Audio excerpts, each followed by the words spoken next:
get me? timed Are you out. stupid? Rico Miller did not I get timed timed because out. I What are you timed him talking out for about? 30 Hey, minutes. It Carla, was 30 this minutes is the ago. thing, You bro. feel me? See what That's why I'm I like, don't bro, he understand, though, goofy, bro. He Miko. don't even know what he Carla talking can about. say I one timed him thing out for one 30 time and then minutes. say 30 something minutes another ago. time, bro. Of course he's Don't be gonna goddamn be able to making the talk show now. It's a goddamn 30 fucked minute up to make timeout. people that don't even want to Niggas come just in be up here. here chatting. Like Real that don't talk. mean You just make trying that. to argue Hey, all the Carla, time. you know the You told same me to thing that time niggas happened out. to I that's timed the niggas same out. thing That's that what I happened to did. Brother This Bakari, nigga just bro. up here Yeah, bitching. people Like, in shut up, moderators nigga. and that You just just blocking crying for anybody what? for saying The anybody. nigga told And me to then time him nobody out. I wanted to timed watch him the out. show. So The why are only you people that bitching? was left in now Talk to was Kyle said, moderators. Dark me, You go. get what I'm saying? I You made have you some mine. goddamn Time common these niggas sense. out. That's what I did. Going So forward, I don't know what you okay. bitching for. Yo, Talk to look, the there's host. water under a bridge. A water under a bridge. Going forward, basically, it's like this. I'm gonna give the people a warning, right? I'm gonna say, hey, look, man. Like I Bro, don't. I'm just People can doing what say you told whatever me to they do, want to say, Kyler. right? That's it. We could disagree, whatever like that. I don't care about people Don't be disagreeing. no pussy Bro, ass Kyler, dumb did you nigga not though. listen? Don't Did you goddamn not listen to what I have some said? common I said that sense. you said, yo, I'm saying, Dark look, Migo, I people can made say you what they want to mad say, for a but when reason why people you not getting basically on are these people, belligerent, right? Did you right? not tell me that at the Belligerent, beginning of the show? and I'm saying something when not, and they're saying, "Oh no, you could disagree with me. I'm not perfect, whatever, like that, because I make mistakes, right?"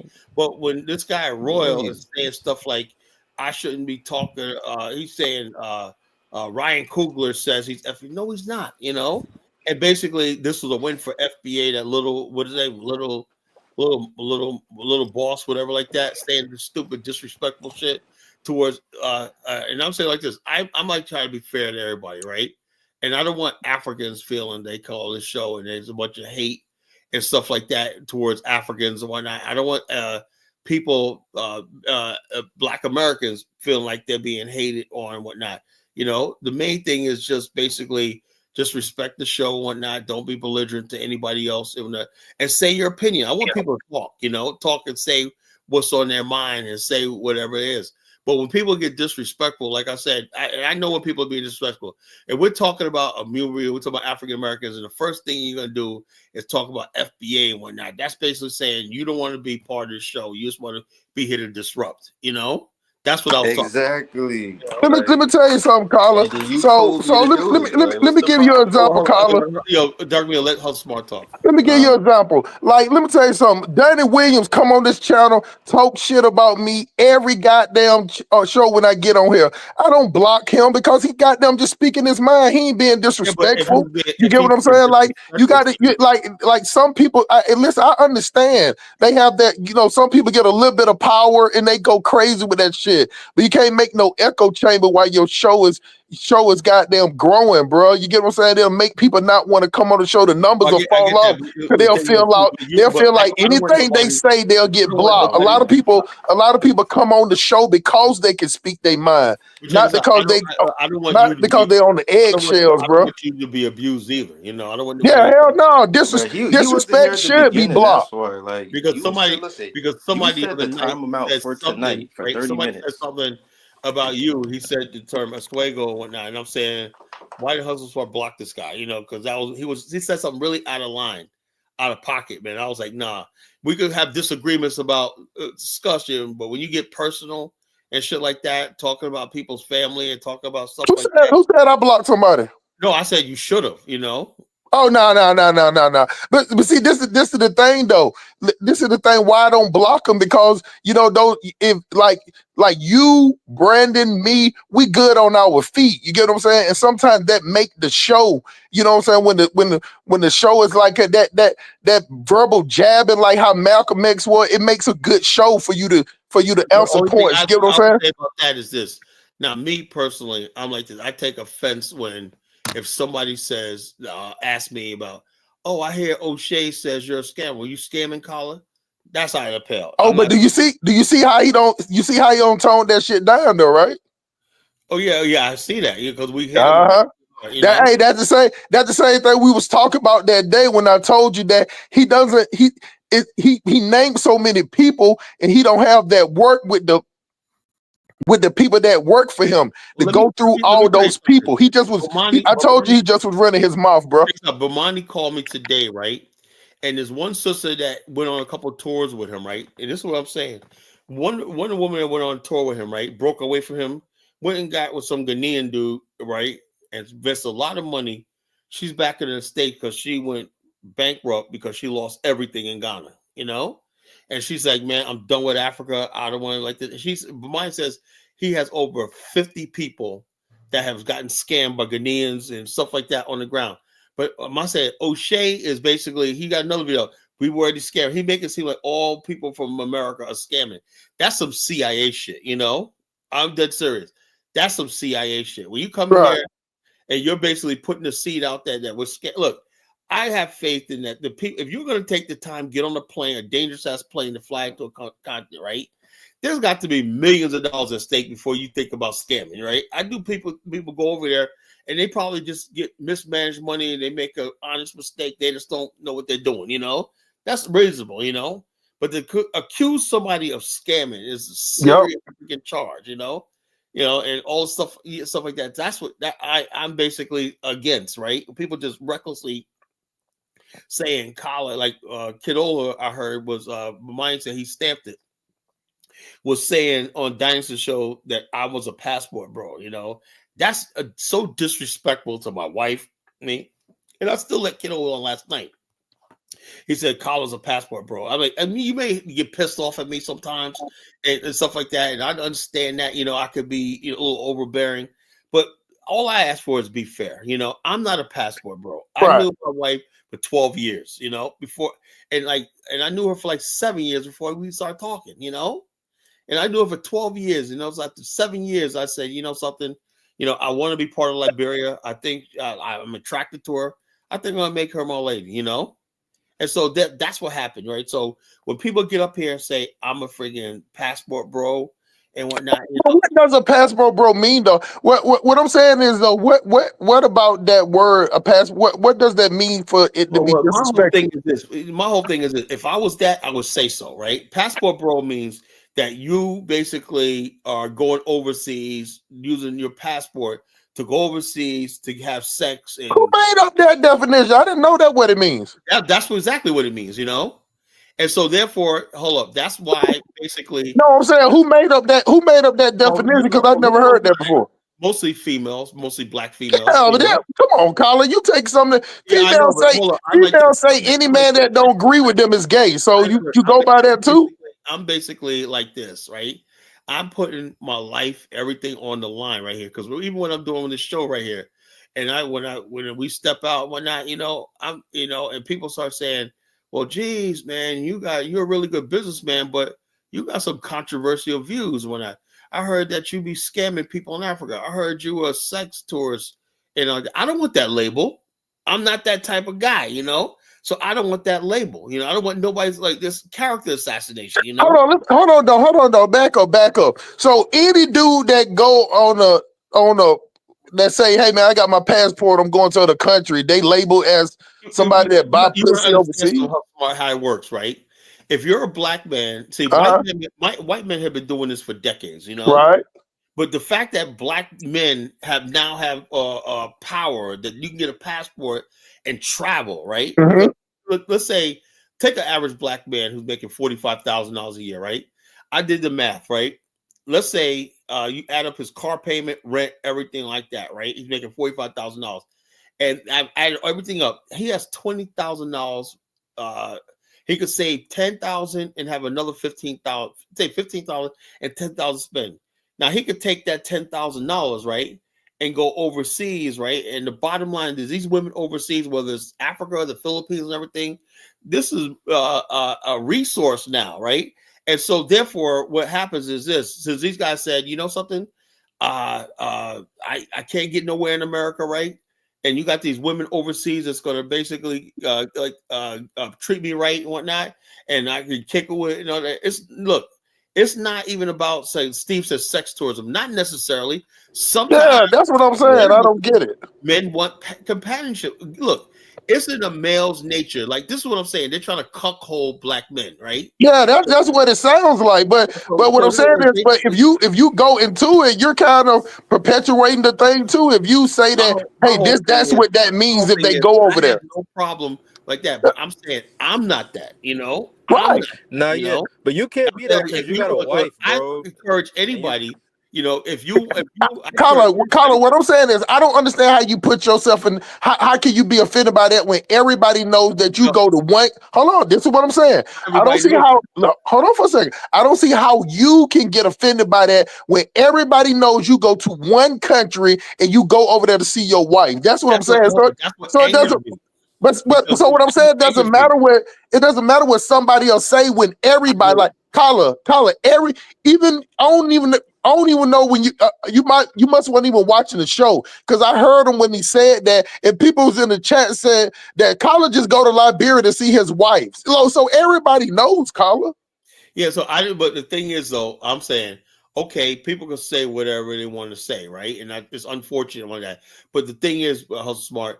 I don't go around saying things about people that's not true, you know? Yeah, but come on, Collar, we grown men now. We know hey, you can't expect Collar from other.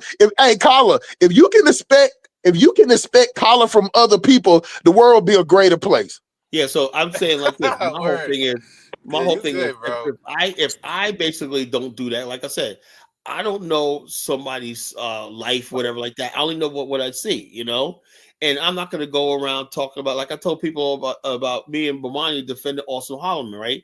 I said, well, he's like a 24-year-old guy and whatnot, going around dating pretty girls around the world and whatnot. I don't see nothing wrong with it, right? I said, that's what he wants to do and whatnot. I said, I wish the guy, when I was 24, right, that I could have been traveling around, meeting women and whatnot, you know, falling in love here, making out here, whatever it takes you, you know.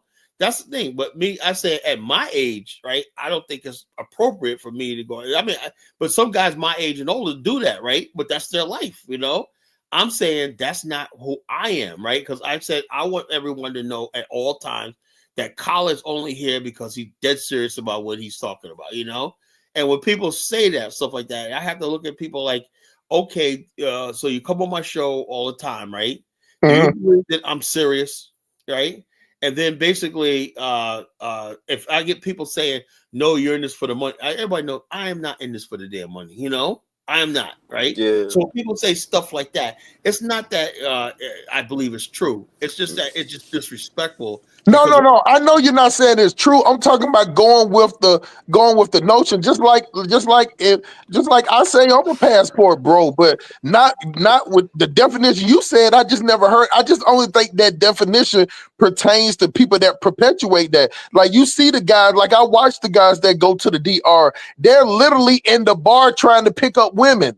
You get what I'm saying? They're different. They can do whatever they want to do. Yeah, that's but what I'm saying is it's different. What I'm saying is that if we perpetuate that stereotype, then they're gonna be for everybody. Because I know a lot of guys that go to Africa and other places and don't even get with women. You get what I'm saying? They just go. A lot of people go to Africa just like, hey, I just want to vibe like that. So that's what I'm saying. So what I'm saying is, since one of those things to where like the old people say if a hit dog a holler, I wouldn't even entertain it because I would look. I don't get upset with it, right? Yeah, because you're more. What I'm saying, Colin, you're more transparent with me. Yeah.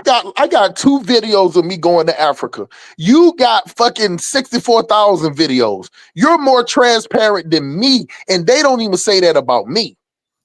Yeah. So the bottom line. So what it is people, and that's like this. All right, if people I got a shower in my name. People basically have a problem with me or deal with me on that issue. Kidola has a problem with something that went on in the show. Oh yeah, you know what the problem is? You know, it's your fault, Hustle Smart. What? because he was mad at the fact that when you was talking about the Nigerian girl ate the chicken and the bone too. That's what he was saying last night. He was saying, you let Hustle Smart say that. I said, look, I'm just sitting here. I can't tell Hustle, he's a grown man. You can say, you make it seem like African women are animals and blah, blah, blah. You know, who are you people? So that's why he was mad about that. That's why he went on Dynasty's show and disparage me because he thinks that I basically was agreeing with just like Lewis gets mad at me when that lady Honeyflower says what she says, whatever. When I talking about making the huts out of poop. You know, and that was funny though, bro. Yeah, it is kind of funny. But the bottom line is, like I told you, I let people talk. You know, I let people say what they say, and you know, whatever it is, you know. So long as you can come up here and say, you know something, that's a lot of crap. I'm gonna show you my town in Ghana, right? I'm gonna show you my building project. This is like, Pooh, he didn't do that. He just you bitch, bitch, blah, blah, blah. You know, and that's the problem, you know. People hold on for a second, Colin. This is what I was saying, and believe me, I don't have nothing against Dark Miko at all. What I'm saying is, I just want to give an example. And I say, one day, Colin was on here. This dude was talking shit. Colin let him play. And then the next day, callers are like, man, this dude talking shit. I'm gonna top him out. Then the next day, let him play. That's all. What I'm saying is that I'm just saying, don't take it so literal to the point that that's what he means every single day. Because some days, listen. That's all I was saying, Darmigo. It checks out. I give everybody the liberal. No, we good. Now, Colin, let him talk. Let him talk. Go ahead, Darmigo. Colin told me to do that shit, bro. Yeah, like, look, bro, look. I'll be honest with you. I did tell him to do that. I got you. But I get you, Darmigo. All I was saying is don't time him out for 30 minutes, bro. Don't do it for 30 minutes. That's almost like he told me to time out. What is the show? I get it. But look, Darmigo. Hold on, just Darmigo. I get what you're saying. I get it, Colin. You keep saying the same. Hold on, Colin. You keep saying the same thing. That's what Colin said. But look, Colin trying to get to Colin want views. You get what I'm saying? Like as a moderator, we got to be smarter too. Like we time them out, but a 30-minute play would make somebody.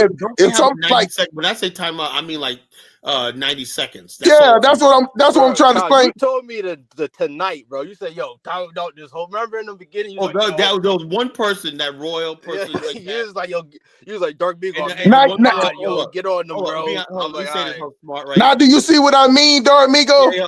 Hold on. Check this out. That was my fault because I did tell him. I didn't tell him like this. Now, my whole thing is that this girl came in named Lady such, right? The first thing she says is, we're sick and tired of these foreign black immigrants. Then I asked her, who are you calling black immigrants? She goes, you.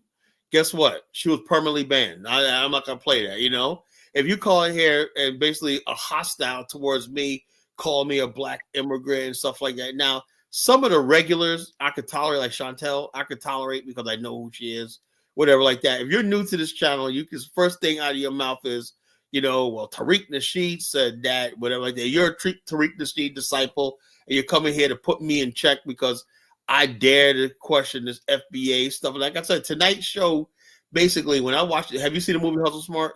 I have not. I got that right now. Hustle Smart, you are going to see blown the frig away. Get prepared. You know, get prepared. Out of 5 stars, what you give it? I give it 5 stars. That's good then. You know, this movie, look, I was actually shocked because I was expecting to be like, oh, I'll watch it because it's Ryan Coogler.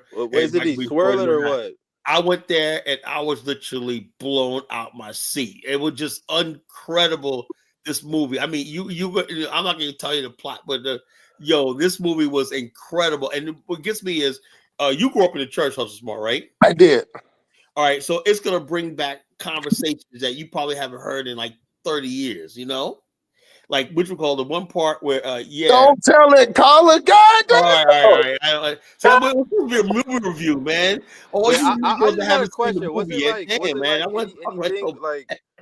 wasn't anything like, like nothing gay or like anything swirling? No, none of that shit, bro. Okay, like that's why I'm trying to watch the movie. African American cultural movie. It's like taking the it's like betrayal from the 70s, right? In 2025. People this was what we lost over the last generation, right? We've lost our black identity, you know, where you watch a lot of movies today. You got a black girl, she's with a white guy, you know, she's living in the suburbs. She has no freaking connection to her roots. This was clearly, people were clearly African Americans, right? The culture, the food, even the roots, you know, people don't even know that the voodoo and stuff like that exists in African American culture, you know. Oh man, I don't know about the voodoo. I don't like that. Basically, Black America the way I remember when I was a kid, you know. And I was like, damn. So I said, well, in the movie, I said, oh, we're black again, you know. I can't believe it. We watch a movie that we're not a bunch of sellouts. We're not a bunch of friggin' people who don't know who we are and whatnot. Hey, Colin, I got the website that you can watch those movies. That's why I was waiting for tonight. Me and my brother, we all went to the movies tonight, right? I got a fire signal. I just can't find my remote. It's in my room somewhere. You got that thing too where you can watch the HD movies? Yeah, I got that. I got a fire stick. My daughter in college, and she got this. They got this thing where they be hacking into this thing, and streaming service. Streaming, and I stream all of. I watched the Roblox movie last night with my kids. You know what I'm saying? Oh, yeah, the Everything. So, Yeah, Minecraft. so Yeah, bottom you line, funny it as should hell. be that out might, in but, another, He said I a bet another Roblox. 2 weeks. yeah. Hey man, I'm hoping The for move, Dark Nah, Migo. I know, you got it. But Yeah, hold on, what's though, going hold on, hold on. on, Marcus? Just for yeah, the the movie was that good. Marcus, just for the record, Dark Migo, listen, man. I know Colin said that, but he meant that one person.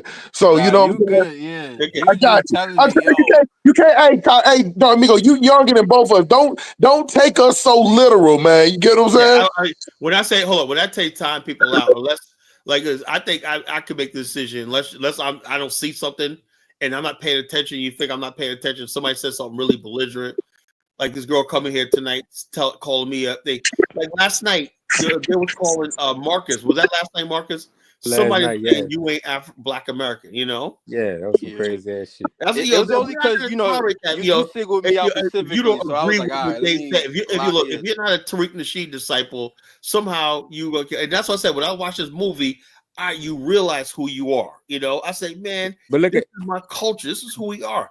I but ain't look gonna at let somebody Steve just because Thomas I go though. to Liberian, I got a Liberian wife. Somebody tell me that I'm no longer who I am. So I'm like this. F your FBA. You know, you Hey, keep your Colin, hold on. I forgot to But tell look, you. He called us the feds too. I forgot to tell you that. who did. Oh, he called us the feds.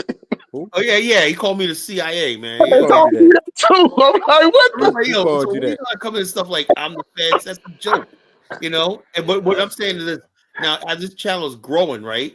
Right. And new people come in who don't know who I am, whatever, like that. I gotta be mindful of that because people take that. If I let that go, people go to the next platform. He, Oh, I heard Colin did this, or whatever. I heard Colin this or whatnot, and it yeah. spreads like a fire. I'm already dealing with the fallout from this O'Shea shit, you know. People are Oh, say inboxing me shit. and somebody, Colin, man, I heard you scamming in Africa. I said, man, what did I tell you, Marcus, the other night? I said, he said after about investment, I said, don't Yeah. do it, don't take your money. Don't like until we get a real plan for Africa, whatever like that. When Don't Africa invest. down with people like me and top people, and we can have something that we could be protected, whatever like that. Don't do a damn thing. Africa's not worth it. I just mine is telling me about another lady today that basically lost everything, sold everything, went to Ghana, tried to get some land, and everybody got hooked up with some young Ghanaian guy. Now she's back in America bitter, talking about she'll never want to see Africa again. But you know what the problem is, though, Colin? See, you got a person like the difference between Dynas and Brandon and me and you is that, especially me, is that when we go to Africa, we ain't just making it sounding like rains and rainbows. Of course, me, I'm real more specific with how it looks for its landscape, because you know what, that what people really want to know. People don't want to hear that shit like, oh, you go to Africa and you're gonna eat some food and they gonna change your. I always get on Dynas about that. I was like, bro, you start telling them people that because make them think like lobster is lobster, greens is green, fish is fish. You know what I'm saying? So Yeah, he was trying to tell me not to get my yellow fever shit. I'm like, yeah, okay, nigga. Oh yeah, I did. Hey, Darton, so I heard he was actually kind of condescending to you when you asked about it. Yeah, I'm like, man. Yeah, I wasn't on the show that day. I heard him when you asked, and he was telling you don't need to get it. No, just because somebody will tell you don't need to get it, you better get yellow fever shot. What's that, John? You could die over there. And also malaria pills, right? Yeah. If you're going with us next year, get your malaria pills. You start taking it 5 days before you leave. I wear those long sleeves like Under Armour shirts that I wear. I wore them every day. Even that, right?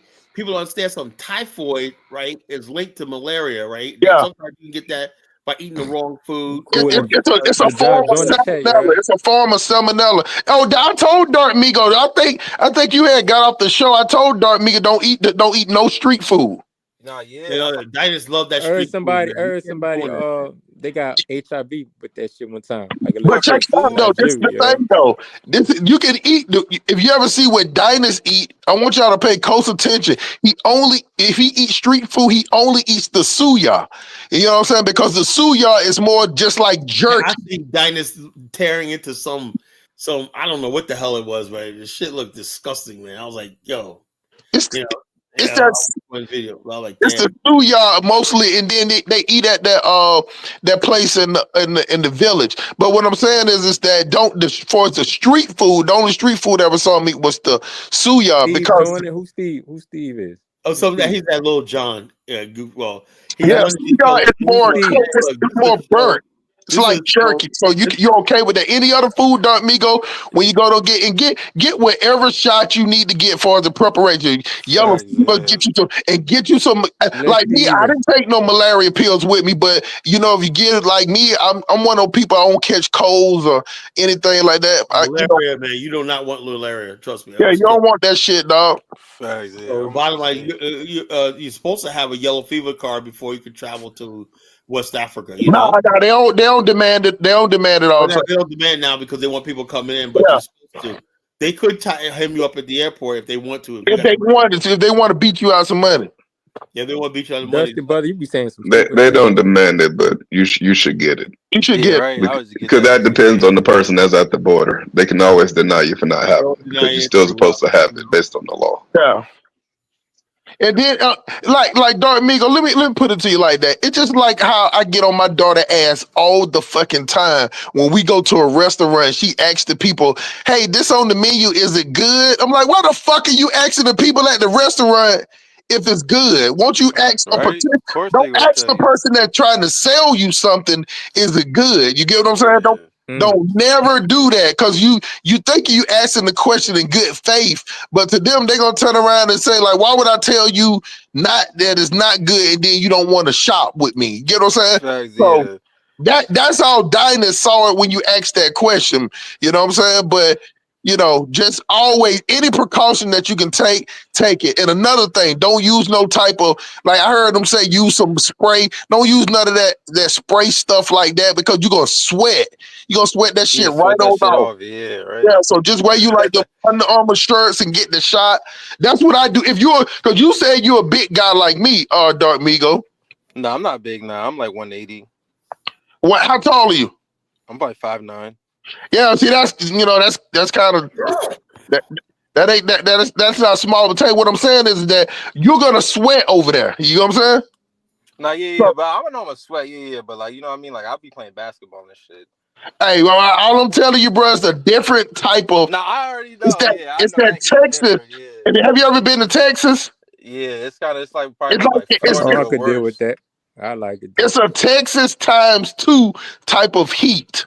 Yeah, and that's the thing. Just no AC, so we'll get back to the topic. Right? Go ahead, though. Yeah, Kyler. So the topic, we get it off. The movie was that good? You did? The movie was incredible, right? And I was trying to tell G earlier, and I was basically trying to tell him the history of the tap dancing. Tap dancing started in New York City, the 5 Points region, battling. New York, we have this thing in New York, you know, New York culture, where we have these dance battles, right? And then we used to have double Dutch battles, you know. Everything is New York is a culture capital of the world. How you express culture is people always competing, whether it's dance, whether it's DJing, everything draws some sort of competition, you know, whether it's what's that basketball? Remember Rutgers? Remember that? Everything in New York is about competition. And earliest competitions in America was the Juba dancers, right? Used to battle Irish shindiggers, right? Out of which tap dancer was formed, you know, in the 5 Points region of New York City, you know?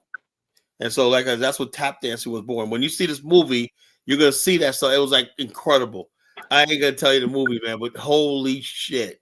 This movie was incredible, man. I was like, Ryan Coogler, man, I'm like, he could do no wrong in my book. It's straight American, straight Black American. Yeah, but they're trying to FBA it. That's what I said. That's why I said I didn't want to see that shit tonight. Because the bottom line is this. The FBA movement, let me put it to you like this, right? Did he say there was FBA in the movie? Right? No, it's no FBA in the movie. Hell no, they ain't mentioned. This movie was like done in like in the 50s or 60s, right? Done in the 30s. Like the 30s. Yeah. So the bottom line is this: movie is so powerful, right? Is because it's like take away the 2000s and hip hop and all stuff like that, and you go right back into your roots, right? These people were very, very religious. I remember how when I was growing up, that's how it was, right? Where basically, what they say if you play rock and roll when you used to get Hustle Smart. Say what that? What they call rock and roll? Devil music. The devil, you know? Devil music. The devil music, right? And the bottom you bring in devil's evil spirits, and that's what the whole thing about the vampires was. When you unleash the evil spirits, just really powerful because only somebody who's African American will understand that. They got hoodoo. They got voodoo in that bitch Oh too. yeah, man. They got this Oh, it's up. is the deep south. They were Oh, doing it's up voodoo then. and everything. Like they had to use So, voodoo. when I saw the preview, what it remind me of, Colin, like the first beginning of the movie Life when they went down to Natchez, Mississippi to buy that liquor.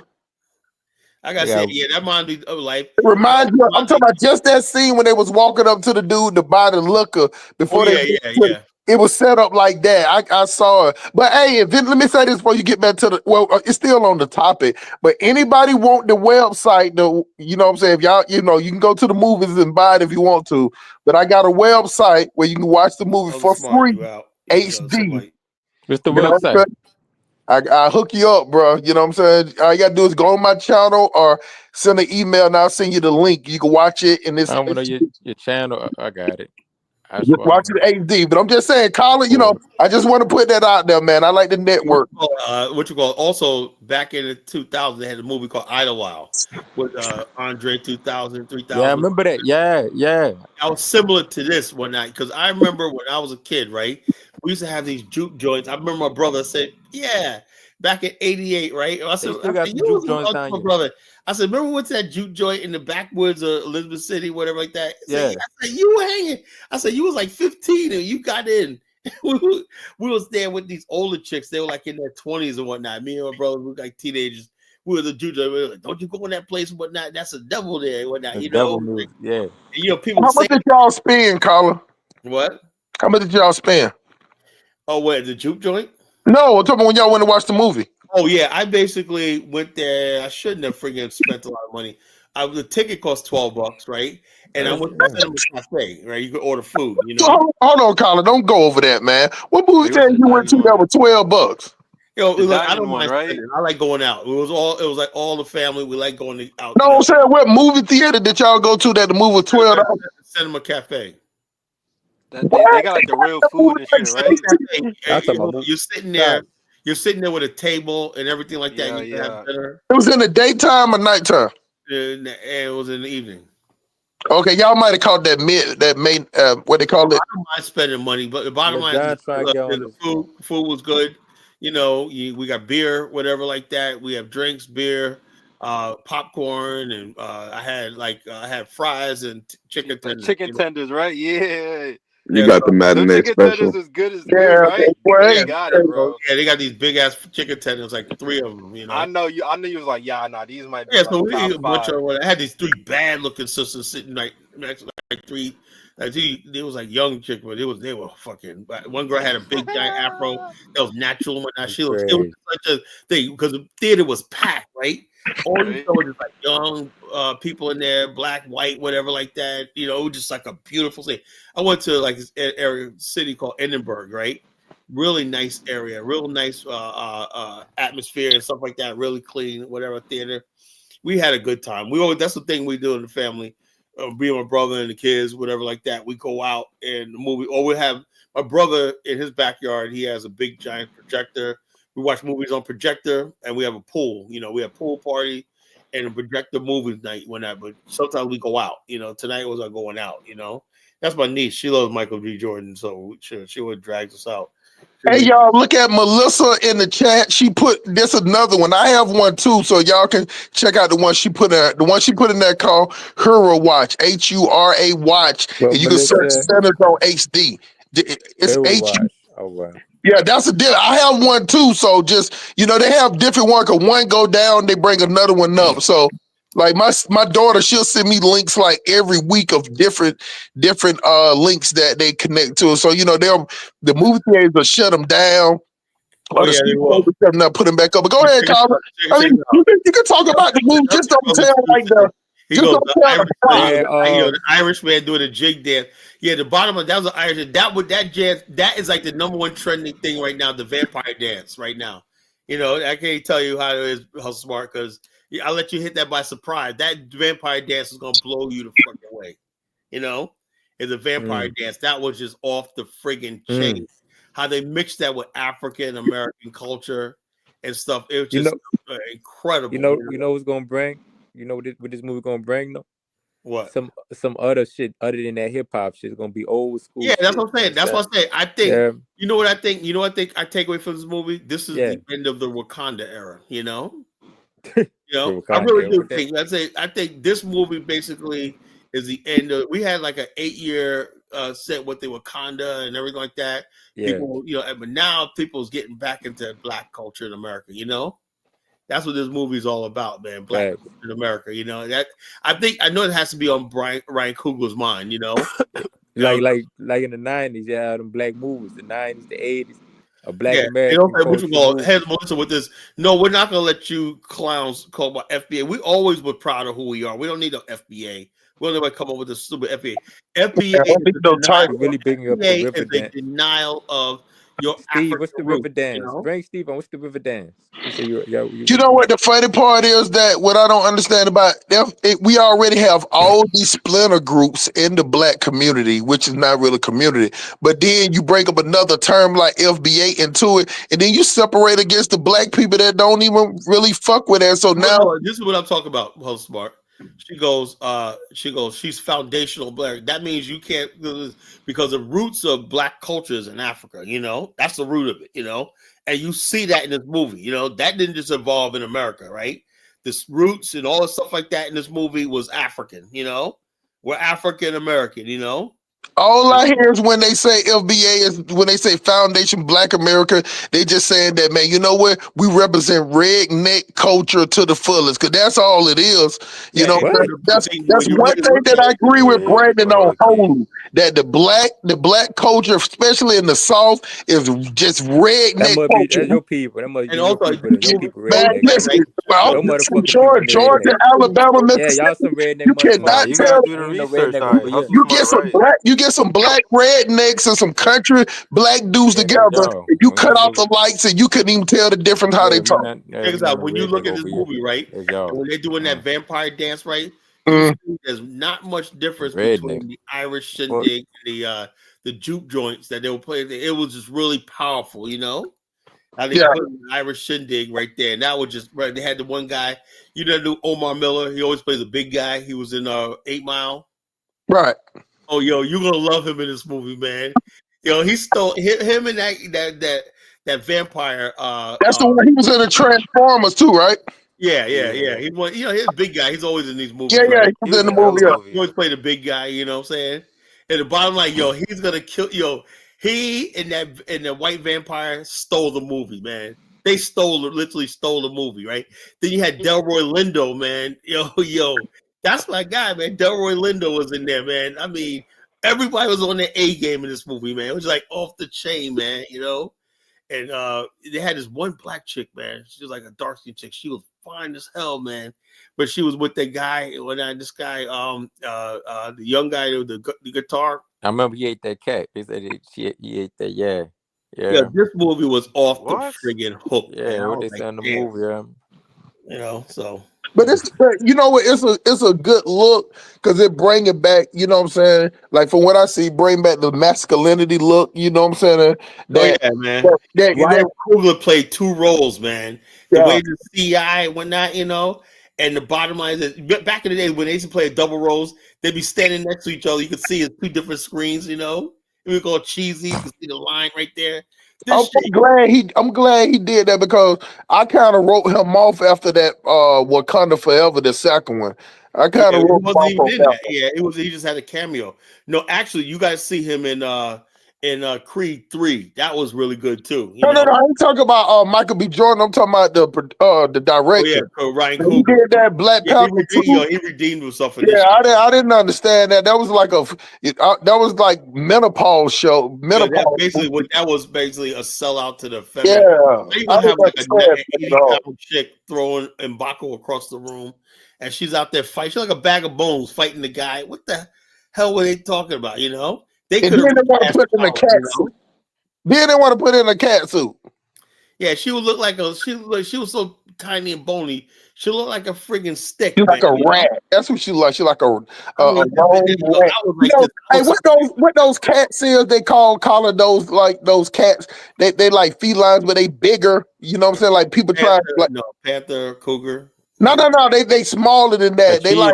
A cheetah. No, they're smaller. A They Seville Chinese cat. cat. they like little Chinese cat. They like double the size of a cat, but they're not. They're not. Bobcat, like a bobcat. Yeah, like a bobcat or something. That people domesticating them now. You know what I'm saying? Go ahead. I'm just that chick, man. Like I like said, a that movie Sphinx or was some shit. That's what shit called. Sphinx. That's what it is. This is Sphinx. What you said it is, Darmigo? A Sphinx. That's what they are. That's what they call. That's exactly what they call. They're about 3 times bigger than a cat. You know what I'm saying? And people demand that's what she looks like. And I couldn't even believe that they had to move it in. They had all these. this is what I'm talking about right here, right? She goes, it's a whole but her and Lil Jon, I guess they're together. These are these FBA people who hate the African roots and whatnot. You know, that's what what I understand is if people look, I am about look, I understand what Black America, African America, but you have to acknowledge where your roots and came from. You know, we didn't just basically pop up in America. Our culture, everything from the double Dutch and everything we have is rooted in our history in Africa. We didn't just foundationally build everything. So you're gonna tell me jazz is foundational America, you know? So I'm not an African, you know. I think it is. You know. But I think people native DNA, I'm European DNA. So what gets me is why do they always show up on platforms like this? You know, why can't they form their own platform? They could be with their own delusional people. They don't got to come around our platforms telling us all that stupidity, you know? Because if you notice about those FBA platforms and all those Indian platforms, they don't let nobody come up and talk. They don't let nobody do that. It's just it's real echo chamber. Like it's like when Tyreek believe that. Oh, you know another thing good, Hustle? Mm-hmm. They had that Native American, 2 Choctaw Indians, right? They look like real Indians, right? Mm-hmm. And they showed up at the white people's house when they were vampire hunters, right? And basically, I heard online they said the Indians say we only got 5 minutes of the movie, right? The Indians complaining that they only represented for 5 minutes. The black Indians claiming they only got 5 minutes. No, these were real Indians. Oh, okay, gotcha. These are real Indians. They were like, we only got 5 minutes worth of representation. And then also now Hispanics are trying to say that Dawn to Dusk was this movie was a ripoff of Dawn to Dusk, whatever like that, right? And then some Hispanic lady said, first of all, Dawn to Dusk, right, had pink nipple Latinos. They're not real Latinos. In other words, they said Dawn to Dusk was white. So there's a lot of fallout from this movie, you know. Wow. Why they always want to join our shit though? And claim it, you know. Why they always want to join our shit though and talk about that shit? Yeah, so this movie makes me feel like I was back in Black Panther. When Black Panther came out, I was so proud. You remember that when Black Panther first came out? And we everybody got the movies. The movie theater was like in a time where you when that oil incense, that strong ass oil incense that niggas was wearing, that shit was. Yo, it man, was a wild time back there, bro. The most powerful thing. Now this movie eclipsed Black Panther, man. It's like now we got our own version thing. It's basically blew Black Panther out the door. Now you know what, Carla. Now listen, this is the thing. I understand. I know that because I know a lot about my history, and that I know that we have people that's coming from Sierra Leone, and we had can trace it back to Sierra Leone, not actually where, but we know that I know that my family came Sierra Leone, but then on my dad's side it's colonizer. On my dad's side it's white people. I got pictures like from Portugal. Yeah, I mean, I'll be honest with you. From Georgia? I did my DNA on Diane Show. From Georgia. I got a lot of Irish. I got European. Look, I'm not going to shy away the fact that I got European. But the I bottom line, definitely got them. I'm talking about it's close and not that far removed either. I'm talking about in pictures. Like my great grandfather passed for a white man, you know. My great grandfather passed for a white person, but his daddy was white. My great grandfather like Adam Clayton Powell. That's what how you look, you know. His daddy was white, so when that came back, I always knew that it was like the Spanish, Portugal for whatever. So I got the colonizer on the dad's side and Sierra Leone, the rice picking niggas from Sierra Leone. That's where my grandfather says. To claim Africa, look, I'm saying like this. I acknowledge Africa, right? Yeah. I acknowledge that, right? I can't claim Africa until we have a land Africa, we have a state. Let me pivot and talk about something tonight. Right now, there's this campaign going on because the world's coming after Ibn Traore, right? They want to get rid of him, right? I see now that the U.S. government is trying to say they want to liberate, and we heard this before, liberate the Burkina Faso from this evil dictator, even though he has a full support of the people. And you got French people talking about help Burkina Faso, basically setting the stage where they discredit him and like this. I understand that, right? It's evil, it's wrong, and everything like that. But I want to understand something. Why are so many Africans involving us in this shit? You know, they're saying Black American. It's like Africans every time. When you look at Dynasty Show, Africans always tell us how useless we are. We don't have any power. We're like this, like this. But why do they want us to jump on this bandwagon with them when they get in trouble with the white man in America? You ever notice that? But hold on, Kyla. Let me respond to that. Part of it, Kyla, is that Traore has opened the door to Black Americans, to come to Burkina Faso. Let me ask you a question. Like I want you to dwell on that. What exactly is he opened the door? Yeah, what is he opening the All door? right, well, let me explain. Hold on, let me explain. What he wants any Black American who has any type of technical or business. Hold on, Kyla. Come on, Kyla. Any type of technical or business sense or anything like that, he's inviting to Burkina Faso because he wants them to help him build up the country. Dama, you've never been to Africa, have you? No, I'm not promoting. Let me mute you because you can't talk on this topic. That's silly. I'm not going to. You're talking about something fucking really serious and dangerous.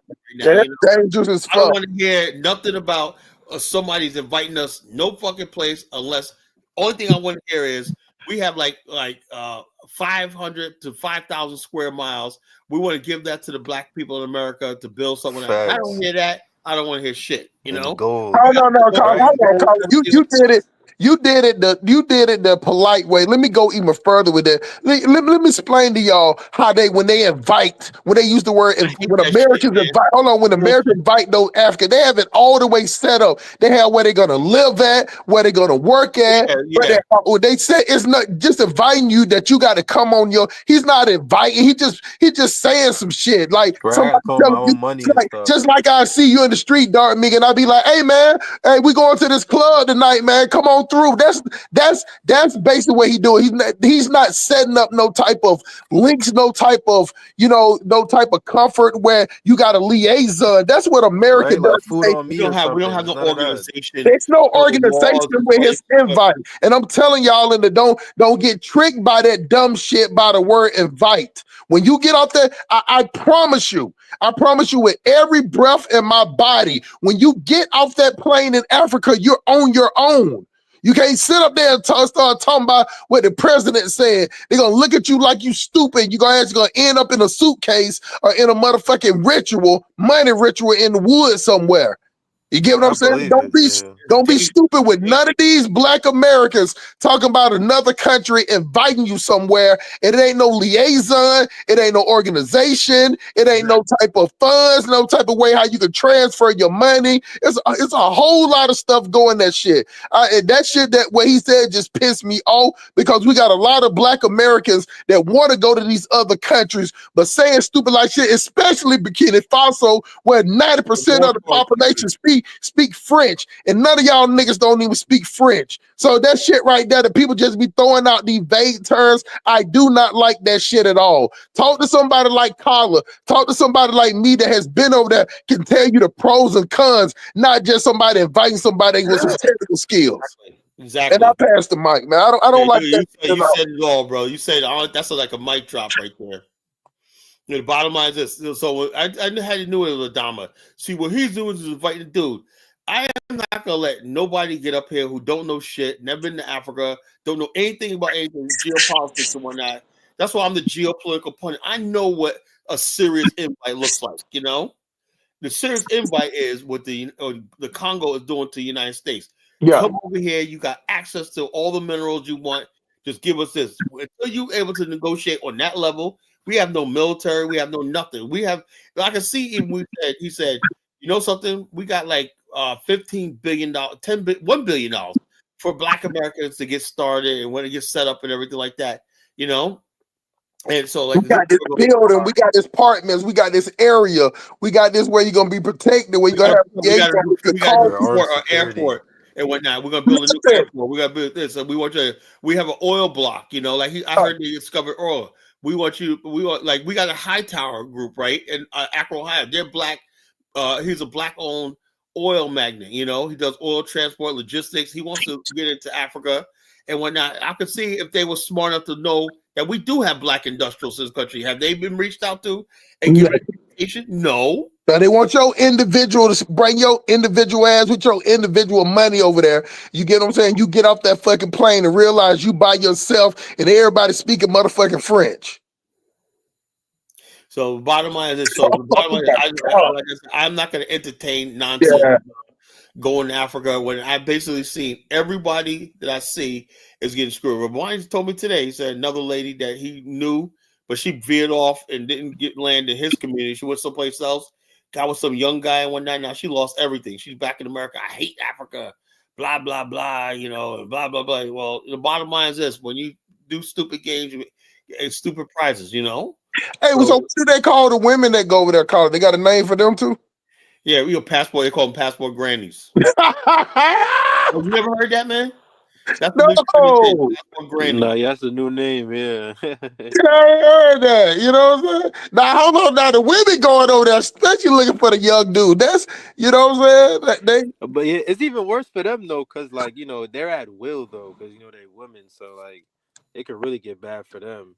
Yeah, like they're looking like what I'm saying is that the difference is, Dark Migo, is that those women are looking for love. These men ain't going over there looking for love. They just looking for some butt so we can like this is the thing though. This is what I don't realize because ever since I've been growing up, Carla, even when I went to Virginia Beach or I went to Miami Beach, that was the first thing we did was start looking for females. So did that make us? All men do, all single men, that's what you do. Yeah. You go around, when you're not in a relationship, you go around looking for women to hook up with, just talk to. That's in male nature. If you're not doing that, I think there's something wrong with you. You know? Exactly. So that's why I don't understand, like, what was the bottom line? You got to understand something. Like, you know who's the biggest opponent of this? Umar Johnson.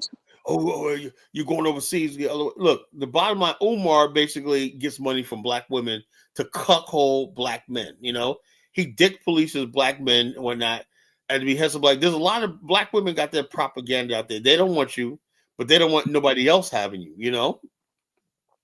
So options be him. I'll say like you got. I remember, never forget, 10 years ago, I worked at Uber. I pick up this one brother, right? I'll take him to the airport. I said, he was going to Dominican Republic. He goes, man, I got a house. He had a nice house too in Virginia Beach. He goes, I got a whole house and a whole life over there in 2 different countries, right? I think it was like Costa Rica and Dominican Republic. He has like a wife in each country and whatnot. And I was like, oh man, that's when I first heard about traveling overseas. No, that was Brazil. It was Dominican Republic, Brazil. He said, man, he goes, I don't even deal. I remember that night I was going through some shit with my girl at that time. He goes, man, I got the women over there and whatnot, you know, they cook, clean, do everything for me. When I said, man, that sounds like the life. He goes, I don't do nothing here. He goes, I don't even go to the club, I don't go to the bar, nothing like that. He goes, my time off, I'm overseas, you know. I'm like, wow. Yeah, there's a lot of grown black men who are doing that, you know. Yeah. And that's the same thing I was telling Dark Migo what he need to do. Like you go where you're appreciated at. Like, you know what I'm saying? You go where you're appreciated at. And you can go over there. Like Dark Migo, you can go to another country. You ain't got to find the one, bang a whole bunch of chicks. You can go there and find a nice, good. What I'm saying is that just by you being American, they're gonna gravitate towards you. They'll take you seriously. Yeah, if you got good discernment, you can start canceling out the ones that like, man, you cancel them out real quick. But like, let me tell you like this, Dark Migo. Like the same way in America, how you can go to the mall and you can talk to 20 girls and maybe one of them might talk to you. That's how it is if you go to Nigeria. You're gonna have to fight them chicks off, bro.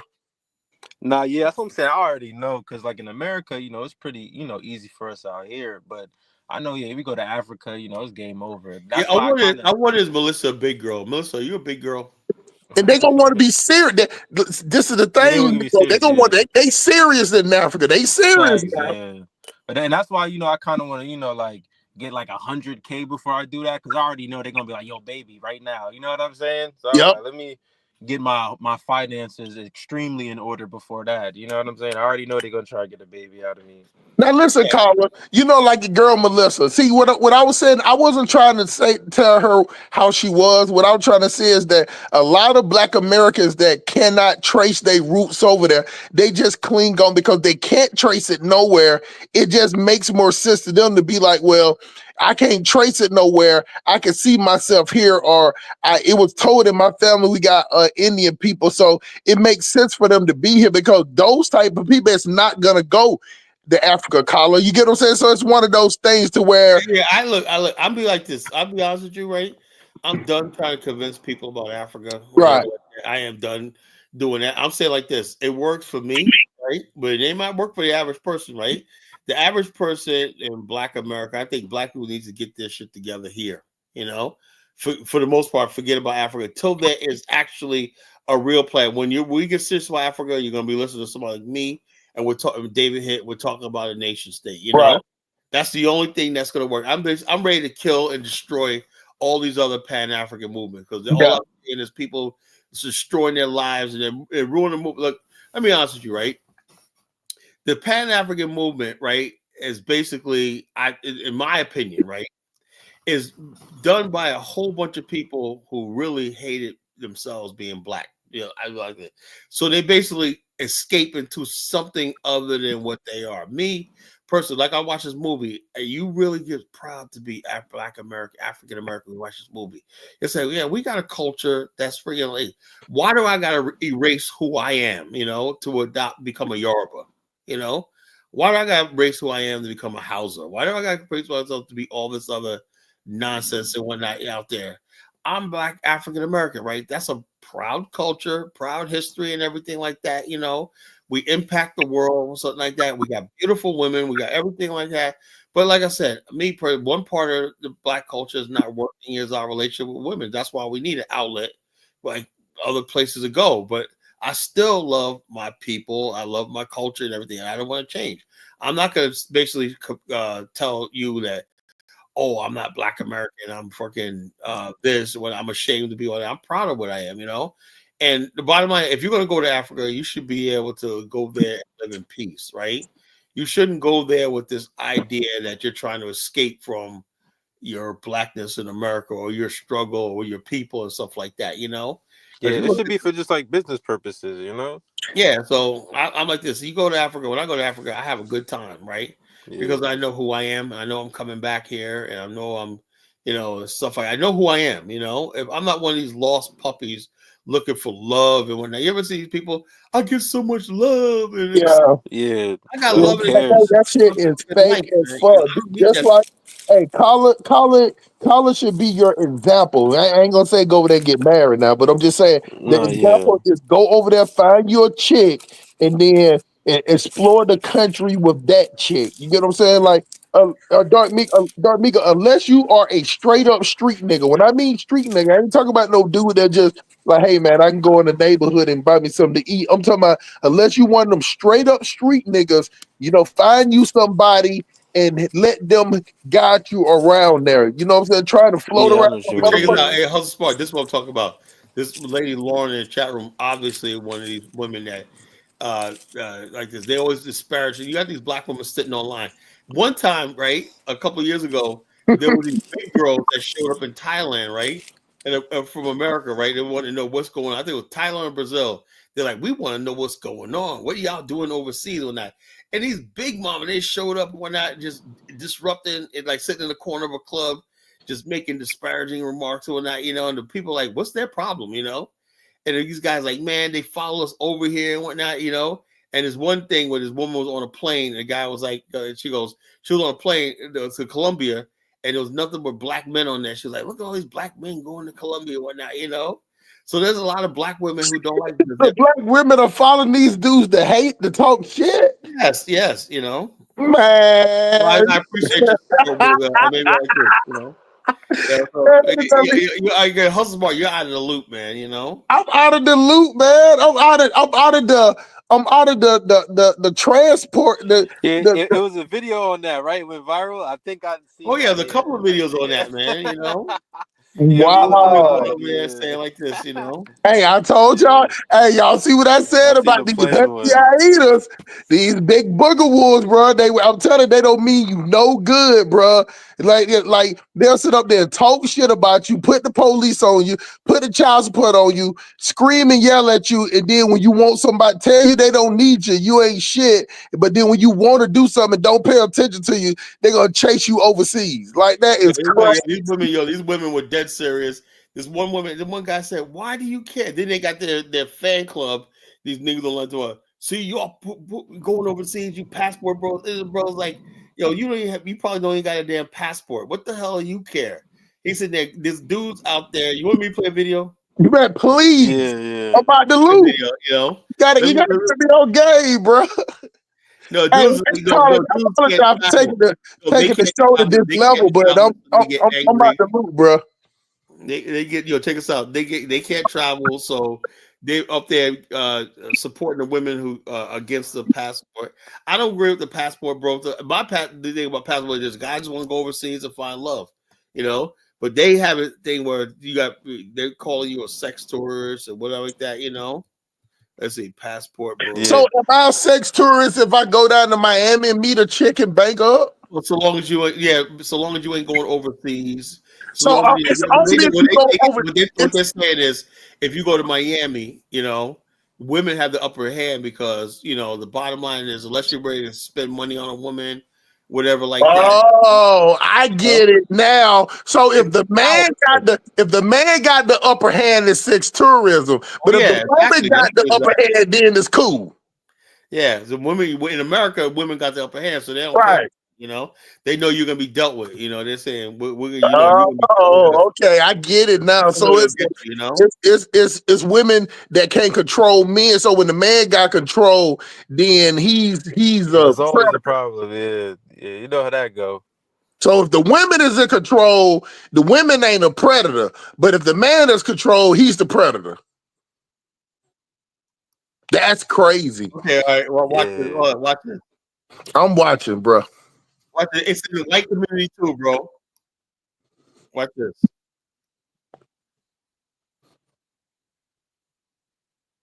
I hate this. I hate these shorts. You can't. It's fine. Hold up. I can't stand these shorts. You can't. Desperado. Hold up. I hate these fucking shorts. God damn. Hold on. Let me get that here while you're muted. I hate these shorts, man. Hold up. Let me find another video. These shorts, you can't do them on friggin' screen sharing because. Well, let me find another video. Let's find another video. That's a regular video, man. Like I said, these women, it's black, white, and everything. They're angry about the passport bro situation. You know. Hey, Donnie Williams, your lame ass will go to Africa and you still pay American fees. That's how lame you are, bro. You'll go to Africa and still get charged of $100. You know what I'm saying? You just bro. You know what I'm saying? You can just look at you, bro. You know what I'm saying? You gonna pay a premium fee no matter where you go, bro. No woman has to trick. We want real love. Now, man, women don't want no. Women just want kids. Women just want kids so they can put you on child support, man. You know what I'm saying? Yeah, he got to wake up, man. I'm trying to find a good one, you know. You know what's the funny part is, Dark Migo, is that the contradiction is like if a woman gets 500 at you, oh, then that's cool. But you give her $20, then you use her. But if she got $500 at you, then that was all fair. I don't get that. Nah, yeah. Okay, it's check just, this out. a mental Here's a thing. video right here. The black sister saying passport bros are losers and they're sex tourists. This is what I'm talking about, Hustle Smart. I can't wait. Questions? Or you can just move to. Passport bros are losers, and you absolutely cannot change my mind. And furthermore, let's stop calling it passport bros. Let's call it for what it is. It is sex tourism. passport bros have been an epidemic all around the world, especially in Colombia. An American tourist was found in Medellin, Colombia by the police in a hotel room with 2 kids. After the civilians saw this man bringing 2 children to his hotel room, he automatically reported the incident to the police. When the police got to the scene, they found the minors, who were 12 and 13 years old, literal children, with the American profile, Timothy Livingston. Timothy Livingston was captured by the Colombian police. He was quickly released because apparently when the police got there, they didn't find A him. white guy with minors, and that's passport bros. That's crazy. Technically, they couldn't charge him with any crimes. This allowed Timothy to run freely to the United States, Ohio to be more specific, the day after he was released from Colombian jail with no legal consequences at all. After this disgusting event, the people of Medellin who have had enough of this because in a relationship, I'm not saying everything's supposed to be 50-50, but at the end of the day, so you're trying to tell me I need to make a woman happy and I need to be miserable to have a happy relationship? That doesn't make sense. Out here, these girls honestly cater to their damn man when it comes to cooking for them, giving them massages, going over and above without asking for anything in return. That's how a relationship should be. And again, you guys can say whatever you want in the comments.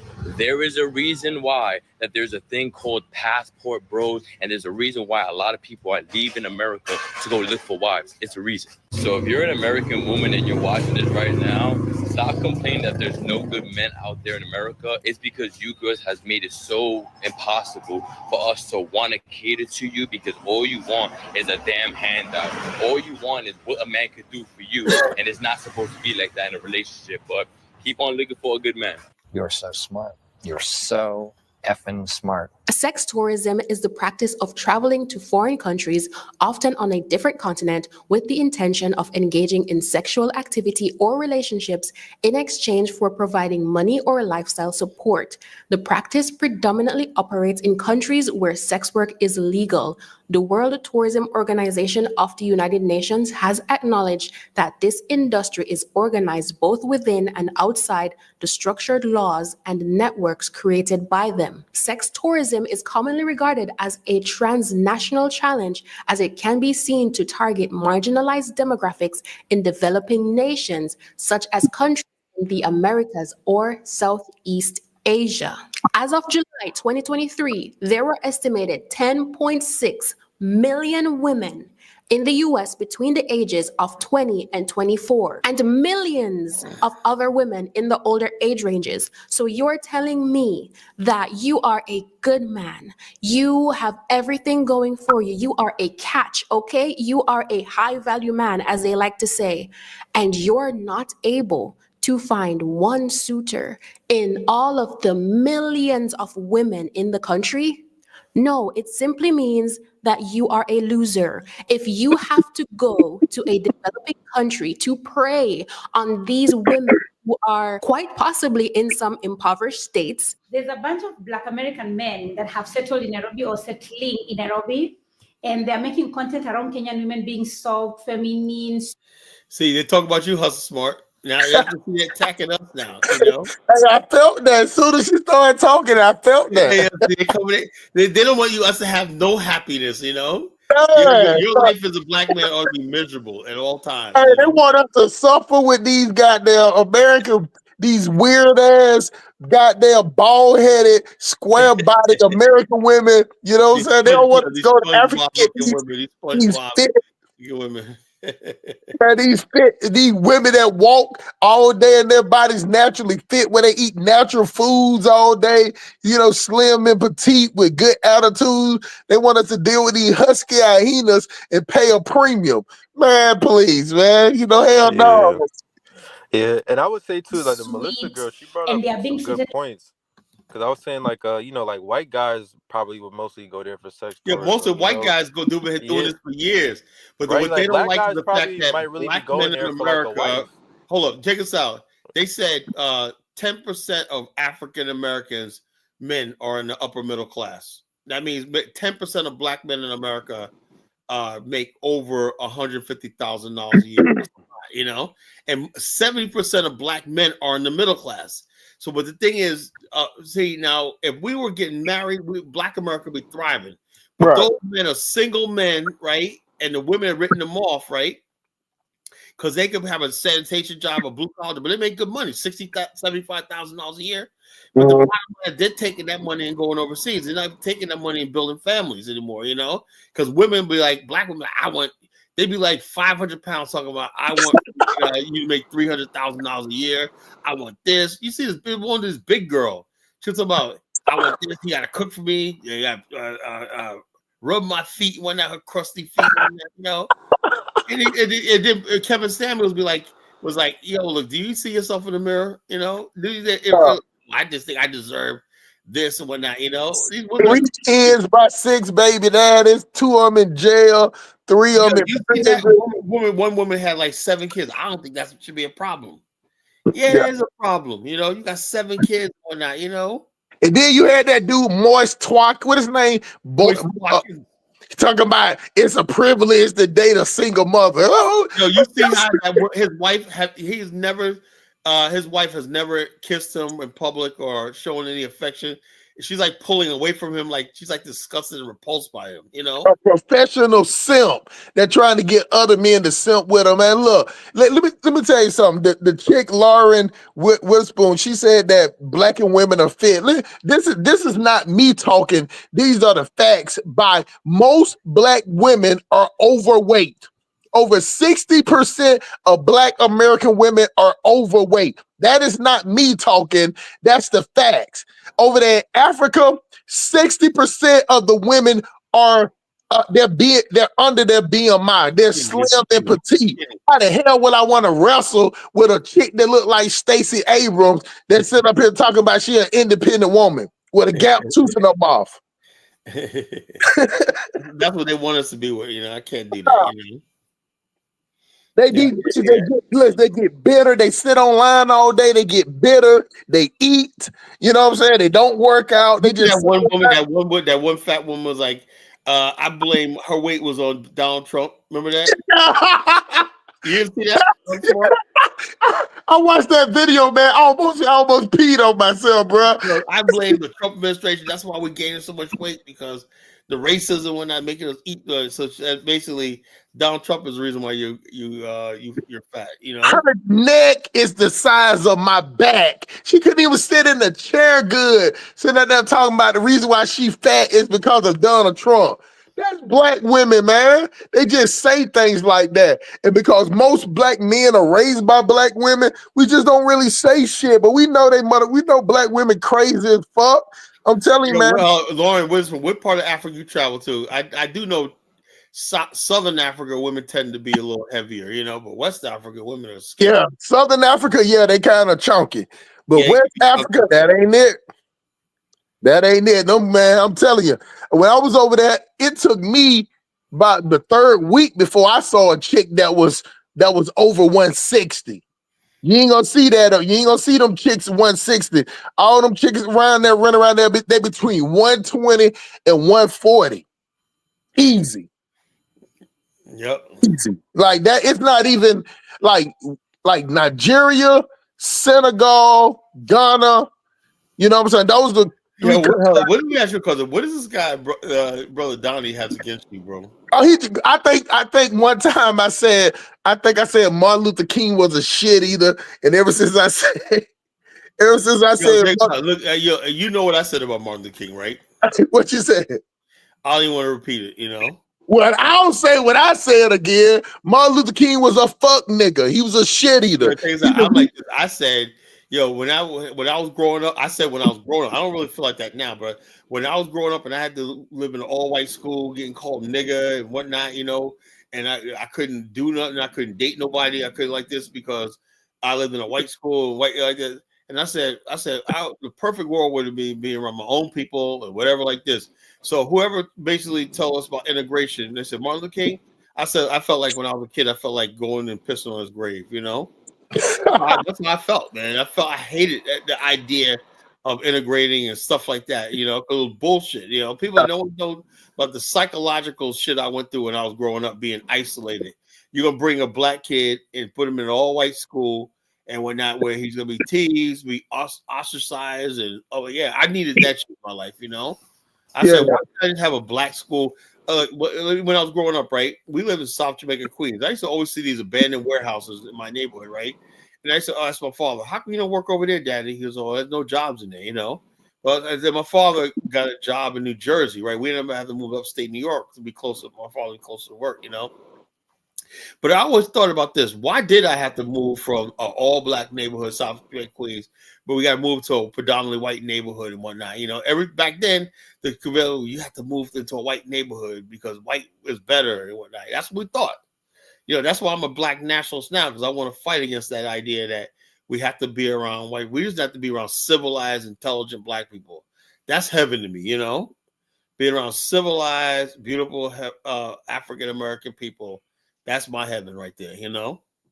And so, like I said, Martin Luther King, I get the impression that Martin Luther King basically like, we got to be around white people.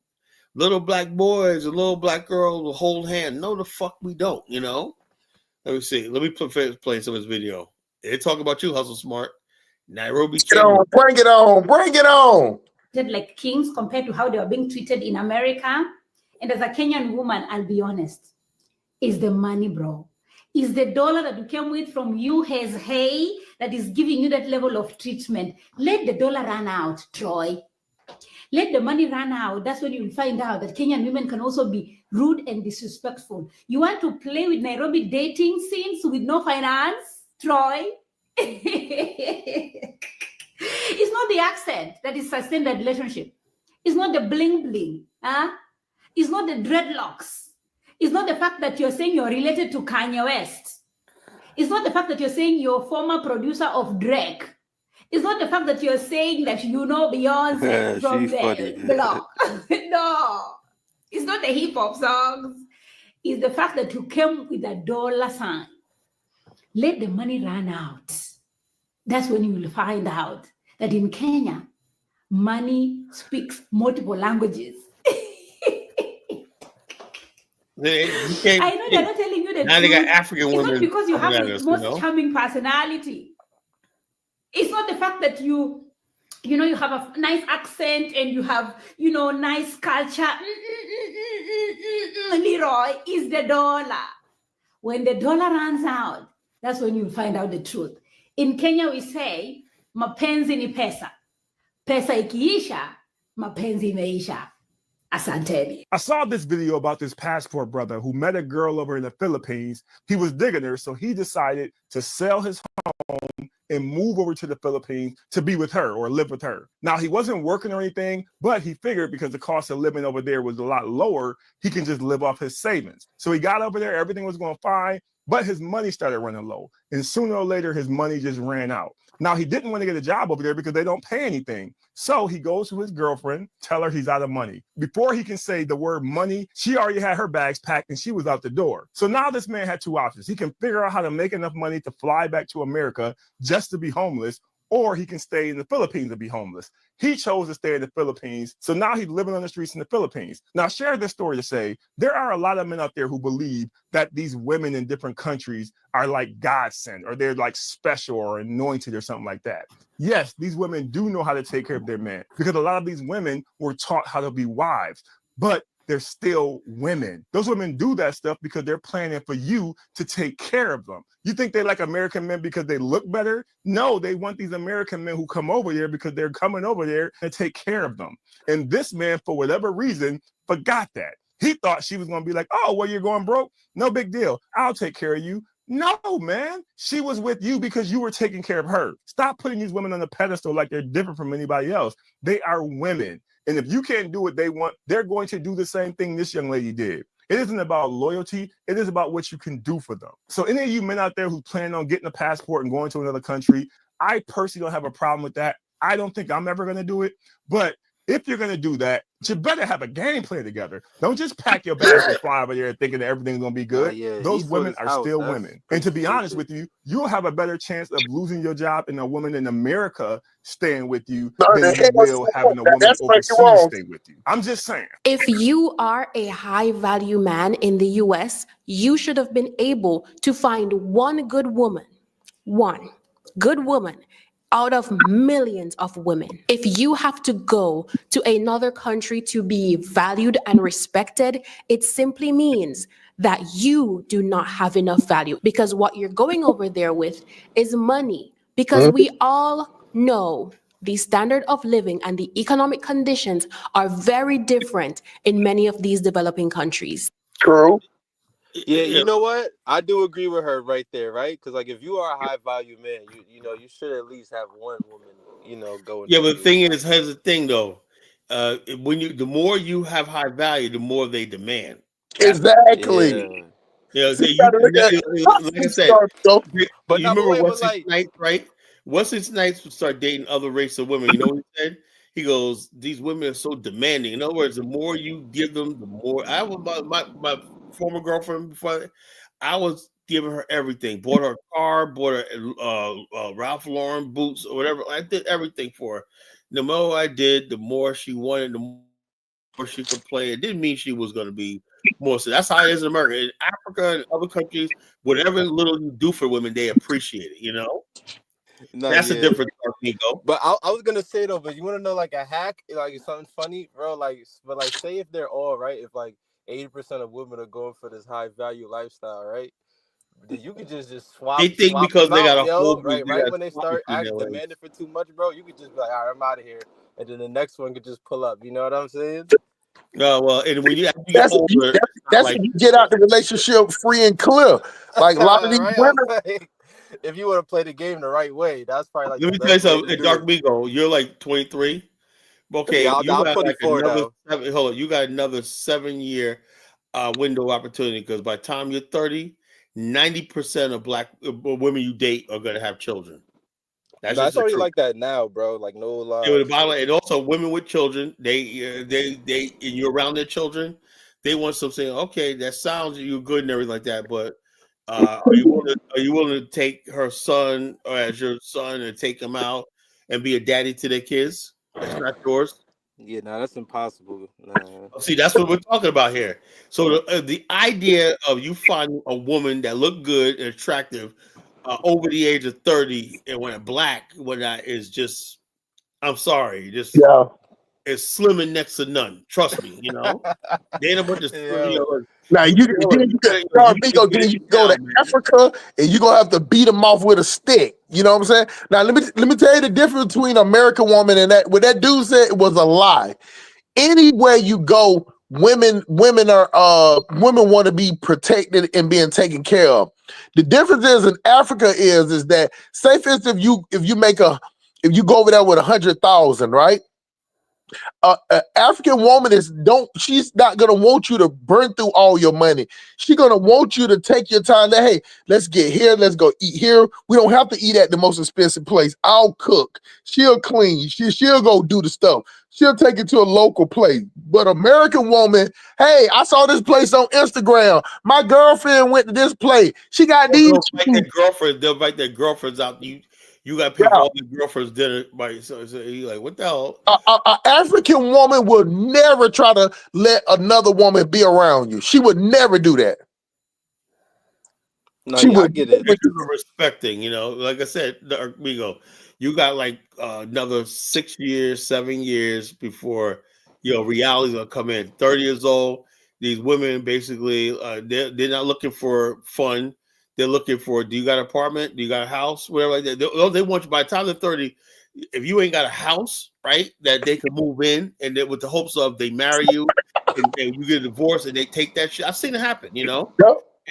I know women like this. Oh, he got a house, right? I used to have a lot of female friends.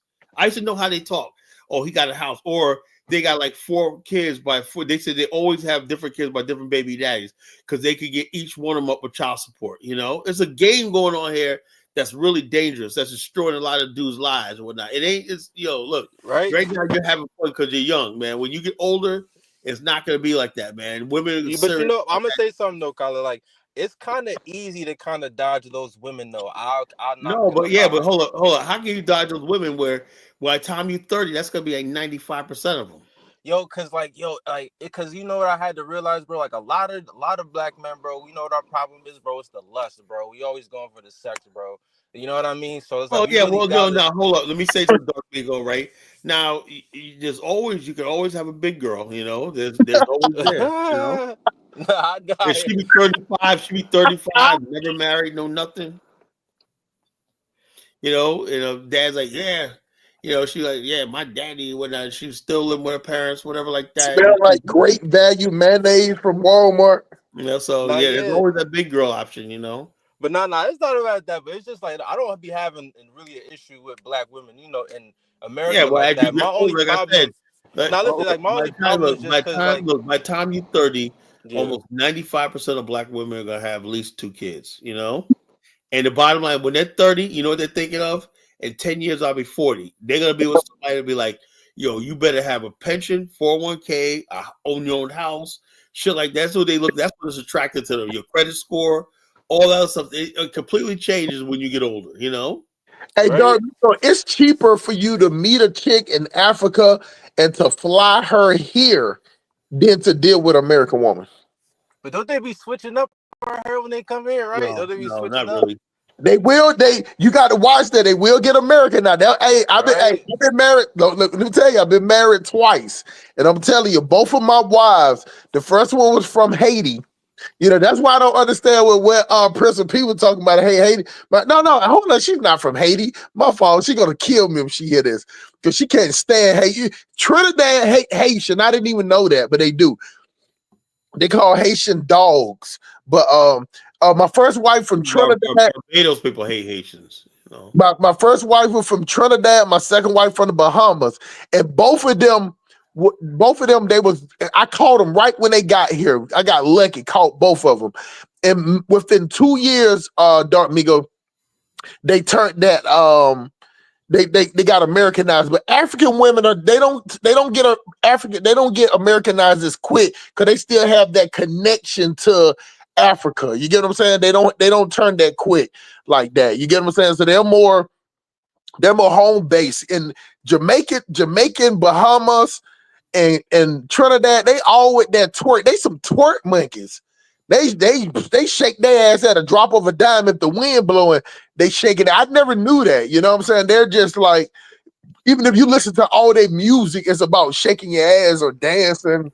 Yeah, it's a vulgar culture. I know what you mean. It's a vulgar culture, man. I didn't want to say that, but it is. And I used to listen to my wife Trinidad. She got these pasa videos, like these parties, and we used to go to these parties where, you bring your own cooler. Man, these chicks 30, 40 years old standing doing handstands on coolers, twerking, and old ass women. It was wild, man. It was just like it just disgusts me that grown ass women. I'm sitting over there. I was about 40 then, so I'm just sitting over there chilling. You got 40 women with Spanx on and tights on and Velcro veins, and they out there doing splits and shit. I was in the dirt, in the grass. You know what I'm saying? They're real vulgar, but No, yeah, I know what you mean. Yeah, but the African women are not like that. You know what I'm saying? They're more stuck with their culture. You know what I'm saying? So African women are very feminine. They very feminine. You get what I'm saying? Now the Kenyan chicks, they have that high feminine voice. You get the West Africa to have a more deeper voice. They still, feminine, but you can tell the difference. If you watch my video, you'll see the difference between how Nigerian woman talk and the Kenyan woman. Their voice is more high. East African, the voice is more high. That's why you saw that lady from Nairobi. Her voice is high. Now she is correct that, if you go to another country, Dark Miko, and you go broke, like what person want to be with a broke guy in another country that don't know the lay of the land and can't make no money? But what I'm saying, it just don't take a lot for an African chick. Like it's what you would spend on an American chick, you're gonna spend 90% less on the African chick. That's the best way I can explain it. yeah, I understand. Yeah, I get you.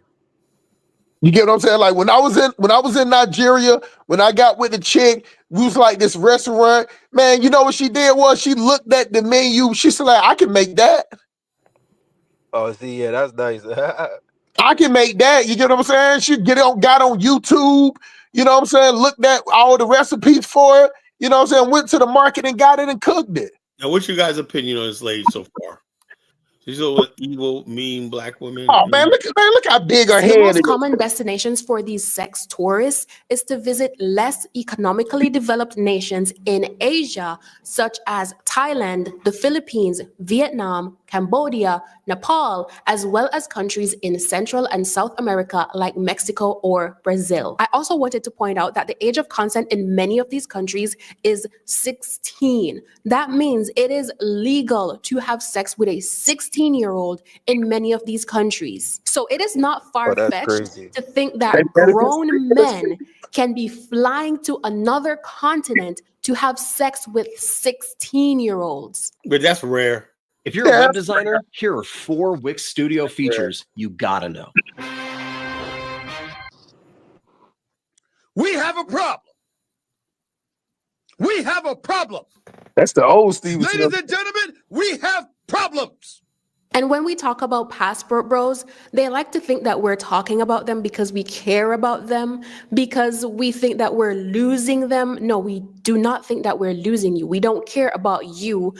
So in other words, basically, if you don't care about them, why you make a whole 30-minute video about them? That's the thing that cracks me up. You know, we don't care about you, but so what do you care about then? You know, let live and let live. But if you don't agree with their decision and whatnot, let them go. You know, like I said, you know, I don't understand these women. There's a lot of bitter black women in America because people don't understand Black American culture. It was based on around the woman, you know, everything like that. You got grown ass men, right?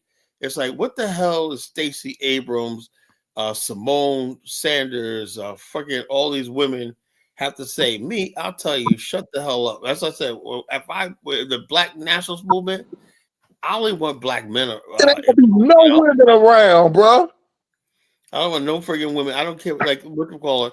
When we talk about, like, there was this video going around, I was telling Bomani about this so-called sister, big heavy sister, about she's in Kenya talking about, see, Black Americans, when they go to Kenya, they don't know how to, they think they're better or whatever. That's some bullshit, you know? I don't get that from when I see black. We're very, like, we go to Africa. We're so glad to be in Africa. We treat everybody like this. But basically, did it dawn on me, right? What she wants is, you women are naturally submissive, right? So when they see an African guy, right, they just say, "Oh yeah, he's gonna protect me," like then they get screwed over, and that's it. We're black men, right? We go to a country, right? Look at Lauren mad. When we go to a country, a foreign country, right? We don't expect. We want to be part of the power structure, right? You know what I'm saying? We want to be part of. We don't be taken care of. Black women can go any place and be happy because they're women. You know, they don't have no expectation, but. Yeah, honestly, man, like I said, when I'm in Liberia, right, and I basically look at these guys like, look, there's no way you can govern over me. You know, I'm just dead serious. You know, a black woman would go there like, oh yeah, well, I'm just good because a woman knows her role. You know, women in Africa really have no rights. You know, just basically submissive, right? But I think a lot of black women, and they can get along in Africa if they just keep their mouth shut, right, and just be good. Don't be controversial, I think, but men can't do that. You know, we go someplace, we gotta speak our mind. We gotta say, no, I don't like this, or whatever. Like, you know, that's not cool with me. And we got a certain vibe, you know, that we have. You know, and so you said something maybe a couple of weeks ago that fits with what you're saying now. It ain't that black Americans go over there and think that they're better. When they know when you jump off that plane, you're in the 10% or the 5% of the people in the country. Just for what you spent on the plane ticket to get there. What you just Dark Migo, I want you to understand something. No matter what African country you go to, the money that you spent on the round trip ticket will take the average person in that country 4 or 5 years to obtain, to save. Like I think longer. Right? I think longer. Probably like I'm being nice. I'm being nice by saying 4 or 5 years. So they see you. Think about it, Dark Migo. They see you jumping off the plane where you just spent at least 5 to 10 years of and you're happy. So they know you got more money to spend. They see check this out. Like I said, my phone rings off the hook where Africans call me every day, Colin, you send me some money. Because I've been to Liberia 3 years, 4 years in a row. Right? So they're like, to come here, and now that I got a house there, I spent all this money and whatnot, I'm driving around, we're going here and all that. They're like, this guy is loaded, he's rich, and to them I am, and so therefore, when you're there, you're in the top 1%, because most people can't do what I do. There's some people there that, like, this is government officials that probably can do what I do, but 99% of the people can't, so you basically go over there with a thing. But what this lady was talking about is, given that, right, any else part of the world, you'll be treated like the 10%, okay, how you accommodate, your inner circles. What they want us to do is be part of that 10% income bracket, but we got to go live in the village and live in the slums around the local people to get a feel for the people. I'm like, dude, I don't want to live with the fucking none of that shit. I don't want to live with that shit, No, hey, Dark Mega, don't go now. One of them villains, you gonna catch malaria quick. Yeah, hell no, I would never. Yeah, never. Don't let nobody. Ross Moist. I go to Africa more than you do, so it means I got way more money than you do. You can't. When's the last time you been to Africa, Dark Migo? I mean, you're not Dark Migo. Ross Moisture. Hey, don't let nobody trick you out the city when you go there, bro.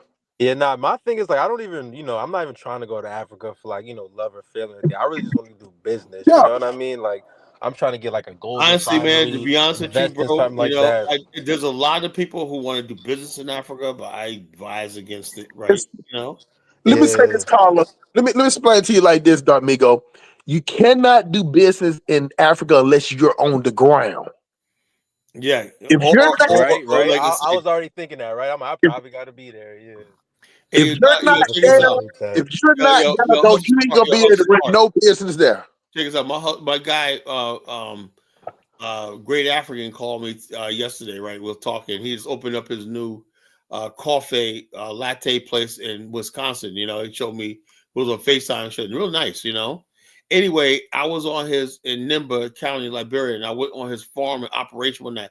But the thing is, he got so much land that he inherited. That's the difference between you as a Black American and an African. A lot of them, they got resources, right? Let me give you an example. If you're a Liberian, whatever like that, or African, whatever like that, and you got land that you're politically connected, when these countries get loans from the IMF, World Bank, and whatnot, a lot of that money seeps into private hands and whatnot. Okay, I wanted to build this. Okay, we got the funds. We just got $60 million from the World Bank. I'm sure we could come up with $15,000 for your business project, right? But try you as a Black American getting that, Try you as a Black American sealing a contract over Chinese or Lebanese, So I say like this, until there's something set up where we got a real enterprise and we're guaranteed to get a certain amount of contracts and building, and so we got people that can work with us and stuff like that, don't do it, It's not worth it, It's not worth it. All you're going to do is go there and lose your money. I'm just dead serious. Right? I'd probably have to go the legal route to honestly get money over there, right? No, I'm saying, look, I'm just joking. And also, don't even think about doing something illegal in there. Foreigners, they will destroy you. No, I'm joking. I was just saying though. No, look, my whole thing is, I tell people all the time, you know what you could do?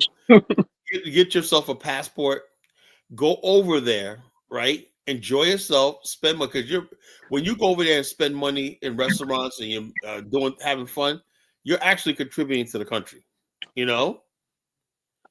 So bottom line, when you go over there, just enjoy yourself. And like I said, let's say if you want to, you can invest in an apartment, whatever like that, fix it up, furnish it, whatever, over a couple of years or not, you're good. You got a place to stay. It's your little vacation spot. Yeah, and also buy yourself a vehicle, You can basically get those two things: an apartment and a vehicle. He did you bad about that car, did he? Did you bad about that car? No, man, I'm just angry when I think about it. And the one guy, my handler, right? He called me yesterday, Carl, I need money one night. And I said, dude, man, I'm just so pissed off the fuck. I'm still pissed off the fuck about that shit, Yeah. And I'm like, yo, you introduced me to this asshole, you know? And so anyway, but the bottom line is this. I tell people all the time, man, don't get into any land schemes in Africa. Don't do it, Unless you're going to be over there, you plan to move there, or you on the ground, or you be over there like 3 or 4 months at a time, whatever like that. And you got, let's say you're going to produce something and you got buyers lined up, right? And I know for a fact that the matter is, tell me who's going to buy whatever you're selling, you know? Well, the people ain't got no money. People living on $1 a day, you know? That's Nigeria, Ghana, all these people, nobody has money, you know? Absolutely not. And the people who do got money, they ain't trying to spend it, because when's the last time you seen an African do a super chat? Never, right? And so the bottom line is most Africans do not have money, you know? And so who are you going to sell to? What are you going to sell? Who are you going to sell to? Like I said, man, you know, you want to do business overseas, pick someplace else. Until there's something comes along where we could build something on a growth scale, we're coming over there in force and numbers, whatever like that, and we're highly organized on the highest level, you know, don't do it. You know, because what's happening is you're going to get discouraged and say, fuck Africa, and that's going to be it, you know? I tell people, I'd rather have a dark Migo 5 years from now be ready to do something, right? Than you go over there right now, fuck up when you're like, Colin, man, I went to Africa, listen to you, and I'm done with this shit, you know? That's why I say it, you know? Yeah. You know, I'm just being honest with you. All right, Kidola, what's on your mind? Yes, thank you, Kyla. I came because of Sim Police and your niggas that go to Africa. Oh, come on, man. And hold on. Ola's still bitter, man. He's still bitter about the other day, man. Let it go, Ola. Hold on. This dude called Sim Police, man, he's a fucking dude. You know what I'm saying? He went over there. Team Police, I want to ask you something. Do you get the permission of that guy for you to start videoing her, calling her ugly? She's chewing bone and everything. Did that chick give you the permission? Yes. That if you were there. Yes, Why she did did. you go over to Asaba? You went close to my neighbor of my state. Ola, let me ask you a question. Let me answer your question. One at a time. Ola, I got you. I'm just interjecting. Yes, she gave me permission. She brought the item to me. She told me she wanted me to put it on my channel. She wanted to do it. No. Let me tell you something. Go ahead. You ain't got no, you got no shit. You got no money. You understand me? You got the money, man. But you went over there. I don't know if that's your chick or not, but I know it's not your chick. It might be somebody your contact point over there. What were you doing? You filmed that girl possibility the way she was eating or chewing the bone or whatever you want to show. But you came over. There's no damn African who showed damn fucking Black American on YouTube. Say, look how ugly this Black American guy is, or see how ugly this Black American guy is eating. But you went over there, started showing it to that nigga called Dollar B. You know what I'm saying? With your dude, dog. Y'all was showing that shit. I said, see how ugly she is. She gonna, she don't get no man or marry her. She's poor and everything.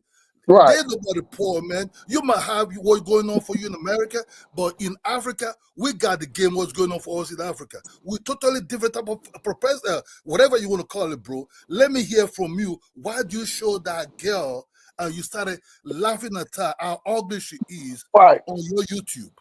That's the passport. Okay, let me tell you. I'll tell you. First of all, if you let her tell, she tell African men ain't shit. African men always lie to you. They call it whining. You know, like how you like to drink wine, Carla? They call it whining. Like the same thing we say, running game on somebody. She said that all African men do is talk a good game, say a bunch of African parables. You get what I'm saying? Folklore. You get what I'm saying? Have sex with them and then goddamn block their number on WhatsApp. She said that's what she been going through her whole life. So she was happy to work for me. You get what I'm saying? I paid her better than the African people that she got them been around her whole life. You get what I'm saying? So she wanted to do the video. She wanted me to put something up on there. You get what I'm saying? Not because I paid her to do it. She worked for me. She didn't have to do it. She wanted to do it. You see, I can easily find that girl. It might take me 2 months to find that chick out of Delta State. I'm from a it's 200. Like, let me tell you something. The goddamn, she works at a grocery store. The grocery store she works for pay her 48,000 naira a month for 30 days of working. She works 6 days a week. That's goddamn 20. Hold on. That's $30 fucking dollars. She makes $7.50 to work. Be on her feet. So let me tell you something about y'all Africans. Y'all sit up here and talk all that shit. Y'all don't even pay. Y'all hold on, and not that. Hold on. I heard everything you said. Now let me respond, Ola. Let me respond. Out of the money that she get, which is $30, then she got to pay for her transport to get back and forth. You get what I'm saying? What's that got to do? What's that got to do with you videoing her, say she's ugly, they're gonna marry her? What's that got to do with anything? You know, if she ain't that money, that is the capacity. So what? I think she's ugly. I can't say that an African chick is ugly. No.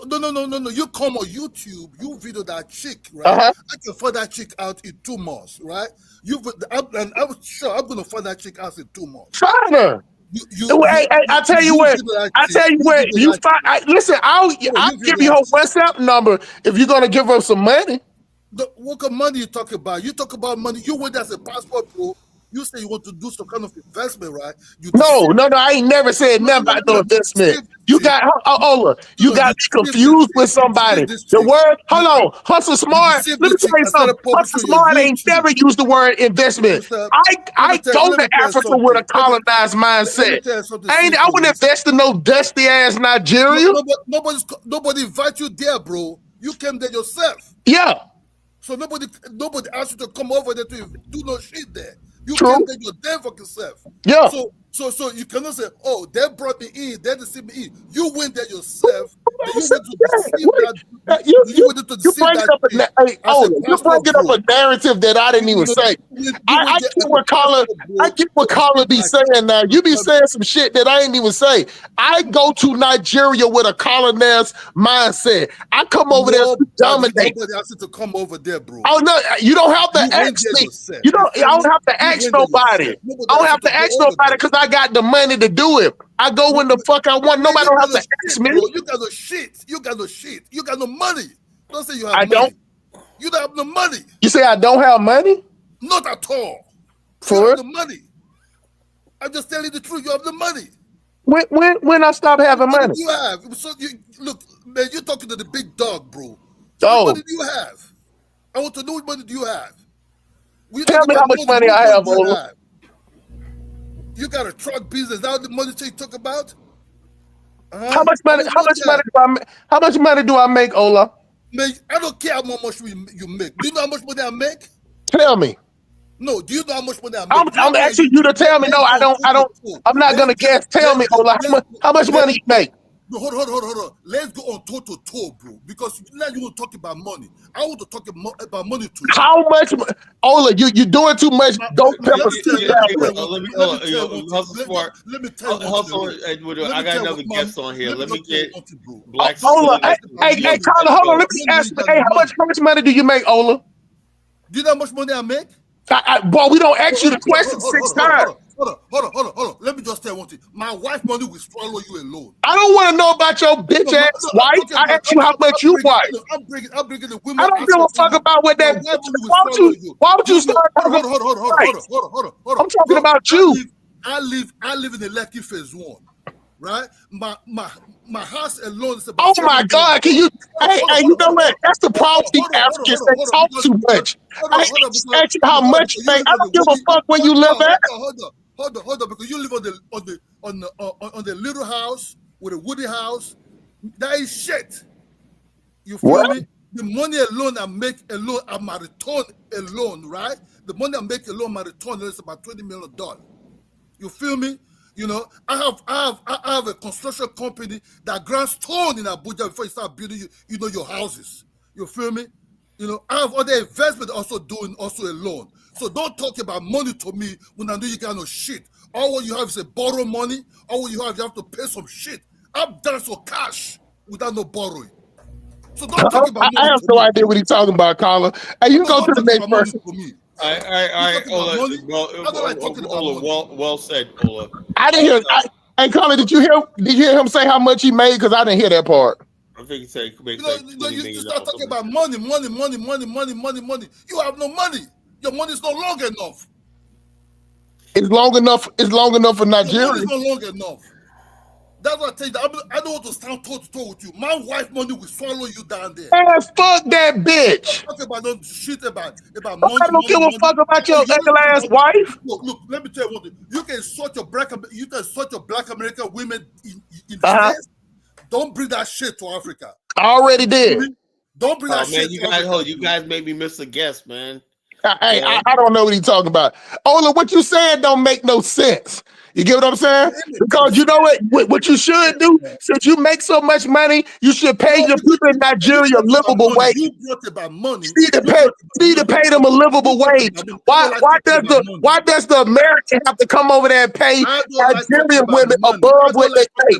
Won't you pay the people a livable wage if you make so much money? Your money, look, bro. Your money is no shit. Yeah. You talk about money. I don't like talking about money at all. But you brought money. She's earning 48,000, whatever naira she's earning. That's the minimum wage. In the States, you got people working, in McDonald's, man, who earn what is their salary over there? I have no idea what you're talking about. You to bring in? I have no idea what you're talking about. Road, bro. You go over there, you have good time, but don't bring somebody that receive you well, somebody that you have some kind of, maybe, I don't know if it's a private conversation where you have together, but you brought that shit on YouTube. You started showing how ugly she is. Yeah. How ugly that this guy husband, she marry her. You don't do that shit.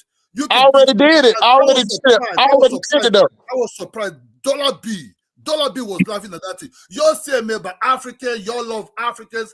No, you people don't love Africans, man. You're looking for way to these Africans. I don't give a fuck about Africa. Africa doesn't ask you to come over to Africa. You went over there. Just somebody who left Africa to go to United States. United States didn't invite him. He invited himself to come to the United States. So I don't give a fuck. I don't give a fuck about Africa. I treat Africa like the colonizer treat Africa. I go over there to dominate. What about colonizer? I go over there to dominate. I go over there and dominate. You can't dominate no shit. Because your money is a short money. Your money is a small money. How much money do I have? Ola, you're the only one talking about money. I'm just asking you how much money do I have, Ola? You got the money. You live on the shit house, woody house, fucking bungalow. No, my house is brick. Hey, Ola, for the record, my house is brick. Is that what you're talking about? You live in big? My house is brick. Fucking that's a little house. Is that what you want to talk about? Man, don't bring no wet. You got no shit. Hey, Ola, how big does my house need to be for Ola?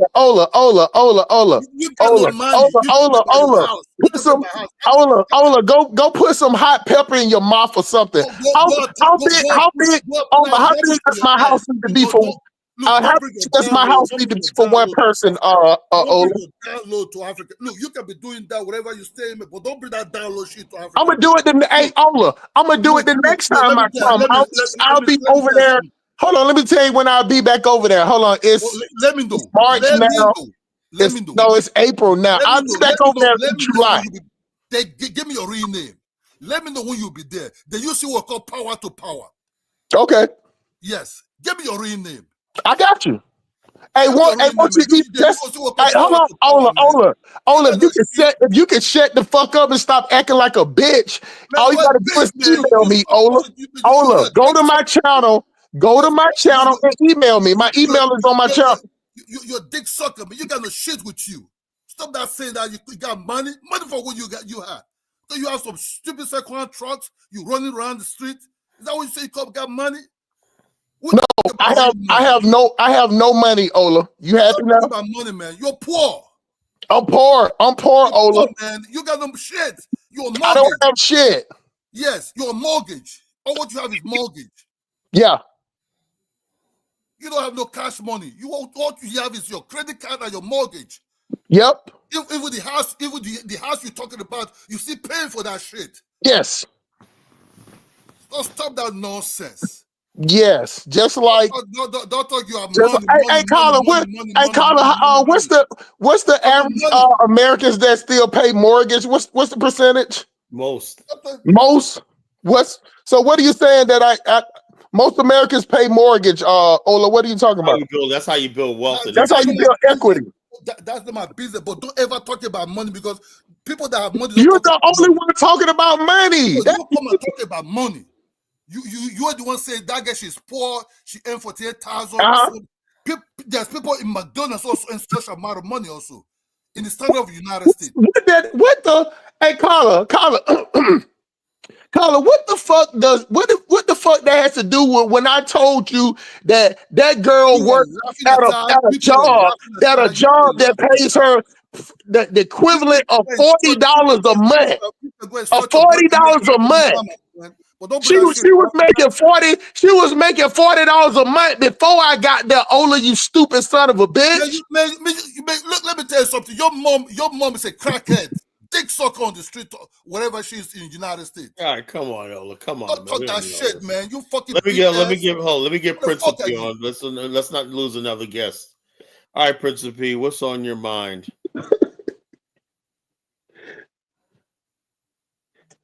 Principe, come on. Yeah, Ola, I hope your hoe ass mama dying asleep tonight. Man, I hope. Hey yo, y'all wilding on here, man. I hope cancer kill your mom very soon. I hope. Hey, Ola, what about this? I hope both of them bitches. Yo, y'all wilding, man. Y'all wilding. Hey, Ola, y'all wilding, bro. I hope both of them die. Your mom was a crackhead. I hope both of them die tonight. I hope my mama and your mama die tonight. Let's see if we can beat. Nah. Be more positive, man. Y'all wilding. Yo, Ola. See what's going on with you, man. Ola. Yo, Shep, you wilding, man. You got it's a pattern. I see a pattern with you, man. You don't respect black people, man. From African Americans to Africa. You don't respect black people. Go ahead, what you say? No, I can't. You don't respect. I can't hear you. The dude talking over you. I can't hear you. You don't even know your dad, motherfucker. Your mom was a whole dog. Crackhead, motherfucker. You were both. Hola. What's going on here, man? I have no idea, man. This motherfucker talking about shit. Fuck you. Yeah. Hola. But realistically, y'all can't be like cursing your mom. That's not good, man. Speak positivity. And I got beef between y'all two do that, man. But overall, man, there's a pattern I know. You don't respect black people collectively, from African Americans to Africans. You kind of look at them like, man, fuck all of them. And I'm wondering how the hell you gonna go to Africa and not respect the African people. The same way I go.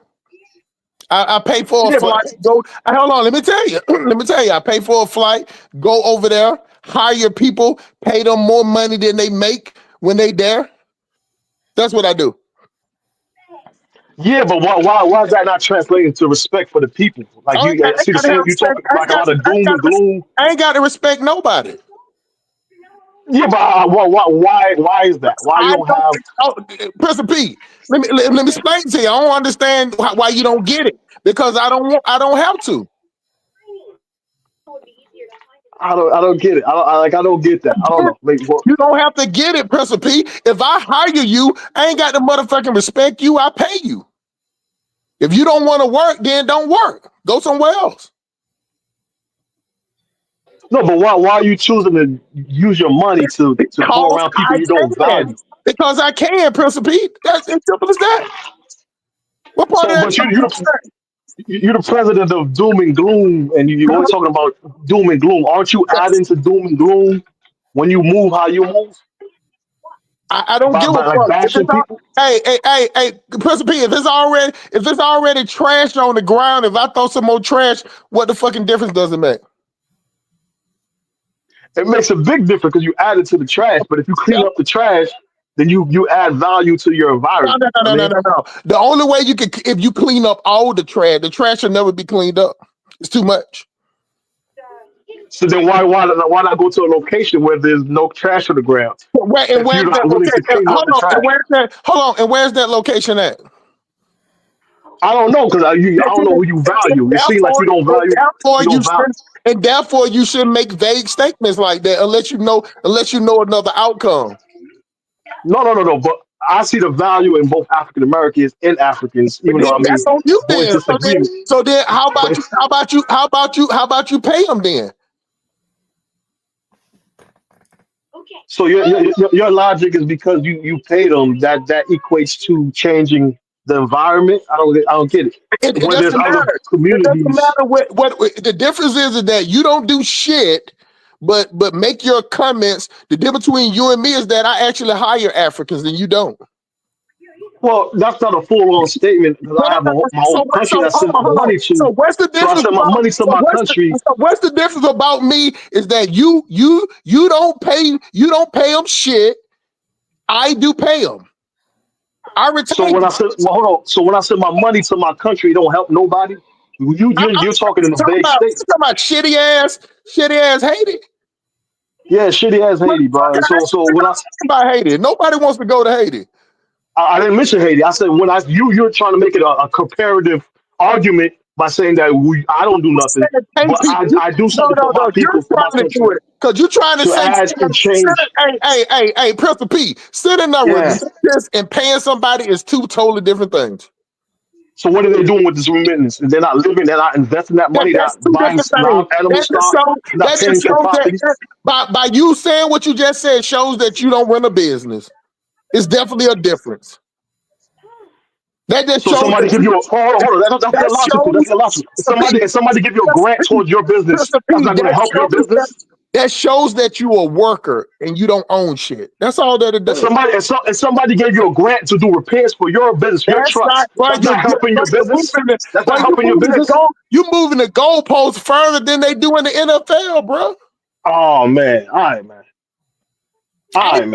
I pay people a monthly salary. Did you say, Principal? Did you see the movie Sinners? No, I haven't yet. How was it? How did you see It was it? a great movie. It was cinematic African American culture. Genius. I loved it. So why do you believe they're not putting out more movies like that? Why Well, do you think bottom he line, needs a because the studio? people the people in Hollywood don't want movies like that. Nope. Look, all our movies over the last couple of decades been whitewashed and everything like that. I mean, I like Will Smith and all stuff like that, but the movies are too, look, this is how I feel about it, right? When I watched this movie, it reminded me of let's say movies I used to watch in the 70s when I was a kid, There was a movie Blackula, there was a movie Blackula with William Marshall who played Blackula. And basically when you watch that movie, he was an African prince who was cursed by Dracula, right? And they talked about the slave trade, whatever like that, and he was going to Dracula was a slave trader. He was in Europe and he got cursed for Dracula. He came back to life. It was in the 1970s. I like movies that basically, and then also one part there was in a nightclub. And, and I like seeing movies where Black people sitting around the family dinner table and the culture of Black America. I like Black America culture being exemplified in film and on television, And this movie gave me everything I want to, I think movies ought to be. And plus they talk about the religious angle, Black people in America, the church used to be the dominant force in Black America, And bottom line, there was always this thing in our culture when I was growing to church, when I was growing up on that, they always considered, like people always say, oh, Black music, like this. All that was considered devil's music in Black America, right?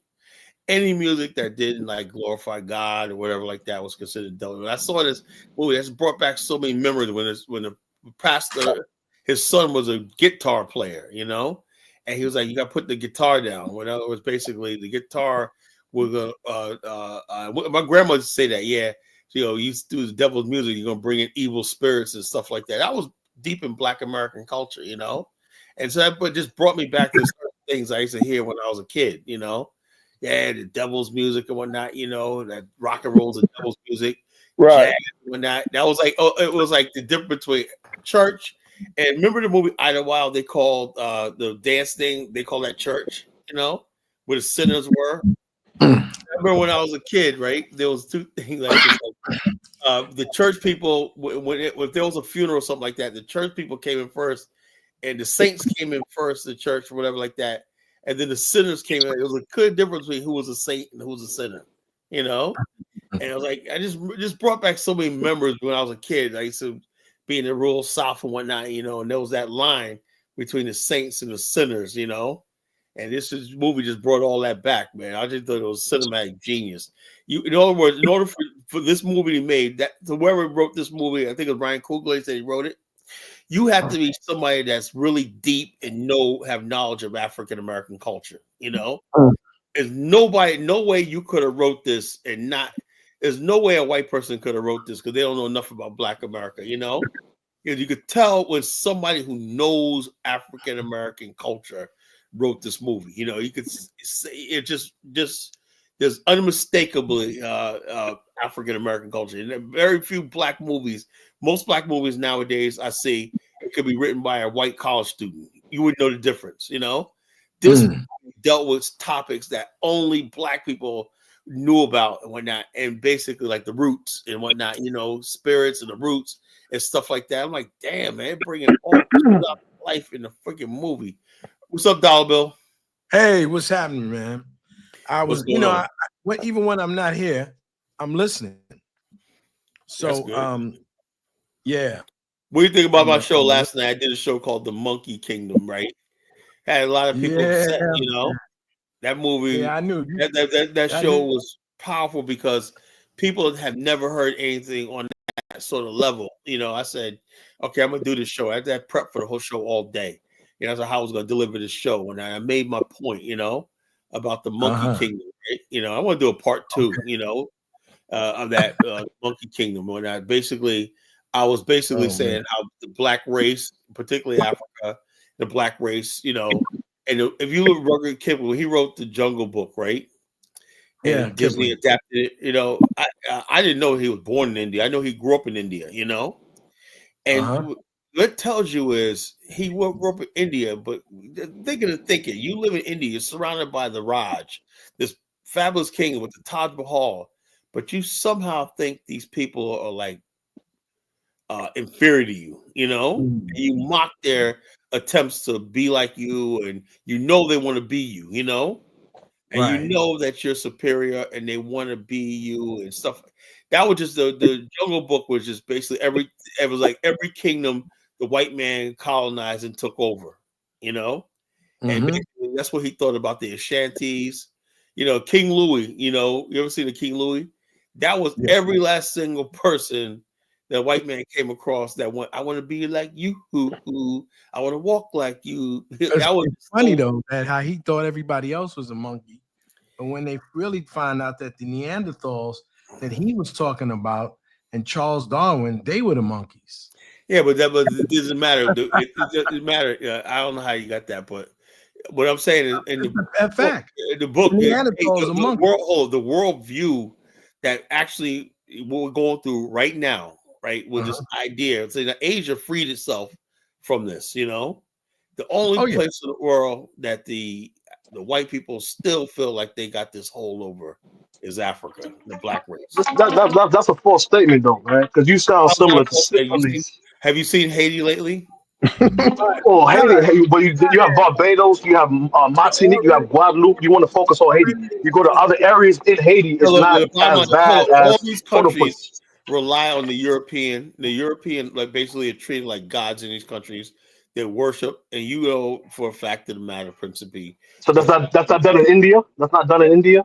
Well, the bottom line is the Indians fought them and drove the British out. That's the difference. You know, there's a funny. Hold on. We talking about the Caribbean. In the Caribbean, you know how the Indians got in the Caribbean in the early 1900s. How they got there, Colin? How they got there, Colin? They're brought over there as indentured servants. I know that. Yeah, Coolie Barboos, they call them.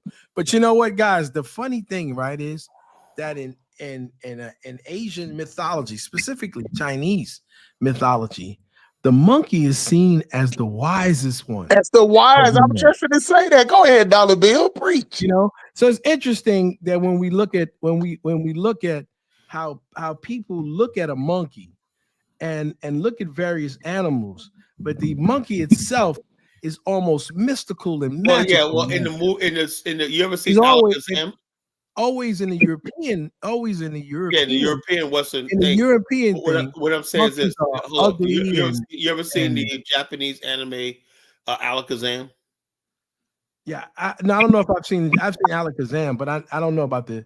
Okay, Just Alakazam give was me that anime shit, Carla. I tried, man. I can't get with it. Oh no, this is the first anime made back in the 60s. Alakazam was a monkey king, but he was very wise and he was a magician, And the thing about him was it was like almost like the opposite of Rudyard Kipling's Jungle Book. Basically, he was like a wise king. He was a magician, right? He had all this power and everything like that, but there was this world outside of his kingdom that he was always fascinated by, even though he had all power in his kingdom. He was a musician, he had all this power and everything, but there was this world outside, and it was always signified of the world of the humans and the civilization. But they will also talk about Japanese, civilization, stuff like that. And so it was a really good movie. I just basically did that show last night to basically talk about how in our culture, in the Black culture in America, right? And I want to basically use the parallel between what I thought about the two different literatures. One was the Animal Jungle, Animal Farm, and that was a really good one, because if you look at the way like a lot of countries in Africa got the independence and whatnot, and what happened in the fallout and everything, it's directly out of Animal Farm, And so when I was basically reading Animal Farm when I was growing up, right, I said, okay, and I look at it now, right, all the stuff that I see in Africa, right, okay, you get power, right, you say this one person, white man is evil, we got to get rid of him, right, then when you get rid of the white man, guess what?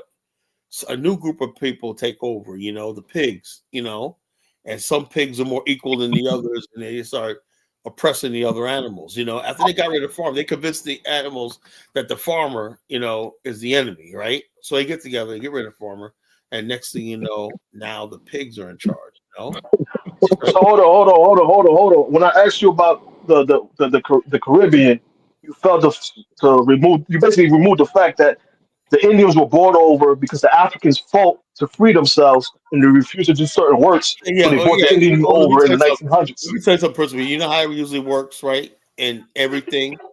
In order for slavery to work or bondage to work, you got to take people off their land.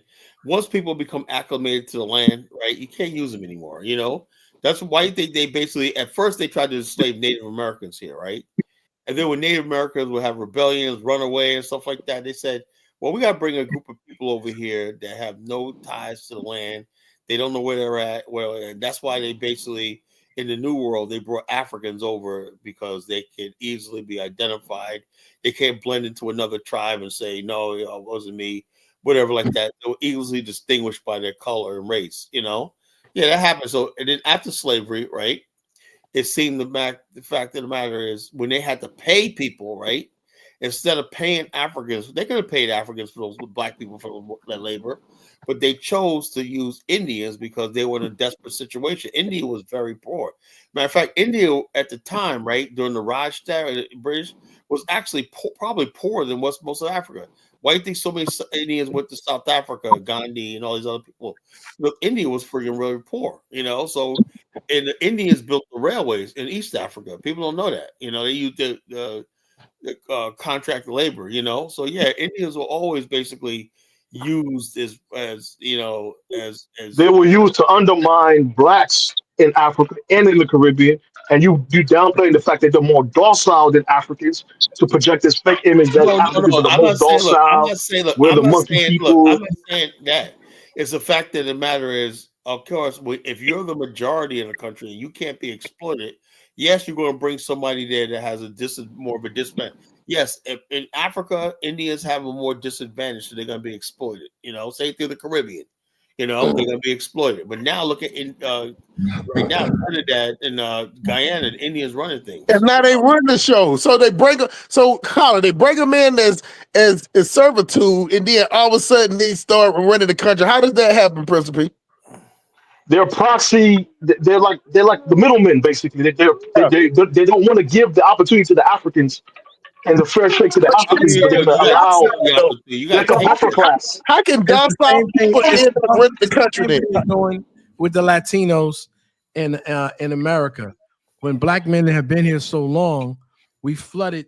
We wanted certain positions in Puerto Rico and other areas. So we started letting we made all Puerto Ricans citizens, and you know, it's a creation of a buffer class. Principe is absolutely correct.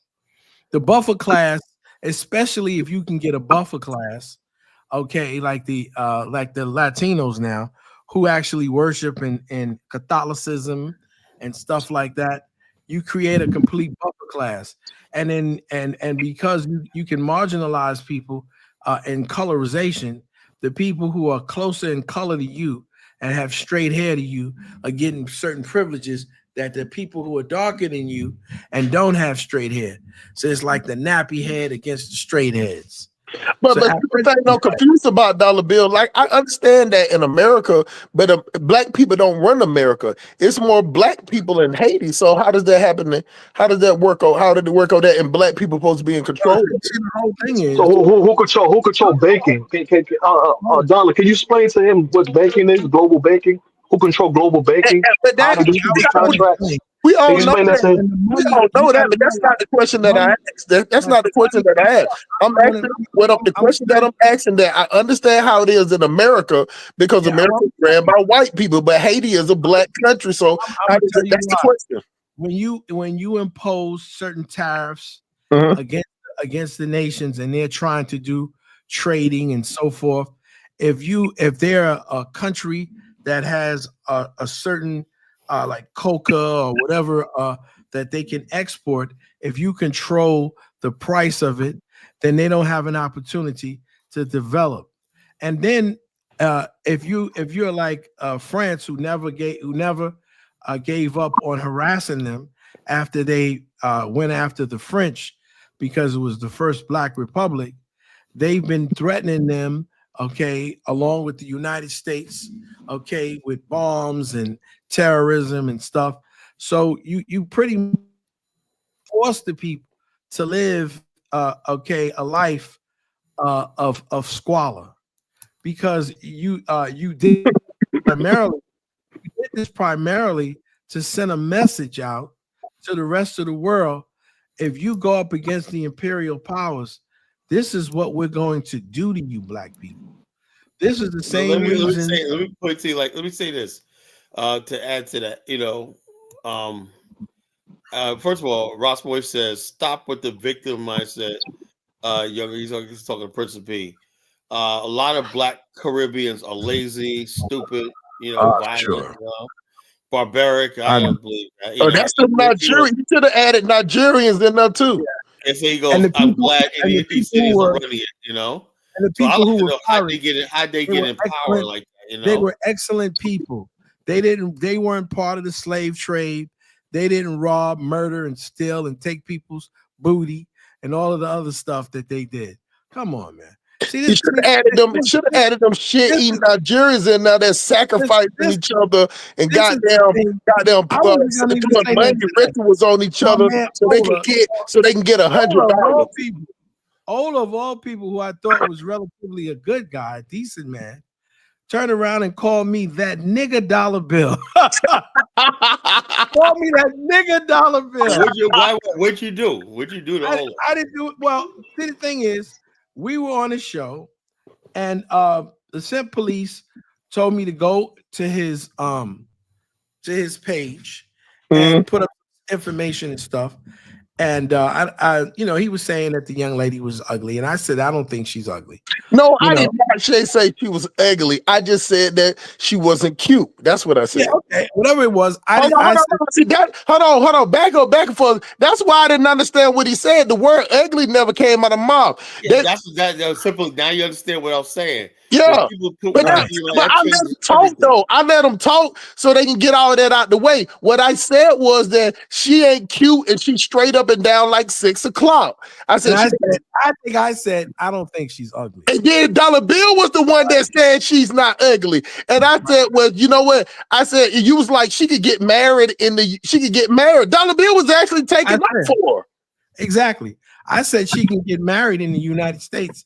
And then I said, hold on, Dollar Bill. And then I said, no, she in the friend zone. I put her as a worker. I told her she gonna be like my daughter. So that's why I don't even understand what Ola talking about, because I never call her ugly. Ola was angry and called me that nigga Dollar Bill. Because clearly he didn't watch the video. I said she wasn't cute and I wouldn't mess with her. You get what I'm saying? I told her that I sent her on the mission. See the picture right here? Well, everybody look at this picture right here. I'm gonna play this. And the blue is what the French own, right? That's the French, yeah. You know, that's French West Africa. I want to tell you something like what's going on, right? Damn, that's like 65%. Yeah, from Algeria. The only country really I think that freed itself a little bit is Algeria, because they fought an actual war, a long bloody war with France. I mean, it was bloody, you know. And basically, I think they're free. I'm not sure 100%. I gotta check it out, right? But still, though, anything you see in these areas, even Morocco, you know, Morocco is French. You go to Morocco, everybody speaks French, you know. France got its tentacle in this whole region, you know. Everything you see, like Ivory Coast, Guinea, all the stuff like this, French has monetized all the land in these areas right there, you know. So anybody that has land in these areas right here, the French, they're basically paying something to France, whatever like that. French can borrow against any of this land here is real estate, you know. I want an apology from Ola. Ola, I want an apology from you calling me that nigga Dollar Bill. I had nothing to do with any stuff. I want an apology too, because I never said she was ugly. What I said was that in Africa, she's 28, so that's old as fuck in Africa. You get what I'm saying? So the odds of her getting married, she don't even want to get married because she tired of goddamn Nigerian men that always flex like they got so much money, but people goddamn living in squalor. You know what I'm saying? That's the one thing that she did tell me about. How people in Africa are so rich, but they paying them an unlivable wage. But check this They're out. so rich. Let me say this. Look at Ross Moyes. Look at the black Frenchman. He goes, France don't own French. Are you kidding me, Ross Moyes? Everything in this region right here is based on the French monetary zone, right? And who basically underwrites the French currency? Who backs it or not? Who's guarantor? The United States, the U.S. dollar, right? Wall Street banks. That means if any of these countries, whether it's Burkina Faso wants to succeed, whatever like that, sooner or later, the United States is going to come collecting like they did in Vietnam, you know? And let me tell you something. And this is they're going to be on the island by themselves? Yeah, Vietnam, Saigon was a pearl of Southeast Asia. Most beautiful city in Southeast Asia. Who bankrolled that? The United States, you know? And that's why we had to basically be in Vietnam to recoup that money. Once the communists take over, you lose everything. You got inflation. You lose everything. Same thing happened in Africa. This is not going to be easy. People think colonialism is we're going to fight. Look, the bottom line is as long as this is true, then you got British West Africa, right? You got Portuguese Africa. All these places were bankrolled by the United States. And the bottom line is this, the interest and stuff like that on the money that developed these regions and that could finance the mines and stuff like this has to be paid, you know, one way or the other. Do you know how big France is? France is like the size of friggin' Texas, I think. No, hell no. Nigeria's the size of Texas. France is like the size of Arkansas. Yeah, a little small country, but look at that country that y'all letting shit and the British ain't no bigger than goddamn Oklahoma. New York, the state of New York. You know? Yeah, maybe. You get what I'm saying? And but let me tell you something, man. One thing I know about the Nigerians, they some motherfucking goddamn money hungry pigs, bro. They ain't trying to help nobody else. You know what I'm saying? Like they got. I had Mike O on last night, right? And he's sitting there like I did give Lewis his flowers for that last night. He said, "Why are you sitting here defending the white man?" You know, like Mike always, "Oh, the white man, you guys got to blame." Look, Lewis like, look, man, the white man took out Kwame Nkrumah, but why you got blame? That's what they do. And he said, well, so the bottom line is this: you got a mentality coming out of Nigeria where they basically want to be the white man's defense counsel, but they don't understand. White people will throw them under the bus in a minute. I watched one blog. It's basically they will basically talk about slavery, right? And all the white people were saying was they sold their own people out. Every professor I had told me it was your own people that sold your you own people. That's what they always say. The Nigerians they put that all on that Nigerians. Nigerians will sit there and be like, "Yeah, well, I to this day, and I've studied in Africa. I do not believe Africans voluntarily did slavery. I think they were forced and coerced in it by Europeans arming both sides." No. Bro. You see Ramoi's comment. If you know where Ramoi's tribe is and what they used to do, you understand where his comment comes from. Yeah, but the whole thing is certain tribes were complicit. Let me tell you something. Houses was very complicit. Even in Haiti, they got terms like Biausa. Biausa that's his tribe he comes from. So he knows what type of people he comes from. First of all, he's talking shit about the Caribbean. He's a damn Haitian. I don't care about that. I don't believe all that stuff. Look, let me say this, Principe. The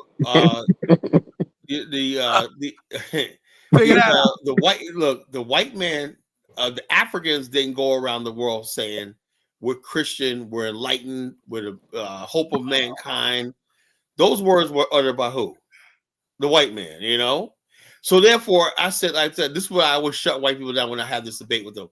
Well, your people, so I said, well, don't you call yourself, and do you believe America was advanced civilization, the exceptionalism and all that? Yeah, I do. We're the greatest civilization. Do you believe America is a just? What would a just country be involved in the slave trade? Do you understand right from wrong? And then Mike was last night trying to say, well, you can't judge people about the time they live in. I said, oh, really? Do you understand what would transpire during the slave trade, right? Predate the slave trade. It was the Magna Carta. It was the Protestant Reformation.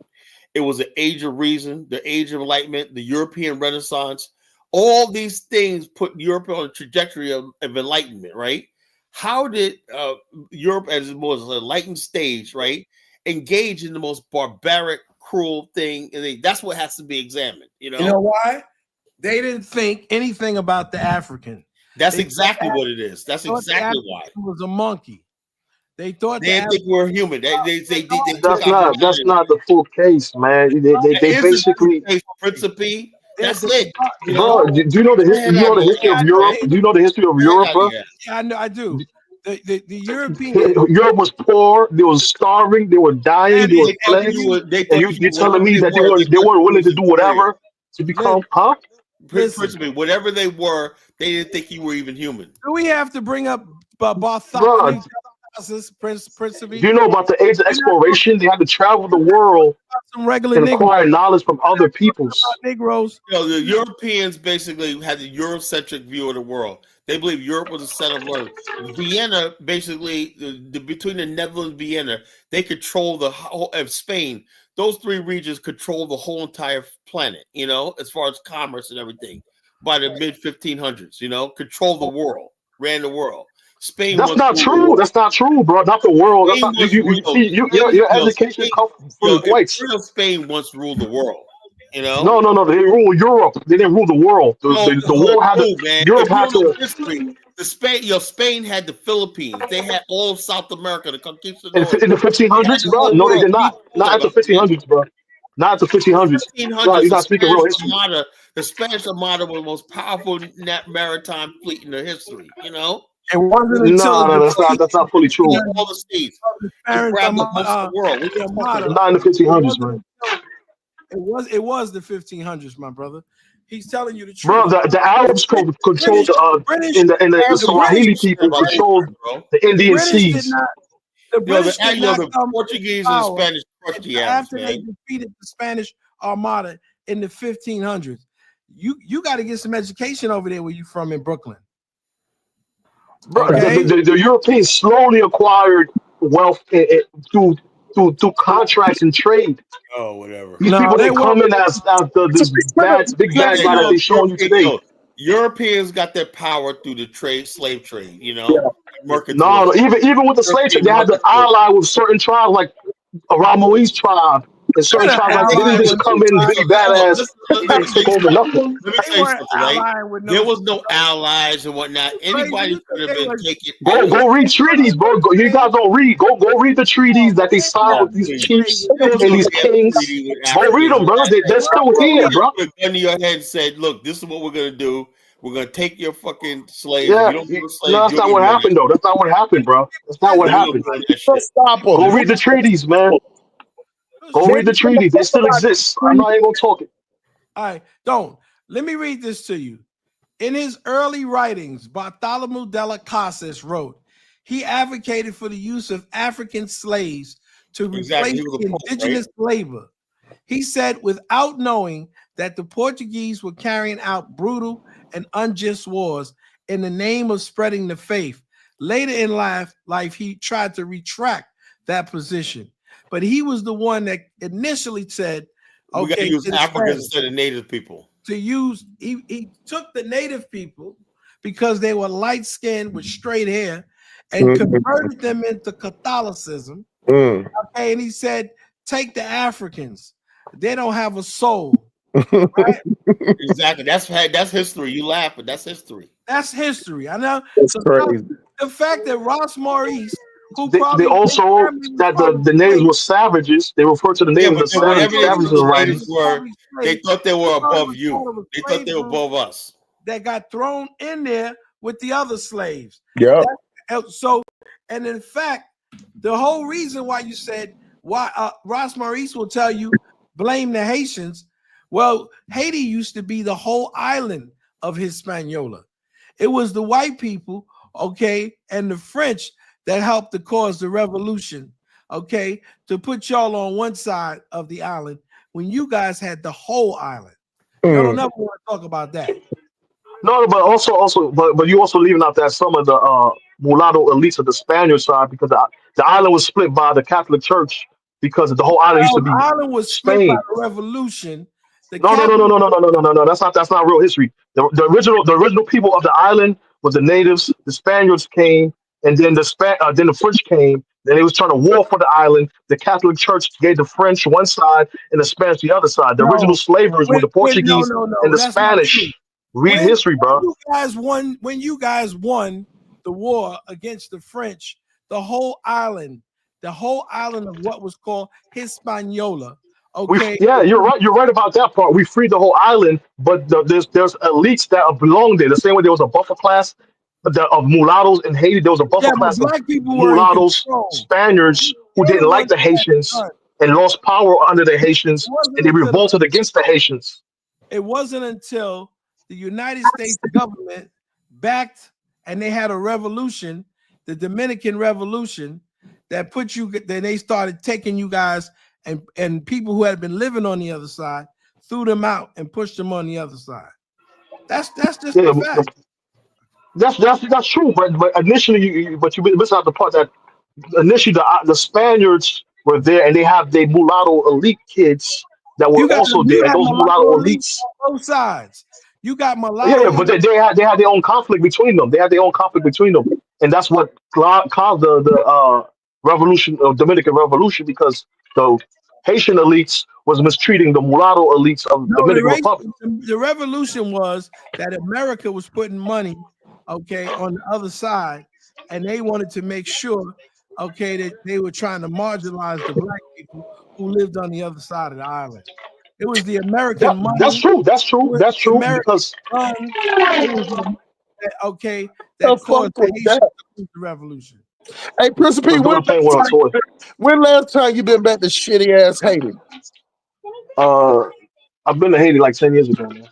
10 years ago. It just shocking how y'all talk like that and y'all ain't been back, ain't trying to go back. When the last time you been down to the trap, man?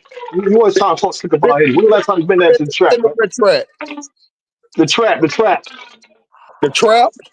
Yeah, the rugged trap. Liaison. You get what I'm saying? I'm never completely out. You know what I'm saying? I'm never completely out. Don't say too much. All right, man. I got you. It's a reason why you don't go back to Haiti because it's a piece of shit. I understand. Nah, that's not. Right now, Haiti's not good to go back to. I wouldn't suggest somebody to go right now.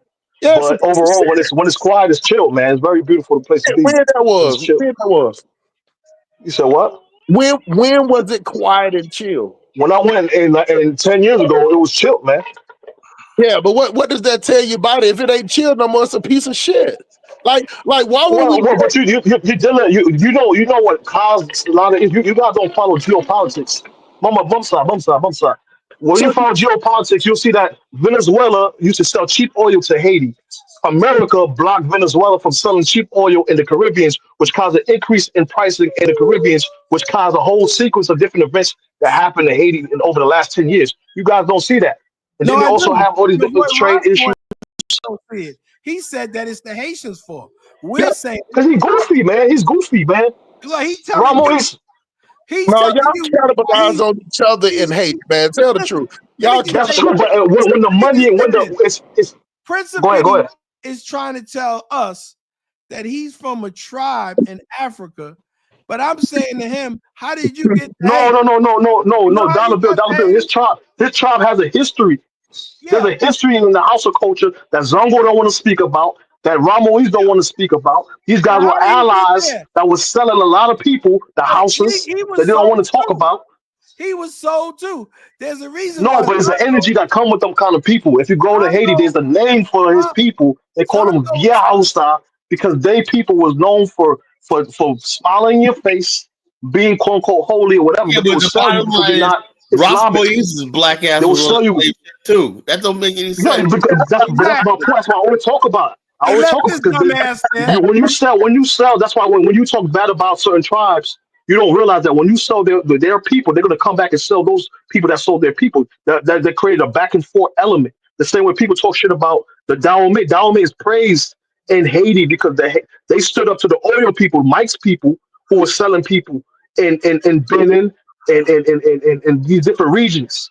There's a history behind some of these things that you guys want to minimize, but those play to the effect of what's going on in Africa. We're not You do minimizing. minimize that.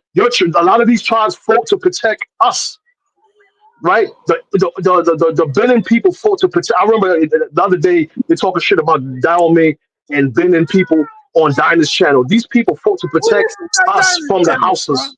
Stop it. No, but I'm saying the same mentality is here again. Y'all say, oh, these tribes didn't fight to protect us. Nobody fought to protect us.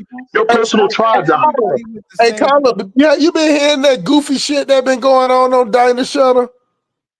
I heard of it, bro. Yeah, man, I can't even watch that no more. Yeah, like I mean, I know he chasing the algorithm with the thing because he get the views with that thing, but it's Well, just the thing is about Dynas, my good brother, he's basically single-handedly destroyed the Pan-African movement, and because black people are completely turned off by it. Let me tell you something, right? It's dead.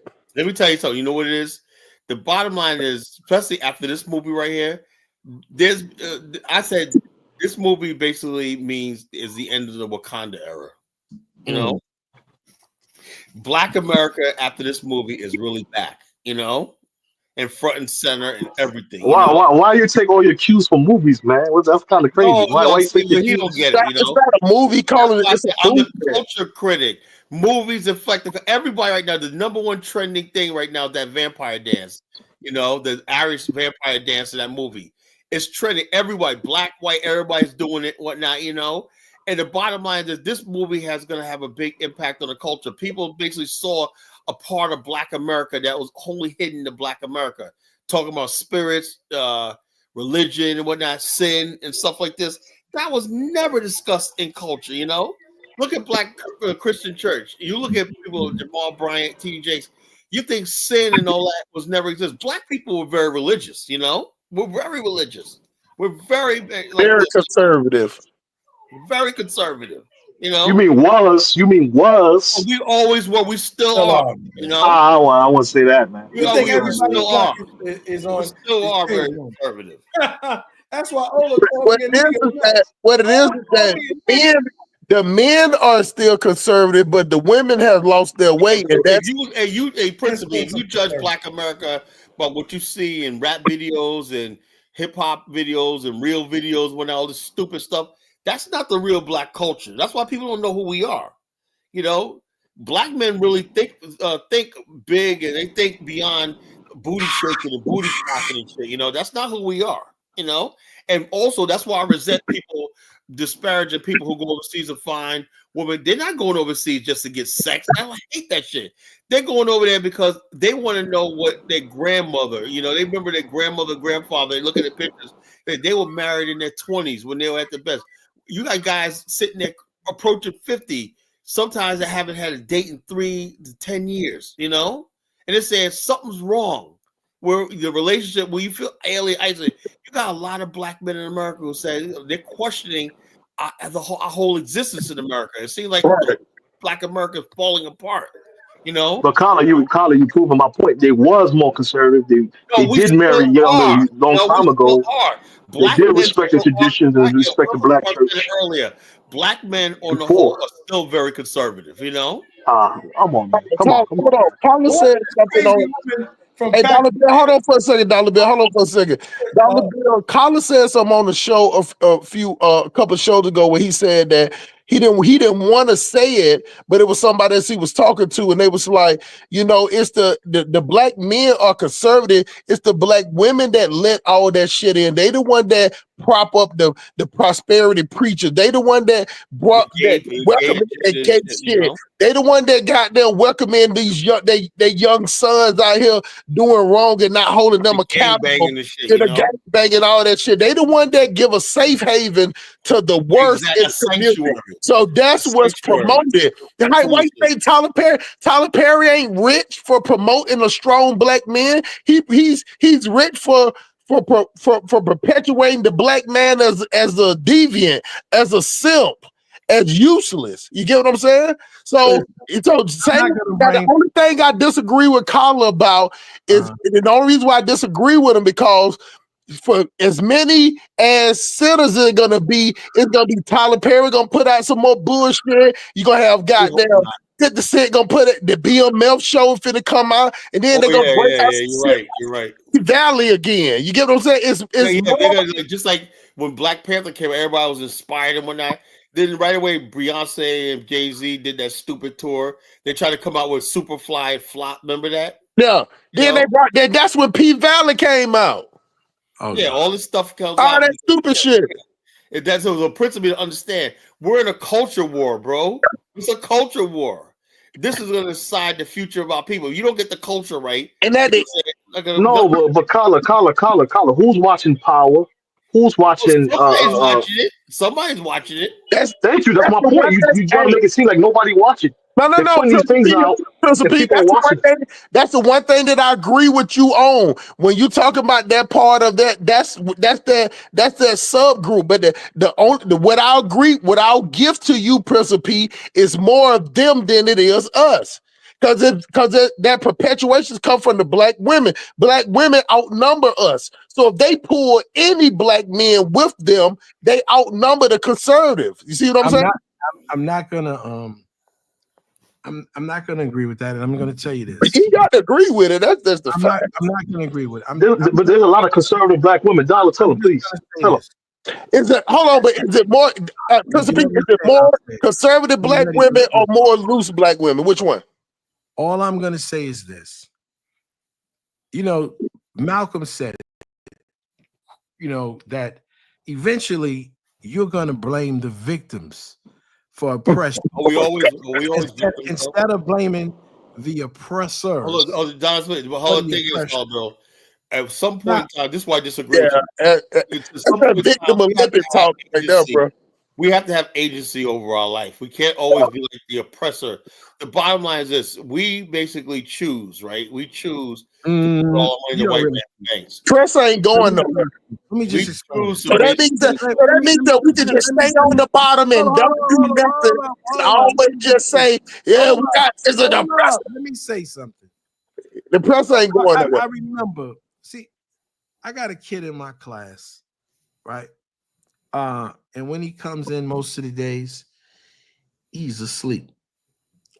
And I don't want to say this to influence what you guys are saying. And it's not an issue that I'm saying that some of these women aren't the way you say they are, right? But what I'm saying to you is it's not the inherentness of the women. It's the situation that make women like that. And then again, I don't think the women that you talk about in Africa or in Jamaica and all these other countries are any better. I don't think they're any better. Dollar. Can I say something? Can I say something after Dollar? I was talking. Dollar Bill get his kick on, man. I don't think any of these women that you guys talk about and you give them such high votes. I don't give nobody high. I do say this. I don't think they're any better than. I think I do. Look, I'm saying I like don't this. think they're any better than American women. No, I'm like this. What women do we give high hopes to? Hold on. Women are a product of the Let me men. get back to this. Let me get back to finish this video. Tell me what you think, Dollar. This is what we're watching before you got on. No problem. Let me get back to this video, right? Now, Hey, but why Carla putting the video on? What women do that we say that's better than black women? You're talking a lot about foreign women and how better they are than. I don't think so. Hold up. Let me say this. Here's the thing, right? My just cheaper. The whole thing is, like I said, nobody's saying women are better. I have a lot of my sisters in America that I love. I love my sister. I love my female friends, everything like that, right? But we reached a point, maybe Black America is a victim of his own success. You know, we're not at the point now where women really don't need us to survive, you know, whatever like that. And the bottom line, like I told Dark Migo earlier tonight, right? This is what I'm telling him. He said, "Oh, I got no problem with Black America." Well, okay, because you're young, you're 23 years old. By the time you're 30 years old, 95% of those women are gonna have 2 or 3 kids, you know? They're not going to worry about, oh, you cool, Dark Migo. Oh, you're so sexy, Dark Migo. What they're going to be looking at is, do you got a house in your name, right? Can I move my kid in there or not? You know, better kids enough. Yeah, this is what they're not going to think like any other women. That's the reality. I think, and the bottom line is, go to another country, and I don't think what you able to take care of them 3 times more than somebody else from there. Yeah, but hold on. The thing is, though, when you go to another woman in America, look, you go to another country. When you go to another country, right? You go there and you're meeting women that basically are receptive to men. Yeah, because if your $1 is $1,000. No, it's not. That's not that. Dollar. I think you can tell Dollar Bill ain't never been to Africa. Basically, what they're looking for. They're not gonna just have you just flash a couple of dollars in there. Look at that's not how. They wouldn't be screwing them white men. Well, I don't know about that. All I know is the women I know in Africa, right? I know women who these are decent women that basically like this. Listen, if I wasn't who I am, right, and I wasn't the type of guy that I am, I would not be with my wife right now. You know, I'm not talking about your wife. Can I say something? Real quick? It ain't because I got money, you know. My wife. I was with my wife. All I'm gonna tell you is. Hold on, let me tell you. Hold on, Dollar Bill. Let me say this, bro. Go to Africa. Yeah, but hold up. First of all, cream of the crop of women. You don't see a lot of white men. Dollar. You don't see a lot of white men in Africa like that. You know, if you got I know one. He's 70 years old. Don't think nobody left. I don't know why you use anecdotal stuff. Then make that. Do I need to bring the white men on the show? Yeah, I'm saying. Yeah, but it's not that much. But it's not that much. Dollar. You always that. You just lost on that one, bro. I don't see that to the white dude. You might see one or 2 white guys, right? Hold up. Let me say this. You might see 1 or 2 white guys in there. That's it. The whole time I was there, I think I seen like 3 white guys. I'm not talking about Liberia. I'm talking about Kenya. I'm talking about. I don't know about all those countries, right? But the bottom line is East Africa, though. You know, that's prostitution, stuff like that. But when you talk about Liberia, you got a lot of decent women over there that's well educated. Everybody's decent when your money is $100. No, it's not that, bro. They don't care about your damn money. Dollar. Can I say something? Yeah. Because I think Dollar making a point, but I think Carl is technically right. Like a lot of the African cultures, Caribbean cultures is like African Americans from the movie center. They're more traditional. They're more conservative. If you look at even if you look at like the 1990s, right? Hold on, dollar. Hold on, real quick. Hold on, dollar. Stop The hold on. Hold on, dollar. Hold on, real quick. You go to any traditional society. African society is very traditional, very conservative. They real conservative. I got some money in my pocket. Like Colin, when I was in Nigeria and I said that I didn't have no religion, man, they was looking at me like I had to stop somebody. Did that stop you getting a woman? Oh, you're always gonna get women. But I'm saying, but what you're making it seem like is like every woman is lying. Yeah, they just gonna fall on you because you got every woman. They don't have the first women in Africa. I said about 80, care about your money, whatever like that. They don't care about that. If they like you, they like you. You know. But Carla. But Carla, to dollar's point. Right now, they do not care about money, bro. That's not true. You know why I know this true? Could you find an African woman? Because Elvis saying so in the chat room. Could you find an American woman in that? Could you find an African woman? Well, it's like this. Look.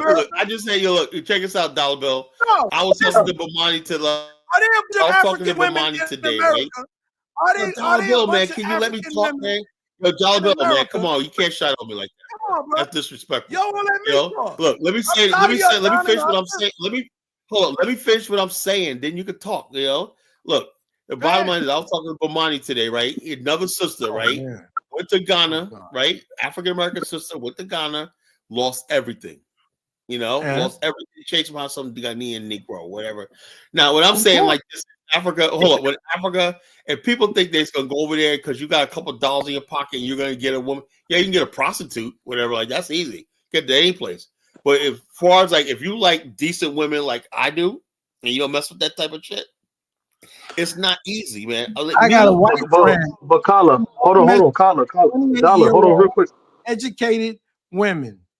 Educated. Yeah, like I said, bottom line is you think if I was just any kind of way I could just get Isabella? No, we're not. I gotta work with that shit, I don't do that, man. Like I said, so I don't basically like I don't look at women. And one thing I don't do is when I go over there, I never give the impression that they could be bought by money. You never do that. You want to turn to African women overnight. I know African women here in America. You got money. African women in America don't look at African American men.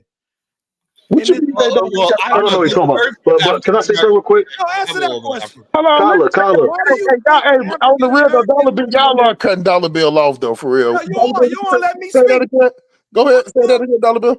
How come these African women that you guys talk about only exist in a place where your money is $100 to $150 more than it is in America? I don't know about that because I don't mess with. Well, I'll be honest with you. I don't mess with all of these. I don't look, Dollar Bill. Like, let me say it like this. I don't know because I don't get involved with African women like that. You know, I could basically. Well, this is what I'm saying. Go ahead, Dollar Bill. Listen. This is the point I've been saying for a long time. Well, I always say that this Pan-Africanism bullshit is not real. Because it's not. I agree with that. African women, listen, I know plenty of African women, right? Because I live in New York City. Plenty of them. Ghanaians, Nigerians. I even met a few South Africans, some Kenyans. I know plenty of African women in America. I know one guy that married a black African professional woman. Okay, he met her when she was young. I know one guy, but I know tons of African American professional women married to African men. Why is that? I see them all the time in the nurse's office. And again, there's a lot of shortage of black elders. In the South, let me answer that question for a second. In the South, in the South where we at, it's more professional Nigerian men than it's Nigerian women. Yeah, but what I'm saying to you is there's plenty of professionals, specifically nurses, who are African from the continent. And I think the last thing they would want to do, even if you were a professional, is marry an African American man.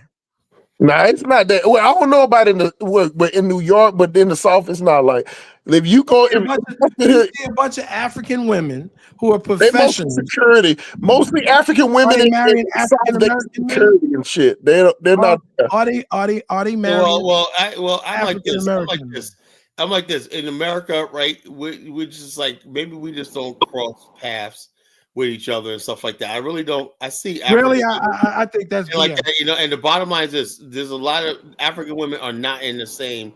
Yeah, they don't. If you go to Washington D.C., They don't hold- they don't- about that. You'll see you more know, African men out than African. You'll see more if you African. go to Washington D.C., But can I say something after you, Dom? That's a small sample though. Washington D.C. is small as fuck. Well, these are the big. These are the largest groups of people. Yeah, but you only talk about a total of 100 people. It's not that many. It's not 100 many. people. It's not that many people. You know what the most African, like Nigerian, you know what cities do they live in? Like I Houston. do. Houston. They live in Houston, Atlanta. They live in number one, they live in New York. Number two, I don't know about that. Number one is Houston. I know about that. Number one is Houston. Nah, not New York, man. Not New York. They live in. Do I have to bring it up? It's way more Senegalese. People from Guinea. The number one is Houston, Dollar Bill. I'm trying to tell you. Not Africa. He talking about Nigerians, not Africans. Not Nigerians. Number one Nigerian is in Houston. Yeah, I agree with you. It's not New York. But can I say something real quick? To Dollar's point. Number two. Nah, can I say something to Dollar's point? Because there's still a lot of conservative black women in the African American. People have this idea, like I said. No one look. I want to be clear. No one's saying that African American women aren't great. We love them. They're what I do, And my sisters, we love them and everything. Like I said, the point of this movie, right? I was just basically enamored by our beauty of our women and stuff like that. I can't wait to watch it tonight. I'm gonna watch it. So my whole thing is, like I said, when you talk about the average African American, remember something. You talk about a first world, third world dynamic. Most black men in America, most men in America, right? You got white guys going to places like Ukraine. That means that Ukrainian women are better than America. No, just that there's certain things. Close proximity. Yes, men are looking for. And it has nothing to do with it. You still got to win these women over. Like Russia, there's a lot of white guys going to Russia, Ukraine, the Czech Republic, like that.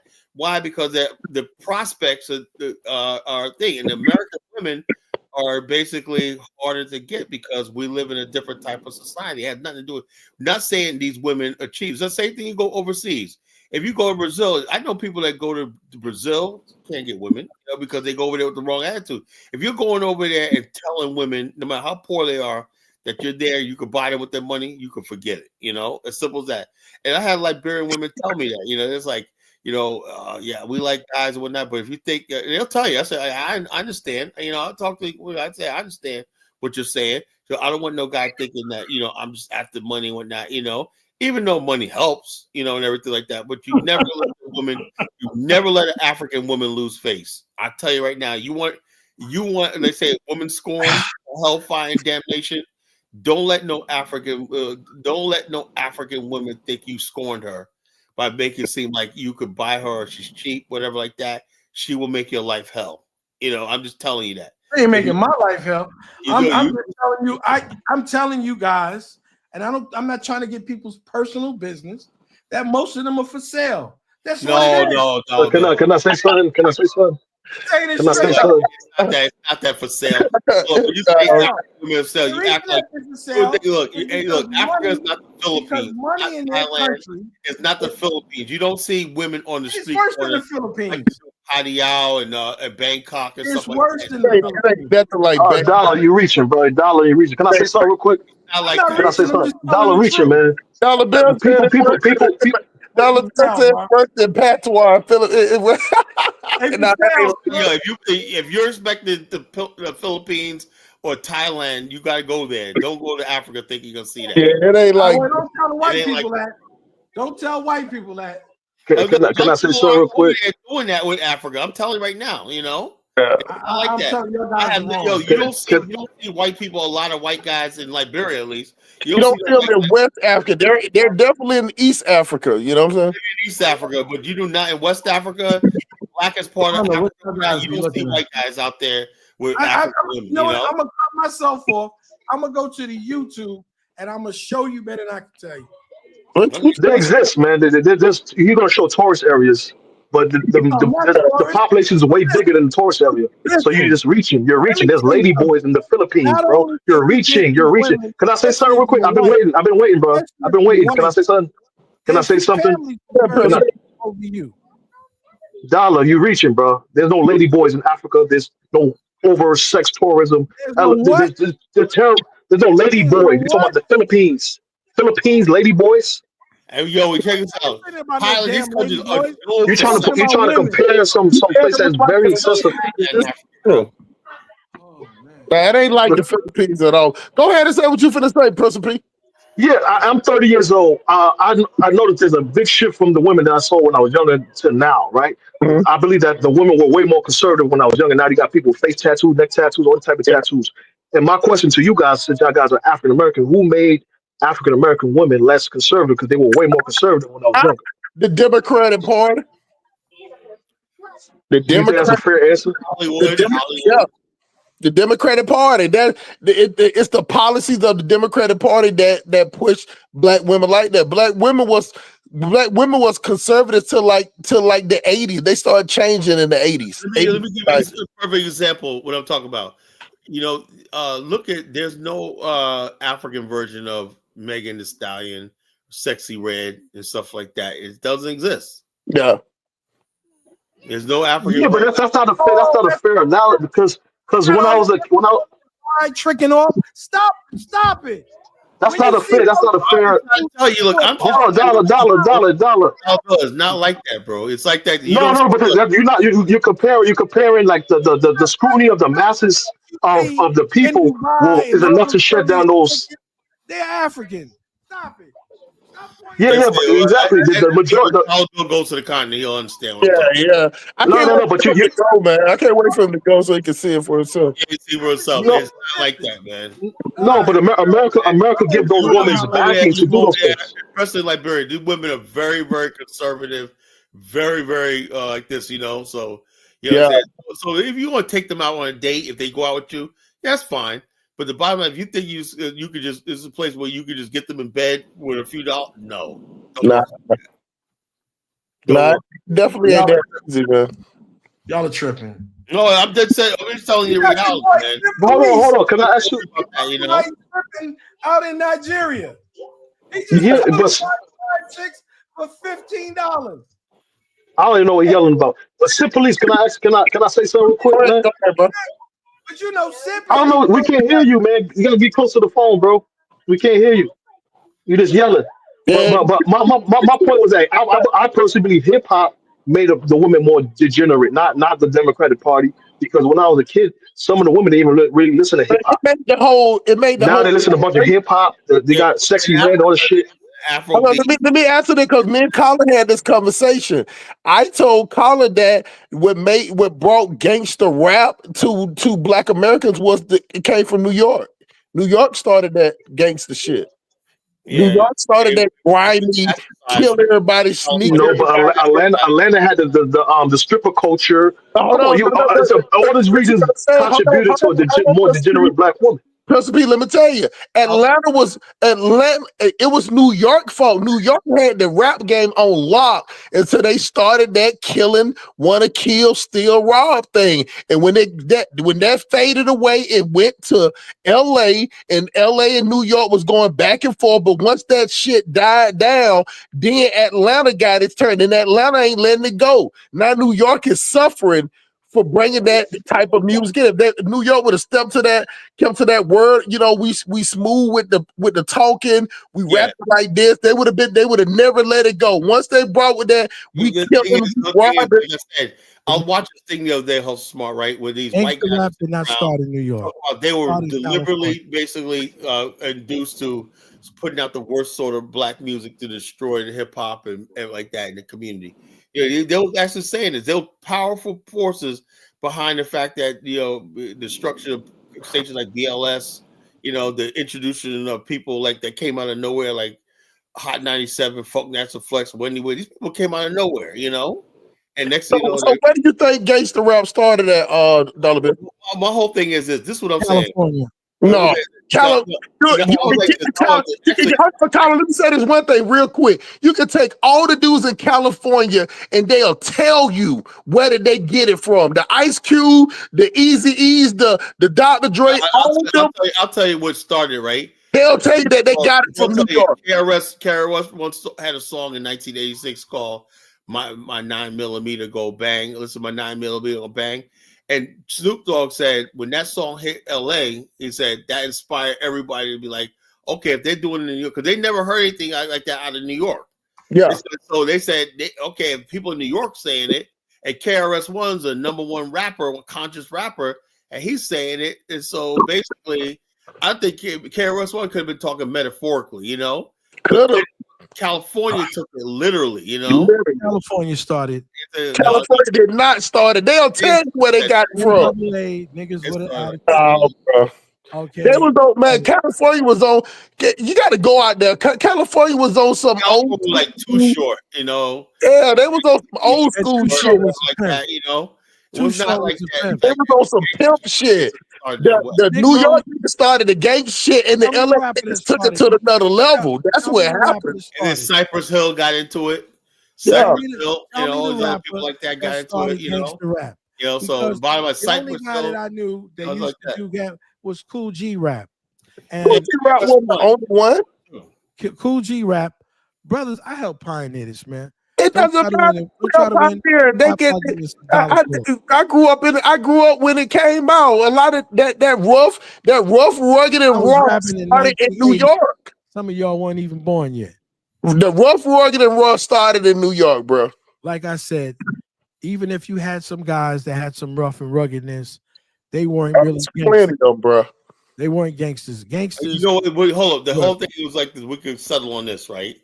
The thing is, though, although it was basically, look at Elvis trying to kiss the He's kissing my behind. You know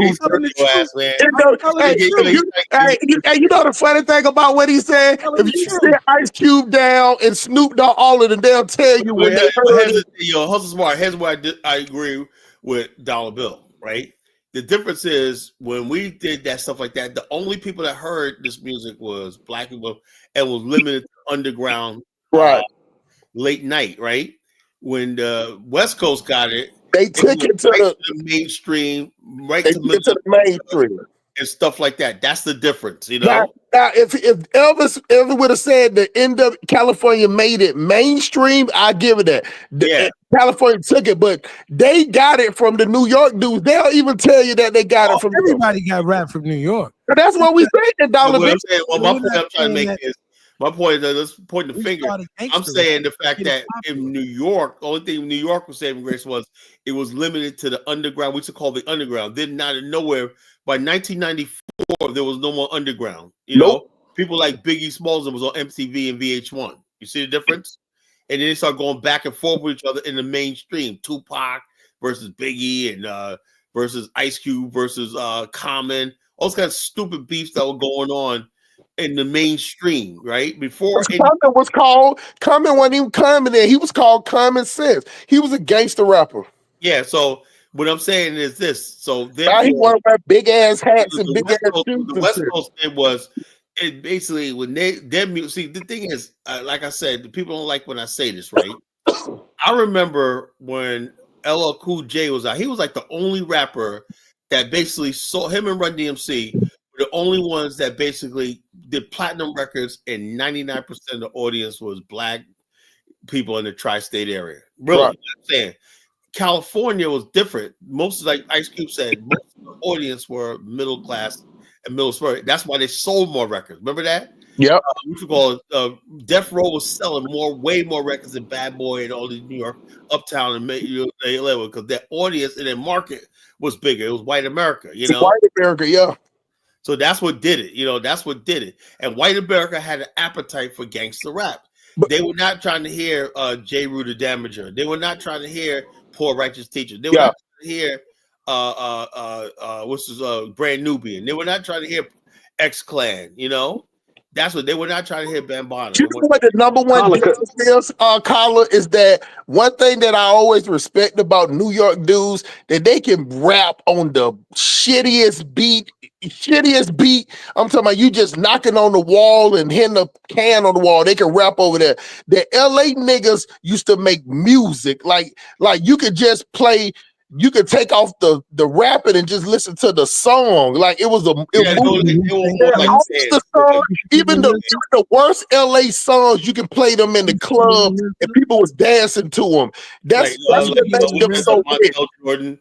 Jordan, he was West Coast. The RZA didn't make a lot of party songs like songs that was in the club. Yeah, that's another thing in New York. The hip hop was used to be basements, playgrounds, you know, stuff like that. That was a hip hop scene back then. Then they moved it to the club.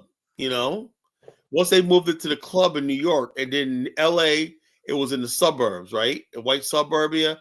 In New York, it was a club when we lost hip hop. You know, I knew we lost hip hop forever. You know, back at that time. You know, because young brothers like back. I then, want to do a whole show on this, guys. The young brothers like dudes like Big L. They like people like Pharoah. We like the Jizza. We like the RZA. We like the Jizza. We like Raekwon the Chef and all these other Ghostface. But he made all the music. We like the AZ. You know, we like rappers like that. That was popular among black men. But like Killer Priest is another one that was nice, right? But it's Sons of Man, all those people like that, Gravedigger, 12 O'Clock. But all those groups of people didn't sell. They didn't sell. I disagree. The RZA and them. It is the truth. They had the RZA. What was the top selling Wu-Tang album? I don't know, but I know it was Wu-Tang Forever, and I think it just went double platinum. I know with Wu-Tang playing nothing. That's it. You know, but they also had the other groups with platinum. Hold up, just like 5 years ago, the Liquid Swords, like the Jizza's album, just went platinum after like 20 years. Yeah, but listen, guys, I want you guys to do. We're gonna have to have a face down. I'm tired of you guys disparaging my African American women. I'm tired of you telling me about these African women. I'm tired of you telling me about these Caribbean women. I'm telling you that some of these women y'all talking about is wicked as hell.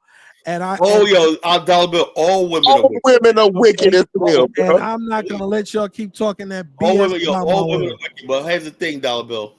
It was like when you go and like I said, there's a lot. I don't know. Because I've been dating women from different countries right? Since I was 19. And let me tell you something, Dollar Bill. Y'all got kind of experience I do with foreign women. Look, Dollar Bill, let me say this. She got some of my last nerve, right? Me and her be like swinging on each other, right? You know, bottom line is this. That's our life. I can't really tell you what's going on with a lot of people. But I do know is this. All the stuff that I put her through, I know no black woman in America would go through the shit that I put Isabella through. You know, that's what it is. She's very patient with me. You know. Yeah, but that's your personal thing, and I don't feel. So that's what I'm saying. You know. So, but I'm saying. I want to talk more general than specific. But dollar. Let me explain something to you.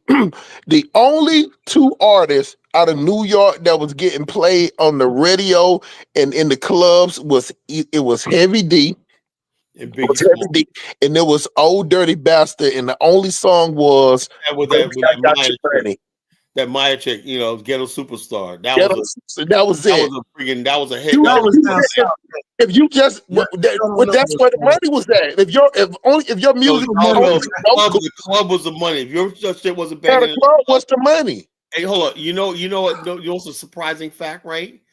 The only rapper that basically was able to break that impasse, right, and not without the club and stuff like that. The only rapper outside that was Eminem. You know, because he had a huge white audience. Yeah, the white audience. Yeah, white audience. Yo, you have to have an audience, man, to sell. Yeah, you know? and why you think? How you think the Cash Money? Them niggas couldn't rap. Them niggas was booty as shit, but they had the music. They was in the club. That job that and not said that remember that song where he had. Y'all don't forgot Tupac.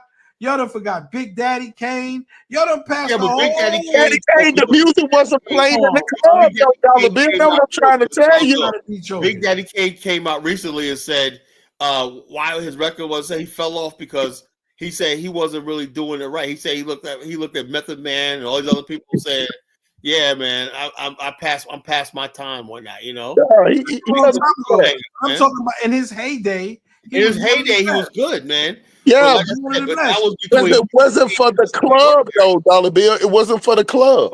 Wasn't for the club, man. He died out when the club scene came in. He was irrelevant. Same thing with KRS-One and all these other people. Yeah, nobody did like KRS-One anyway. Like Dollar Bill, the thing about it, the one thing they got rid of Craig G. They got rid of Craig Mack. You know why you think Bad Boy dropped Craig Mack? He wasn't club. They dropped him because they wanted to pump and promote Biggie. Yeah, that's what I'm saying. Why? Because Biggie was selling in the clubs. You know, no, hey, Craig Mack sold more at that time than Biggie ever did. Oh no, I don't think I'm telling you, I know the deal because I know people in Uptown Records. Craig Mack. They created Craig Mack like an unwanted stepchild, man. And Craig Mack had 2 songs, Dollar Bill. Flavor in your ear. Yo, check us out. Flavor in your ear and Flavor in your ear remix. Yeah, that was it, man. That was the number one hit for a long That was the last time I time. heard it, man. That Flavor in But your ear remix. that's just like saying Rob Bass. You know what I'm saying? That Rob Bass still today can go do tour. He be on the old school. See, Dollar Bill, see, I know you've been married too long. Like, Man, I know these dudes. You're acting. I'm one of the guys that invented rap, man. I don't even know what the hell. I got you, Dollar Bill, but that was the wrong. That was like 52 years ago, bro. Bill, y'all don't even know that I'm in the history books. We believe you. I got you, Dollar Bill. But what I'm saying is, we give you flowers, brother. You know, we give your flowers. What we saying is that Rob Bass only had 2 songs that was in the club. That was it. It was in your ear. Is the song that launched Bad Boy itself. Yeah, but that was the only song, man. After that, they kicked him to the curb. Yeah, that could be true. Because he wanted to pump and promote Biggie. That's why he kicked him to the curb. That's sad, man. Yeah, sad. That could be true. That it launched, but it doesn't matter. He took on, what's that guy? Black Rob. Yeah, the guy. All it's all that was played in the club. You know what I'm saying? Yeah, he went to jail though. That's why he is abandoned. That was Gloom. That was Gloom or whatever his name is. Jail. No, the other guy went to jail. He just got out. Black Rob. I'm telling you, yeah, Black Rob. Not Black Rob.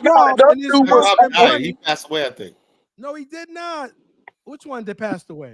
Black Rob did die. Passed away. No, there was another one. That's the one. Gloom. That's the one that went to jail. He's the one that became a Black Muslim. Rob went to jail. He went to jail too. Yeah, but it was only 2. It was Shine that went to jail, and it was Gloom. His name was a bunch of Loom. Loom. But I'm talking about that had hits. Those are only 2. To jail. They got a whole. It's the other guy, and he's a Muslim now. That's Loom. That's Loom. We tried to tell it's only those 2. And there was another guy too. Black Rob went to jail too. Loom went to jail. A bunch of them went to jail. I think even Craig Mack went to jail. Dollar, can I ask you a question? I do somehow agree with your point, and I see that movie highlights the culture and the tradition of African Americans. Do you like as a pioneer of hip hop, right?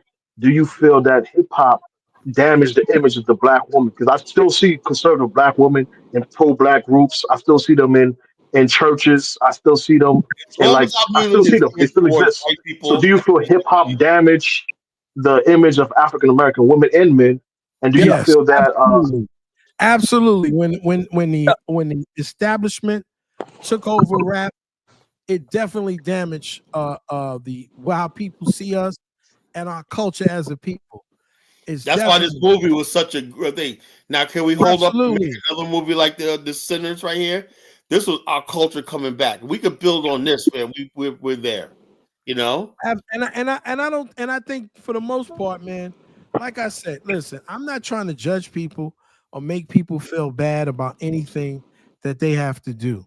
I'm not, but I don't like when people are constantly trying to say that another set of women are better than our set of women. Dollar Bill, let me It's put it to you not like better. It's not better. They're not better. no, It's more. It's just more. Dollar Bill, let me say it Conservatism like is more More consistent. conservative. No, they're more under control. Hold on, let me say this. Like They're more conservative. this for the record, right? Now, there's certain things black women in America. So I can't go to even my wife and talk to about issues that I could talk to some of my female friends and whatnot. Even my sister, about issues in America, black people, and she don't understand. So there's always gonna be that connection with our women over here because we've been through shit together. But at the same time, right? A lot of them do understand that what black men are looking for, even them. Why do you think they're going to Africa trying to find men and whatnot? Because maybe there's something over there that we're lacking. I remember a girl, Kayla Sutton, right? She's Namibian. She's African American. She's Namibian. She's been there for 12 I don't think years. people go to another country because they think they're missing something. No, but what I'm saying is this though. This is what a lot of people There's do. something missing. There's There's something missing. Bottom line is this. Now, when I look at Kayla Sutton, right?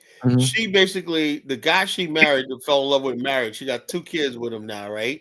And their beautiful life in Namibia, right? They got a land in the village right there. Is that the sister that's on the YouTube? Yeah, sure. That's my girl, Kayla Sutton. Yeah, Yeah, she's and nice. so therefore she's a member of the BAL. She's a Anyway, nice she basically have 2 kids there and whatnot.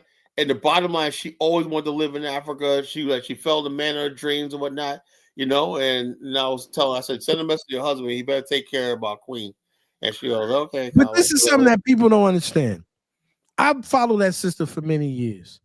And let me just tell you this. The things that she would do for someone like him in Africa, she would never do for a man in America. There's a reason for that, No, there's not. No. The reason is this. See, this is the problem. And this is one of the things that I talk about all the time. I'm tired of people coming up with the idea that we're some type of less of people and that there's something wrong with us. If you marry, listen, if there's a woman or a man who desires to be with a white person because they like white people, like Ola, I'm not going to come out and say you want to be with a white person because there's no black person. Okay, no, that's bullshit. I don't believe in that. No. If you want to be with a specific person, you like specific things about that specific person, then that's fine. But what I don't like is the people say, "Oh, I'm doing this because the women are like this." No, it just means that you cannot find that quality of woman that you want in America. So you're gonna find. Look, and I found. Let me just say it's this. hard to find in America. Let's just be honest. Colin, let me say this. Let me tell you the difference. One thing, and then I'm gonna be quiet. Dollar Bill, let me say this. Let me say this one thing. Let me finish this one thing. Hey, Dollar Bill, can you handle You always say I'm cut about Colin. Let him finish. Let him finish. Look, Dollar Bill, you want to handle the show? I'm ready to go to bed. Yeah, but let me just say this for you. All right, I'm out, fellas. I've dated. God bless, man. God bless. I've dated women from other countries here in America. What year was this, Dollar Bill? Oh, I started dating women when I was 19. So so they had to be in the 80s. In the 80s, there you go. Right? Because I said started when I was in the 80s. Right. I didn't say finished when I said. When did you finish? Well, I don't even want to even discuss when I finished. Well, let's say, okay. Well, what year did you get married, Dollar Bill? 1990 or 91, I'm thinking. Okay, so you had like a 10, 11 year stretch. Yeah, and so what I'm saying to you is, go ahead. So what I'm trying to say to you is, I know what some of you guys are talking about because I've dealt with women from Haiti. I've dealt with women from Jamaica, from Montserrat, from different places. From Jamaicans by way that were living here that were American. I dated a Jamaican that was born in England. You understand? I dated a woman that was Haitian and what was that? Costa Rican. So I dated women here, right here in America. Some of them coming fresh, like you said, off the boat, coming into America. So I think I pretty much have an idea of who people are. And even after I stopped dating people, I didn't stop knowing people, right? having sex with them or dating them anymore doesn't mean that I don't know who they are as people. I know them more so now than I did then. And I know the ideas that people had. And some of the same conversations that you guys are having, I've had with them, with their people. And I know how they think and how their people even treated them when they were dating me. What their family members, what their friends. See, see the thing that I don't think you guys keep, you want to impress upon me, right? That if you date a woman in Africa, okay, that she's this and she's that. And I'm saying if that was true, then these same African women that you talk about would be trying to date you here in America. No, see, that's where you get wrong. That's where you fail right there because okay, how do I fail? You fail right there is that's when the message falls. Not that you're wrong. The message goes left because once African women get to America, they become American. Now that's what we was talking about. You think that's just so? What you thinking? Hold on. Let me ask you this question. Don't feel you just talk for 2 minutes. No. I want to ask you a question. 2 minutes straight. You said we let you talk. Now I get words out my mouth. Now you interrupted me, bro. Can I finish? Can I finish my statement? Here, they get Americanized. Is that what you're saying? Yeah, they get Americanized. You get what I'm saying? But the difference is that out of all the groups of women that get Americanized, Jamaicans, Haitians, the Caribbean women are the worst. They're the most vile. The African women kind of conservative. You rarely see them. You rarely see them out. You see the African men. But let me tell you the difference. Let me just tell you an anecdotal story. Mm-hmm. I was at the Atlanta airport. The American women in there twerking, shaking their ass, yelling, screaming. Soon as I got off the airport, soon as I got off the plane in Nigeria, I heard women the tone was different. Right. They walk. You see now one of them shaking their ass in the streets. You don't see now one of them yelling in the restaurant. You don't see them now one of them standing on the table. You don't see now one of them bent over outside taking pictures. You don't see none of that. So what I'm saying is that that's the part that you're missing because a lot of black men in America see black women acting like wild hyena hood rats, and you just don't see that. I've seen it. This is what I'm saying. What I'm saying is for the I was only there for 30 days, Dollar Bill. What I'm saying is that what I see in America every single day, I don't see that in Africa. I didn't see not one. I didn't see not one woman in the street shaking her ass. I didn't see not one woman in the restaurant doing that. I never seen one. I ain't seen no women out there fighting in the streets. None of them. Go to the club? Yeah, I went to the club. And you didn't see women shaking their ass in the club? Women dancing, women dance everywhere. We talk about two. You're supposed to though. You're supposed to dance in the club, man. Dance in the club. Hold on, Dollar Bill. That's what you did, Dollar Bill. You moved the goalpost. Hold on, Dollar Bill. I said I was at the airport in Atlanta, and women was at the airport shaking their ass, bent over, taking pictures, talking loud, yelling and screaming. At the restaurants, they was doing the same thing. Out in public, they were doing the same thing. In the street, they was doing the same thing. Out there fighting and arguing at the airport, getting locked up. When I got off the plane at the airport, it was the opposite. I didn't see women shaking their ass in the street. I ain't see women bent over. I ain't seen women dancing half naked. I didn't see women yelling, arguing with men, fighting, none of that. I didn't see not one single fight when I was in Nigeria. I know one thing. I've been to Atlanta, Hartsfield, at least 5 or 6 times in my life. Mm-hmm. That you've seen, I've never seen them.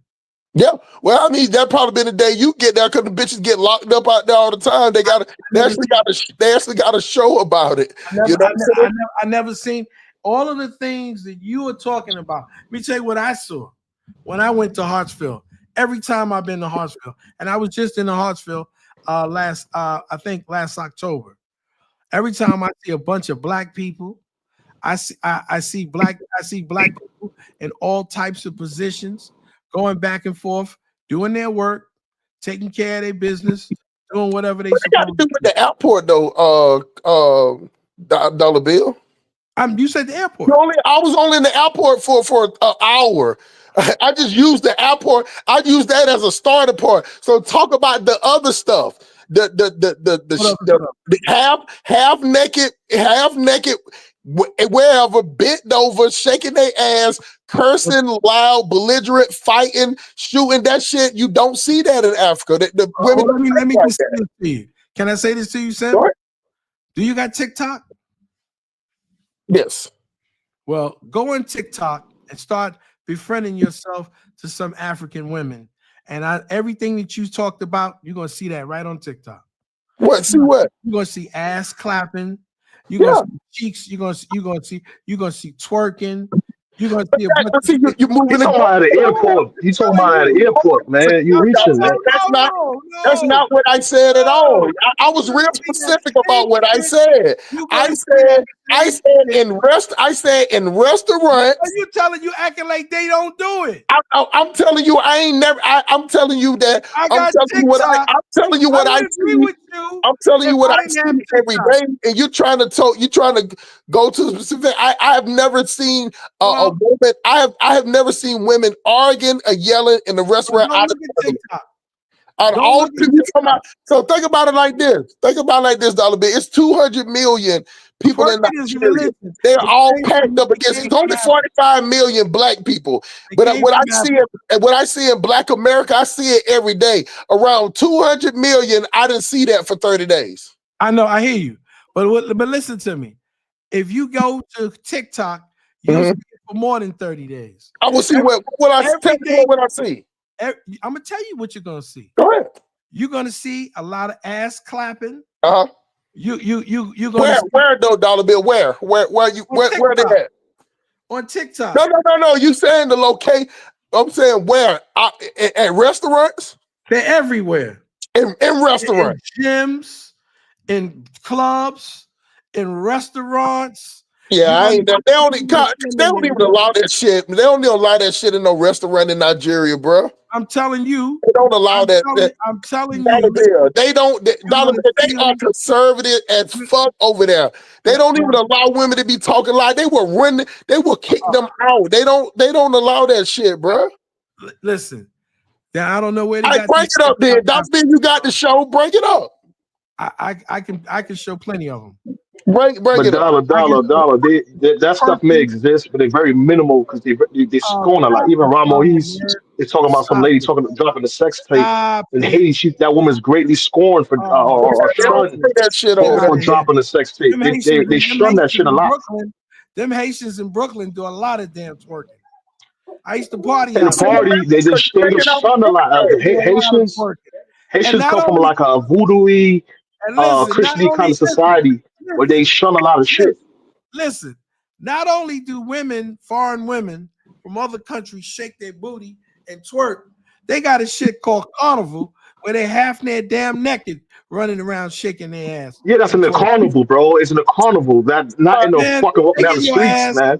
Shaking your ass. That's our culture. That's in a party, like a street festival. Exactly. You're actually making our point, bro. Like I said to you, I'm tired of you guys with this bullshit. You can be tired, but it's the truth, though. I'm just telling you what I see. You don't see no women out there dressed half naked. You don't see women out there you don't see no group of women yelling, peering, screaming, and yelling, being belligerent. You don't see that shit. Like when you go to restaurants in Nigeria, Dollar Bill, you can drop a pin on the ground. It's quiet. 30 days in one area. 30 days in one area. I'm telling you, every time I went to Atlanta, I never seen the stuff you talking about. People in Atlanta wouldn't even agree with you on that, bro. That shit go down in Atlanta every single day. You can see them out there. You can see them out there. You can see them out there shaking their heads on the street. You'll see a girl just walking down the street and just start shaking their head. You see it every single day, bro. It goes down in Jamaica and it goes down in Africa too.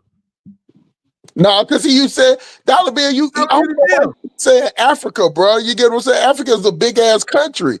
We're talking about a specific place. You don't see that. You don't see that shit on the street in Nigeria. You ain't put in 54 countries in Africa. and you only been in one place. I'm not doing like you, Dollar Bill. I'm not saying I'm not saying all of Africa. That would be dumb to do that. I'm saying Nigeria. I see specifically said Nigeria. I get on YouTube, I get on TikTok or YouTube, and I don't see nobody shaking their ass more than African women. Not even. All right, so Dollar Bill, what that means? Doesn't mean nothing. That goes back to image. That goes back to imaging. Y'all imaging. Y'all using your media to promote. I'm not going to look down on one and say she's shaking her ass when other people are shaking their ass too.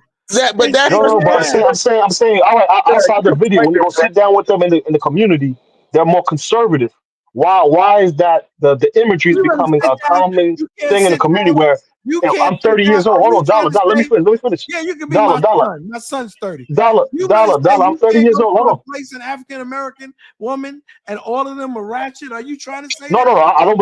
I'm agreeing with you. All of them are not ratchet, but I do see it's more common for face tattoos, neck tattoos, right? These things were not common when I was a kid, right? So did that mean that this thing that was once shunned, in the Black American community, is becoming the cool and the norm, right?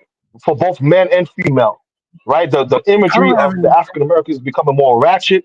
Yeah, imagery wise, all of them are not ratchet, but that's the image. That's what they're projecting. If you want to see ratchet, like I said, go on TikTok and look at some booty clapping ratchetness. I can tell you the different parts, especially South Africa is more ratchet even in Atlanta. But now you just conflating now, because I'm not just talking about Nigeria. I said to you, you can't just sit down and talk about African American women. I'm telling you, I've seen pictures in the club, in the restaurants of people in Ghana. Show it to me, Dollar Bill. Because you damn show, because I damn show can show it to you in America. Show it to me. Give me a minute. Keep talking. Show it to me. But listen, at the end of the day, even American women will tell you that shit. You'll get American women tell you they tired of that shit. You know what I'm saying? Like when my daughter's in college and even they get tired of it. You know, they'll talk about. I'll be like, well, why y'all don't go to this place? Prince P, and they'll be like, no, you don't go in there. That's where all the thoughts go in. That's what they call them. They call them thoughts. They be like, that's where all the thoughts going to. They're just gonna be shaking their ass and when they start fighting.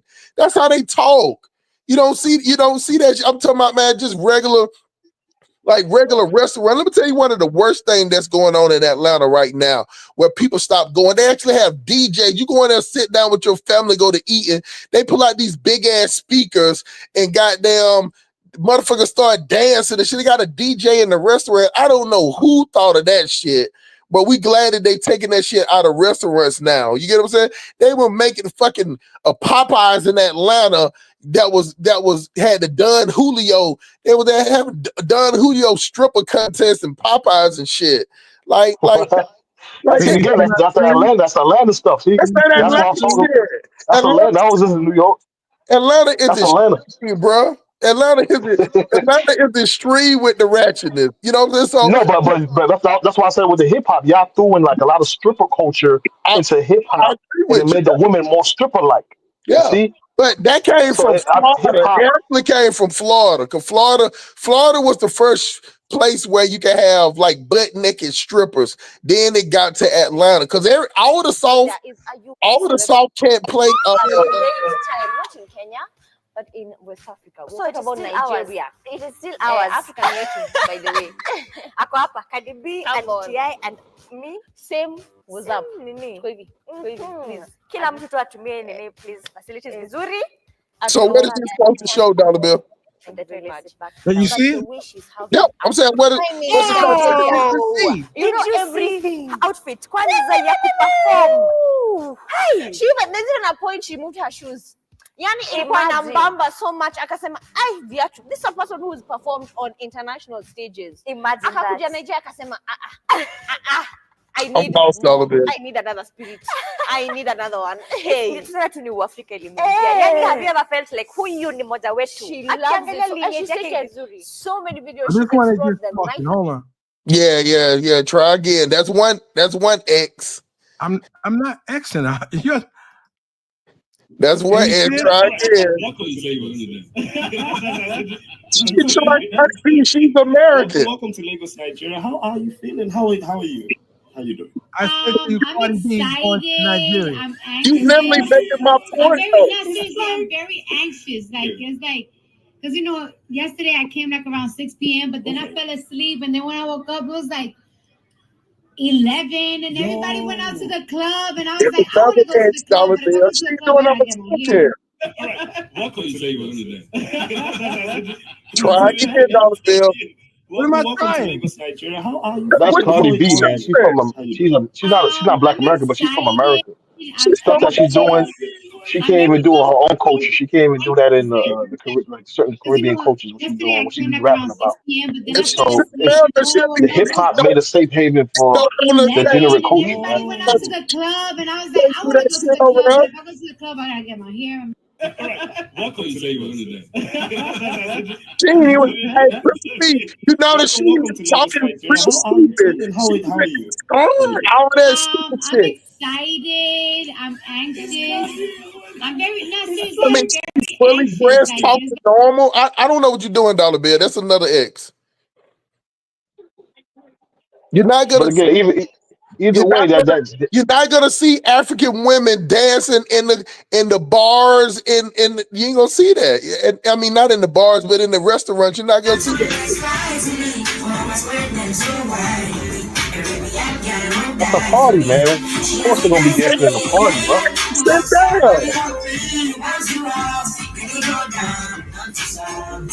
That's 3 X. Strike it out, $1 bill. You want to see more of them dancing at the club? Hey, that's what you said. This lady got rejected. What's wrong with dancing in the club, though? I don't get the logic. That's in the You're club. supposed to dance in the club. He's saying to me, you're saying to me they don't dance and twerk in the club?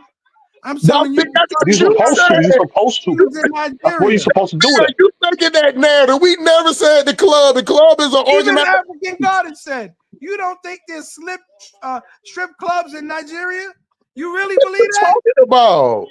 What are they talking about? I'm talking about you're supposed to dance in the club, bro. $1 bill, you having I don't see the problem with that. yourself, bro. You're supposed to dance in a festival, a dancing festival. I don't get the problem with that. We're talking about in an airport. You trying to compare a club to an Who airport? was working in the airport when I was in the airport? Simple examples from an airport, bro. He said he went to an airport and it was dancing and doing all turning I up in didn't the see airport. nobody twerking. That's been to the That's what he airport. said, but I'm saying based on the example, I get it. Bro. I didn't see anybody Right, twerking. that was your one time when you came in. That was your one time in $5 or $6 bill. Your one time don't make the rule. Times. 6. It doesn't matter 6 times. Your last time was 5 or 6 years ago. Stop. No, it wasn't. It was You a year just ago. said that, $1 bill. It was a year, no longer than 2 years ago. $1 bill. That ain't what you said, bro. Principal P. Now, $1 bill, I hate to do this to you. Principal P, when did $1 bill say he came to Atlanta? I was in Atlanta 2 years He ago. mentioned a couple years ago, but I don't know when the last time he went. A year and a half ago in October. Okay, but you still sidestepping the fact that hip hop is the root. No, but I'm saying hip hop is what created this imagery of degeneracy and amplified it as the norm. And you kind of sidestepping that, and you're one of the pioneers. And Simp kind of sidesteps the fact that the men, I feel like, not the Democratic Party, the men made it cool to be ratchet. Oh no! If you would have asked me that, I would agree with you. I agree with you. It's the whole black community gravitated towards that ratchetness. It's the same way with the drug thing. We gravitated towards that. We gravitated to all the dumb shit. You get what I'm saying? That's why we're in the position that we're in. That's why I say we doomed. Because you can put, I'm not dooming. I don't believe you can put anywhere that might not be you, but the numbers don't show that. Black people at the bottom. I'm not buying that. Black people at the bottom. I'm not buying that. Black people $1 bill. Play. I'm not buying that. But you don't have to buy it, $1 bill. These are the facts, bro. The black people are the bottom. They're the bottom at you. You want to know the only thing that the black people are number one at? Principal P? STDs. What is that? STDs and HIV. Yeah, Nah, you took the glue. You took. That's false, man. That's false, man. There's a subset culture, man. I'm not But doing that. when you talking about, because even when you talking I'm not about hip buying that. hop, there was people stuffing out CDs. You're right. What's You're that right. leader? And, Doris. and abortions. I'm not Oh buying that. man, why you so negative, man? You so negative. That's not true. I don't know why you Hold on. Take the word negative out there. Is black women number one in abortions?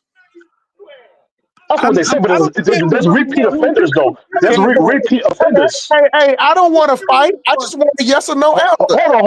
Hold on. No. I would say yes, but it's based on repeat offenders. There's people that have 5, 6 abortions. Professor P, it's just a yes or no question. Are black women number one in abortions?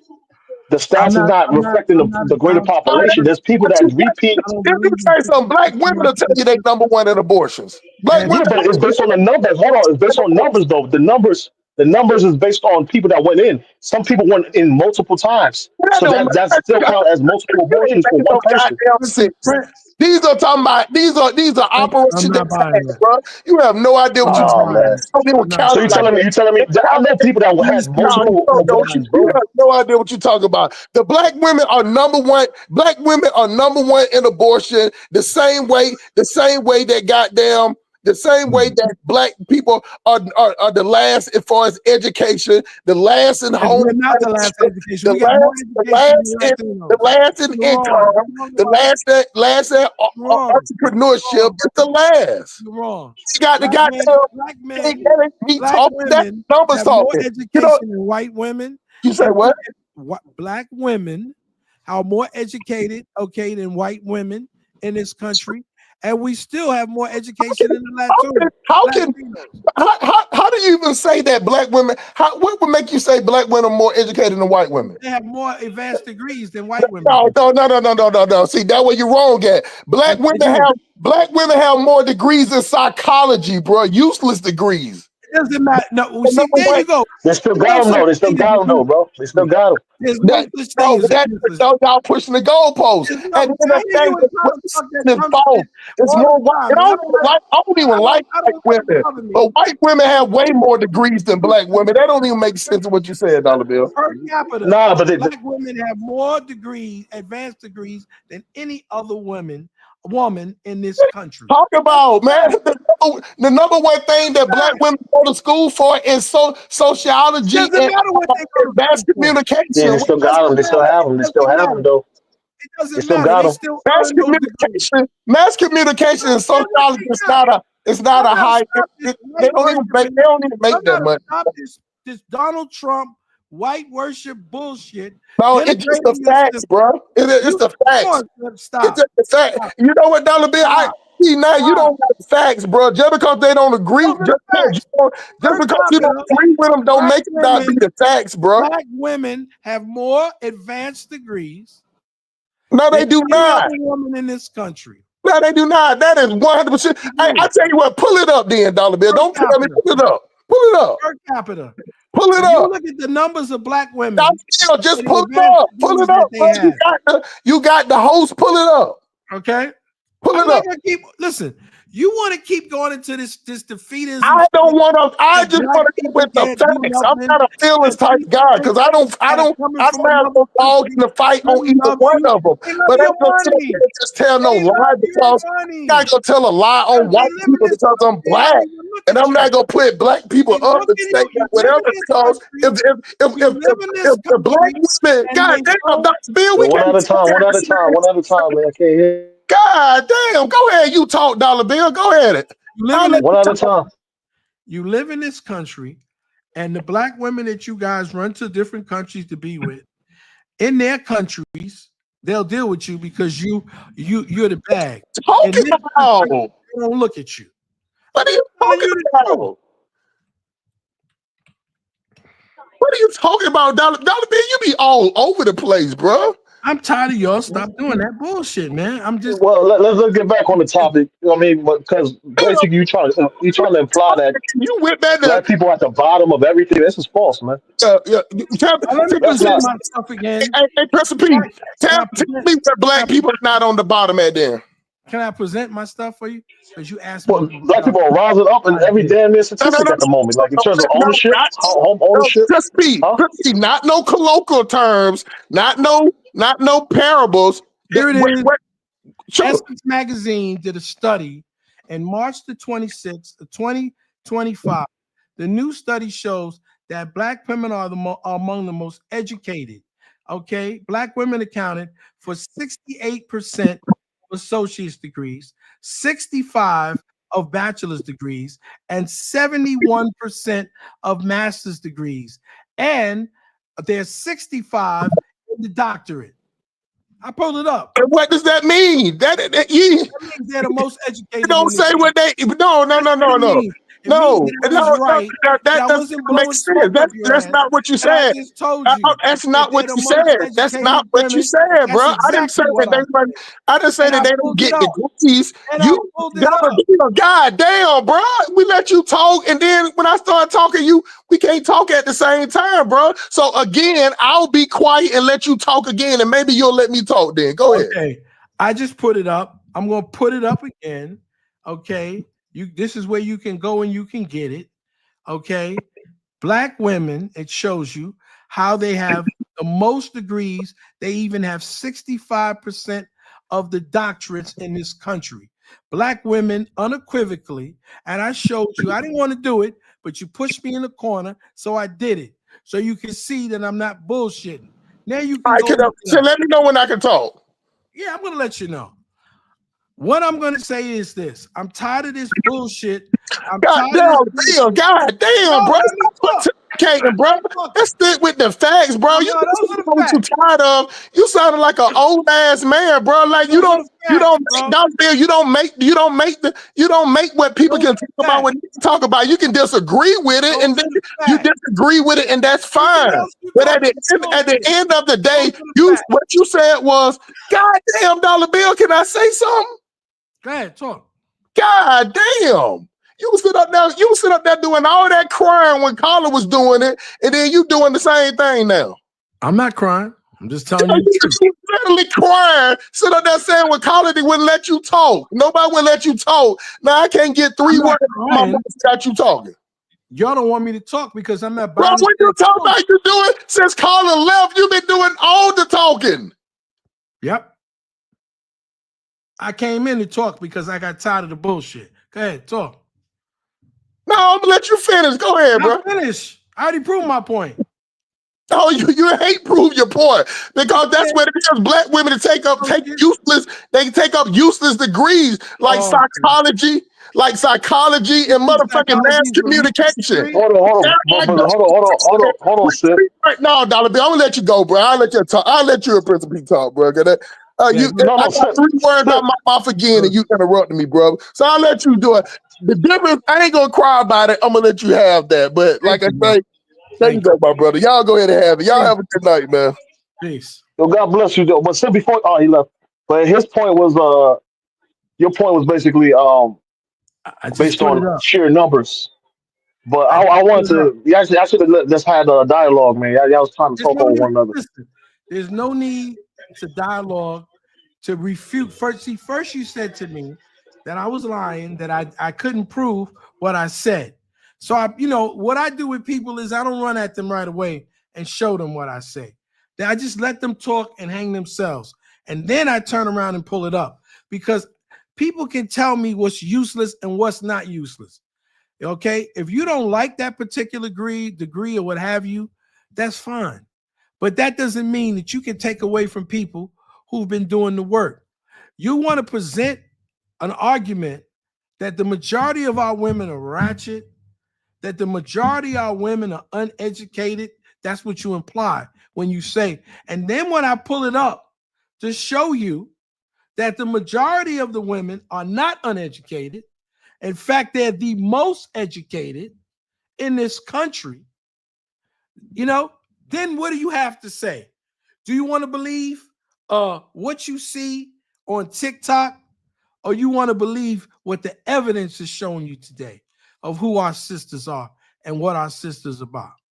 We do not create the narrative on what people put, in a movie or create the narrative of what people put on a TikTok.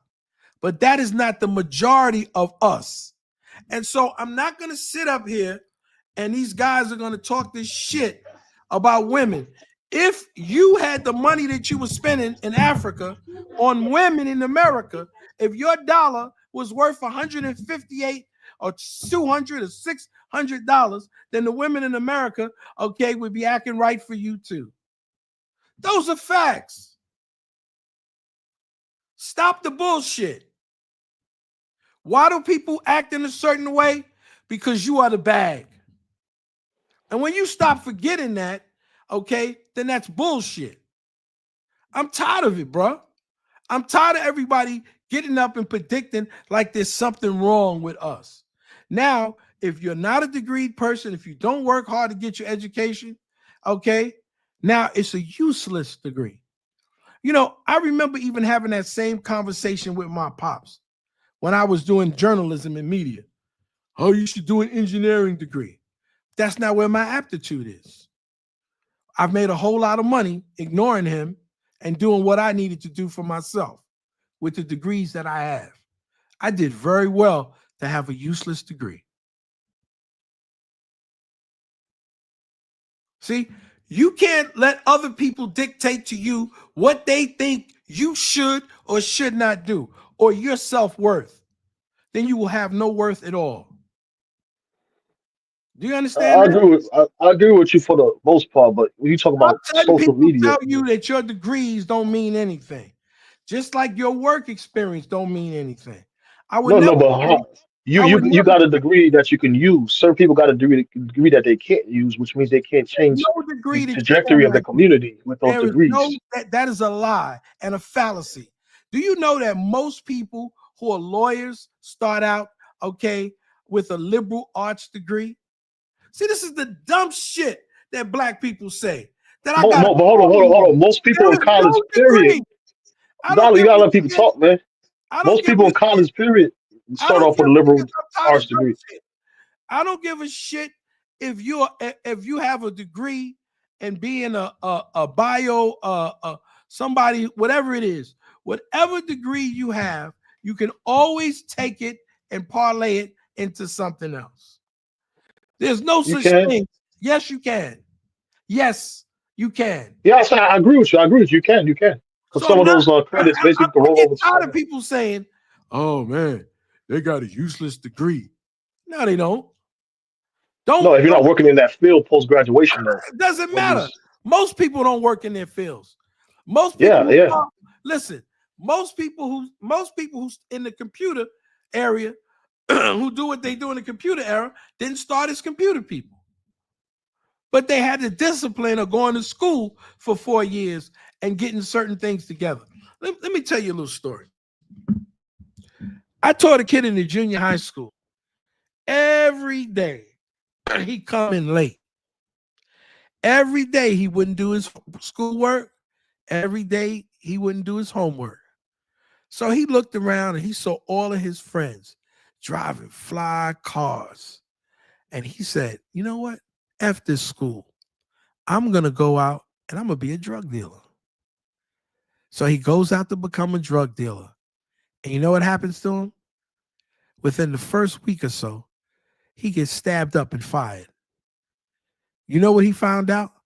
All of the things that he needed to know to be a successful drug dealer, to come, to be there on time, to pay attention, to know how to count, to know to pay back money. All of the skills that he refused to do because he associated it with going to school and he thought school was useless was all the things that he couldn't be as a drug dealer. So what does that say? Am I saying that you're a perfect person because you went to school? Absolutely not. Does that make you smarter than the next man? Absolutely not. All it says is that you had the ability and the discipline to finish something that you started, that you have a well-roundedness about you, that you're able to learn, that you dedicated your time. And that's fine. Listen, my mother graduated from high school when she was 16 years old, right? She got married to my father, okay, a year or two later. She didn't get a chance to finish college. She left the South and came north and worked for the rest of her life. But she was always an intelligent person. It didn't take anything away from her not having a college degree. She was able to buy 3 homes in her lifetime, and she was able to send 2 of her kids to school and see her grandchildren graduate from college. Right? So she never had But the opportunity. you kind of proving Simp's point. Your mother is a woman who may not necessarily have a great education, but she was conservative. She was family oriented, a different mentality of a woman. I'm saying through hip hop, the women of today, even with this education, some of them are not family oriented. They're not, necessarily conservative. There's certain How do you know that? liberal How do and, you and, know and that? concepts that they're being taught in colleges How do you know that that? makes some of them hard to marry. How I'm do you saying that know that? that's my pushback because Sim's not here. Yeah, that's your perspective, but the numbers are not saying that. The numbers are not Well, so saying what's the marriage number saying then? no. It's not the marriage number. A lot of women don't want to get women don't get married because a lot of men don't want to get married. A lot of men That's true. enjoy their options of having different women, and when they decide to settle down, those same women that they would have settled down with, they're already past that age that they want to That's have true. children. But who's promoting that culture? That was the main point I wanted to have sit because even from the whole theme of this whole live You know what was it about is? that movie. That movie I had this Sinner still had elements of conservative culture, and I I thought had this hip hop conversation with destroyed this conservative culture. I don't think it's hip hop. I don't think it's just hip hop. You can say hip hop can be a contributing factor, absolutely, but it's not. Everything does not revolve. All of our lives, even though I helped pioneer this, the rest of my life was not derived just because I knew hip hop. And so everybody is not, they'll like it as a fad, but that doesn't mean that they dedicated their whole life because of hip hop. Now I look at my daughter. She's 34 years old. She's in the second year of her doctorate program, right? And she's got a boyfriend, and we discuss. She's not interested in getting married right now. She's not interested in having children, and I'm always telling her the older you get, but those are her And again, values. that goes to Sim's point. If you're a young man and you're conservative and you're looking for a woman to marry, there is indeed conservative women here, but the imagery But is that she's the not. But non-conservative she's black not on the woman is the pole. norm. But she's not on the pole shaking her ass. That's true. She's one of the 65% of the women who are out there getting her doctorate degree. So what I'm trying to say to you is, we have got to stop taking what people are judging us like by the people who do the least in our community as the whole of us. That does not represent the whole of us. So just because you see something outside or you see people acting a particular way, that doesn't represent the whole of us. But don't underestimate the fact that you're going in another place and this is the thing that bothers me. And one of the things I'm going to play tonight. What bothers me is that we have a lot of African Americans who I feel want to become gatekeepers. And one of the things that they do is they want to tell everybody else how ratchet and how bad we are as a people, but they're not one of us, even though they're one of us. See, this is the game that's being played. And so when I say, people just like Kala would say, oh, you can't do certain things with certain African American women. Right? There are African American women out there, okay? Lots of them who are educated. They're not going to listen to certain things that you guys may have to say. Maybe but if you go to another country where you're rich primarily in their money, then people tend to cooperate. If you were rich here, you would get the same kind of reaction from the kind But of it's not just about the money. You see that person's comment right there. I think Lauren, something like that. She said 34 is young. In a lot of African cultures, 34 is not young.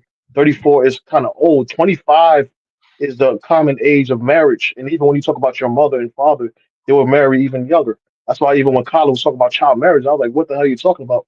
Because in more traditional African culture, even the African American culture, which was once more African, they were married younger. So today's culture is pushing older age marriage. They're pushing all these excessive new demands that previous cultures dreamed of. Black Americans like yourselves that are educated and have good jobs and making money and they could fund their own stuff. We kind of minimize that. But the reality is, people used to get married younger. People used to work their way together and buy homes together. Now 50-50 is a whole new argument, right? So You know what? Let me the, can I the, tell the, the conservative woman is minimized, and you're trying to minimize the fact you that people are doing it. tomorrow I celebrate my father's 90th birthday, but he's not going to be actually 90 until Monday. And Well, I'm just, God bless them. God bless them. thank you so much. I appreciate your blessings. But let me just say this to you, man, and I want to be honest 100%. So I'm a 60-year-old black man in America, right? And I got to be completely honest with you. A lot of our women in those days took a lot of shit, man. And we don't really want to deal with it and deal with the facts, but a lot of our women took a lot of shit and dealt with a lot of shit from our fathers, from our uncles. And we, and so when you see these young ladies out here, even though that wasn't the case with my daughter, but in her mind, in her thinking, and she's got friends, she don't just have her household. She got her friend's household and all of the stuff that they've experienced. And girls and young women sit down and talk. They're saying they want their own empowerment. They don't want to be controlled by a man. They don't want a man to determine who or what they are or what they're going to be. And so you have a situation in life where, do you blame them? I don't know if I can blame them. I don't know if I can get up there and say, you know what? You could be everything you want to be, or you're going to have to wait to see if you're going to be what your husband wants you to be or what he needs you to be. That becomes a dilemma. You see, a lot of these women sacrifice themselves, right? Even my mom, like I tell you, my pops did very well, but I think my mother was basically smarter than him. And, when I say that, somebody will say crazy. I mean, my mom graduated 16 years old, spoke French and everything else, and only got a chance to go to college for 1 year. But I'm just saying, a brilliant woman, and not to say my father's any slouch, but I'm just trying to tell you there's a lot of women in today's society who are saying to themselves that, listen, I want to be able to get something for myself that nobody can take away from me. And, traditionally, what women had was connected to what their men had. And when their men took it away from them, they had nothing else. You understand? And this stuff even happens in Africa, right? It happens in Africa where if you say that the women are a certain way and they come to America and they change, it's not America that's changing them. It was already in them. They just couldn't express themselves because somebody could do something to them that would prevent them from being the person that they wanted to be. So we have to have an opportunity. We have to present opportunities to people. Maybe if I lived in a different country, I wouldn't have seen my son as giving him more opportunities than my daughter. I try to give them both opportunities, but I would prefer if she had gotten married, but it's her choice. It's her body. She doesn't have to do it for me, right? Be in her Yeah, but she own got to look at it happy. for at what cost? At what cost? Well, I mean, people got to be happy for themselves. A boyfriend, right? That's between them if they get married and what they're going to do with themselves, But the whole thing is, it's her choice, it's his choice until they hook up and get married. If they get married, I can't impose my will. If she asks me that, I would love for you to be married and to have children, but she's got to raise them. I don't have to raise them. I raised her. So Those are the things that we have to think about in life. It's easy to sit back and judge people, right? Until you're in that seat, right? You can sit back and say, things look better on the other side of time, but facts are facts, right? Facts are facts. And people can get angry all they want to, but it doesn't change the fact. But dollar bill, Okay. but dollar bill. If a solid woman like your daughter is not having kids, who do you think is having kids at 16, 17, 18, down in the hood? You think their children is not going to at one point outnumber the children of the solid Black American and change the imagery of the African American as you see it today? If they're having more I don't kids, think the imagery of us will change, or any of us in the diaspora, until Africa rises. And I know people are going to say that. You know why? Because we are connected ourselves too much to America. This is why we have these diasporan wars. We've connected ourselves too much to what America wants us to do. We have to learn how to connect ourselves to who we are as a people. And when I say that, that doesn't mean you have to give up anything to make that connection. But when I say that, and even when I first heard that, I was kind of apprehensive. What do you mean? We have to give up being this and that and give up what we've done? I got kind of offended by it, right? But the whole idea is in my lifetime, I've seen the Puerto Rican, the Dominican, the Mexican, the Venezuelan, all keep their own individual identities and collectively come up with one identity, Latinos. no, but you guys have always been your own group with your own cultures and own elements. Doesn't matter. So infused with African culture, but yeah, They've always been no, their own culture. They've always been their own group. We got to stop making excuses why we can't get together and do what we need to do. No. I get what you're saying, but you don't think that's already being done under the banner of Pan Africanism? No. And African Americans are already their own group, and not enough. We have to define ourselves in this particular space the same way the South Americans did it, same way the Central Americans did it. We have to define ourselves like the Haitians, the Caribbeans, the African Americans. We have to define ourselves a common name that we can use for ourselves to define us. Does that mean that we have to give up our other things that we have? No, you don't have to give up being a Haitian. No, I don't have to give up being an African American. But we have to define ourselves and stop letting white people define us.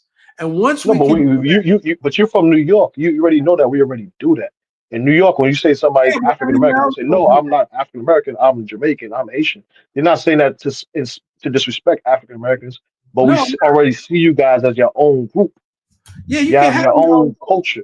I'm saying you guys got jazz, they got your own beautiful culture that withstand. Puerto Ricans have their own music, they have their own cultures. Dominicans don't have the same culture and music as Puerto Ricans. Mexicans don't have the same music or the same culture. All they have the same is language, and they don't even speak it the same way. So we got to stop making excuses. We want to continue on this path to fight each other, to beat each other up, and to tear each other down. And I think what's happening is we're losing an opportunity in Africa. The other night I was trying to talk, brothers didn't want to give me a word in edgewise because they continuously want to be able to say, they want to blame the Black woman. Well, I'm not blaming the Black woman because for 400 years, it was the Black woman that was holding that family together. Not only that, dollar bill. Not only that. Let me just say, as a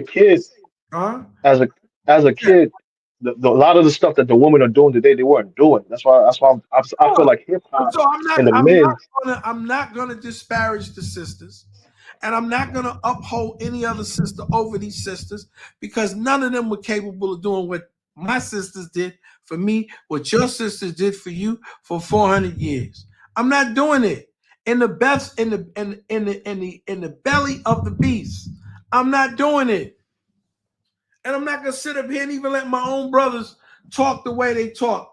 That's horrible. I'm not That's what I blaming always say. Y'all got to go back to praising the positive. There's negative elements in everybody's culture. if we had the same kind of money that we have in Africa, and we told the sister to sit down, baby, you ain't got to do all that. You relax. I got you. You don't have to worry about it.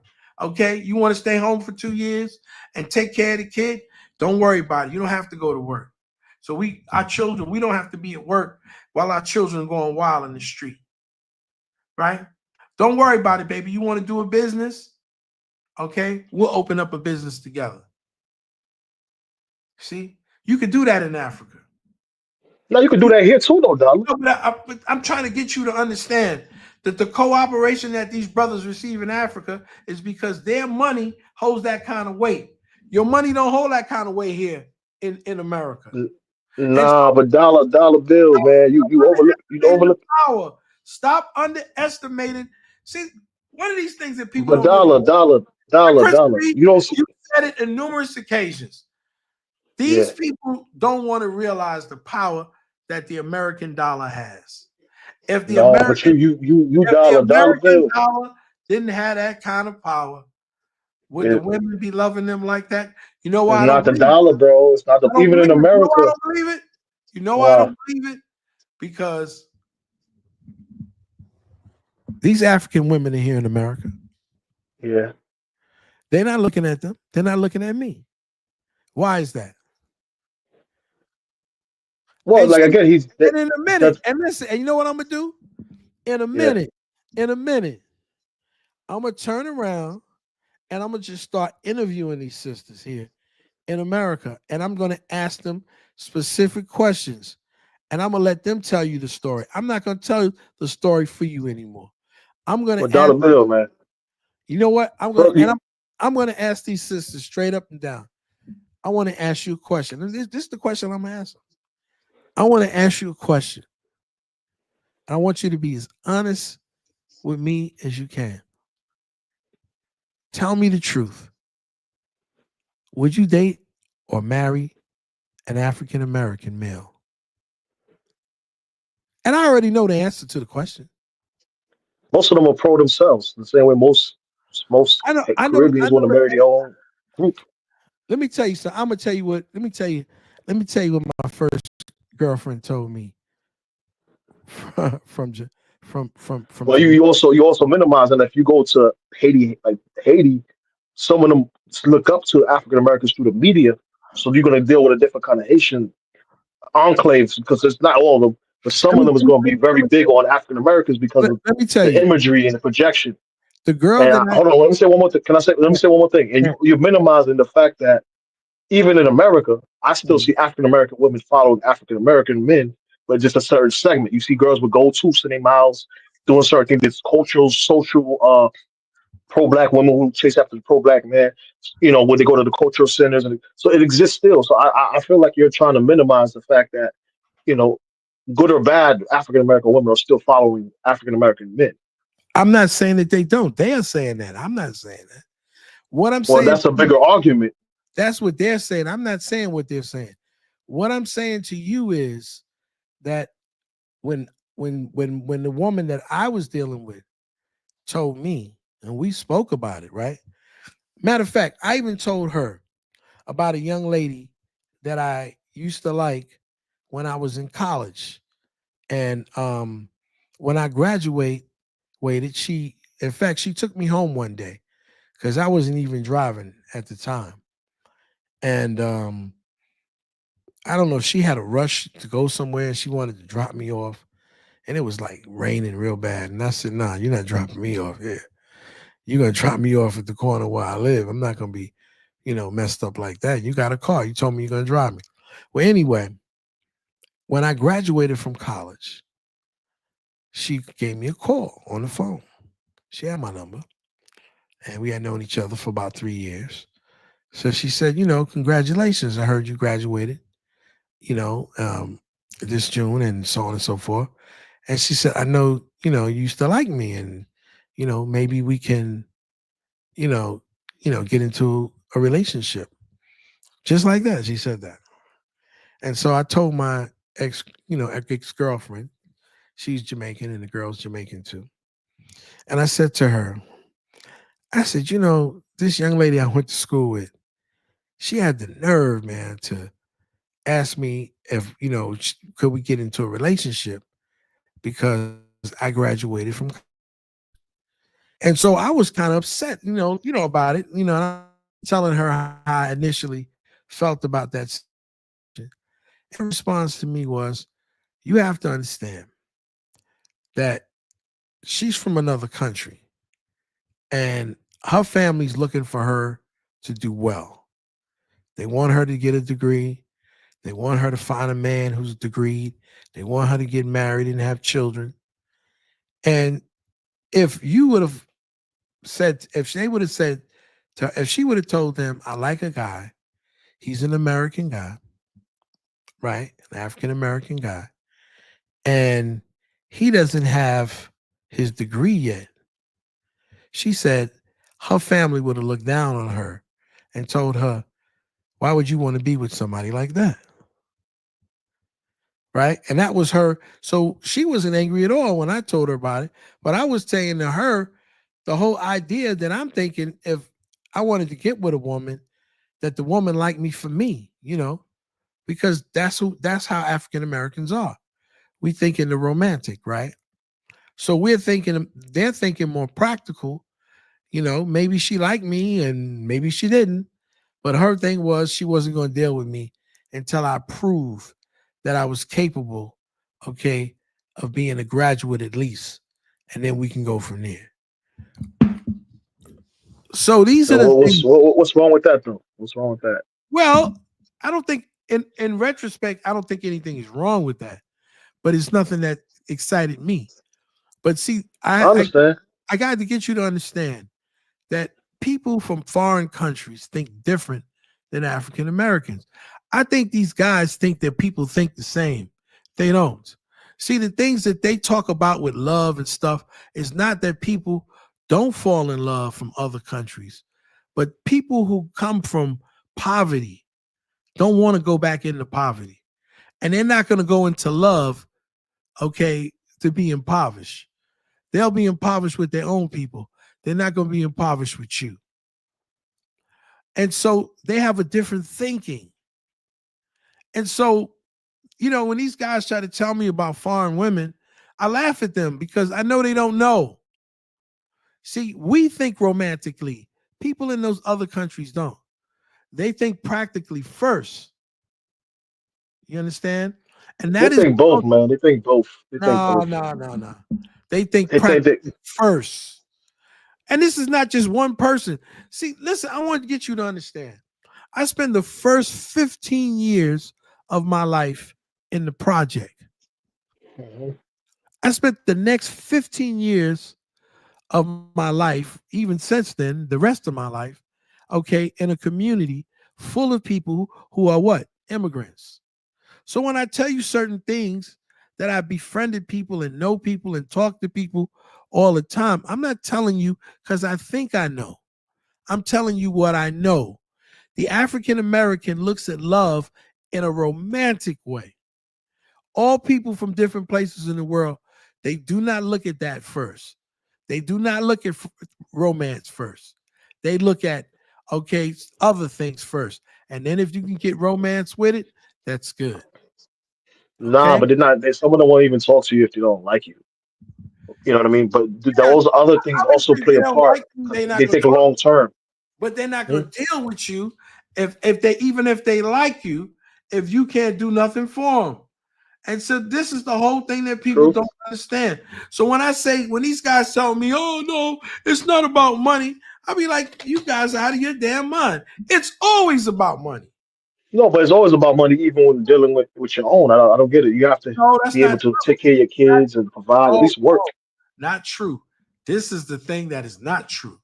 Because So if you're Jamaican and the girl's Jamaican and you're Jamaican, she works. You're not going to work. That's unheard of. Oh yeah. Well, Unless listen, you don't want to tell they me have names for like people like that in my culture, and I know they have names for that in You their know, culture it's for your funny. own that don't want to work. It's funny. Check it out.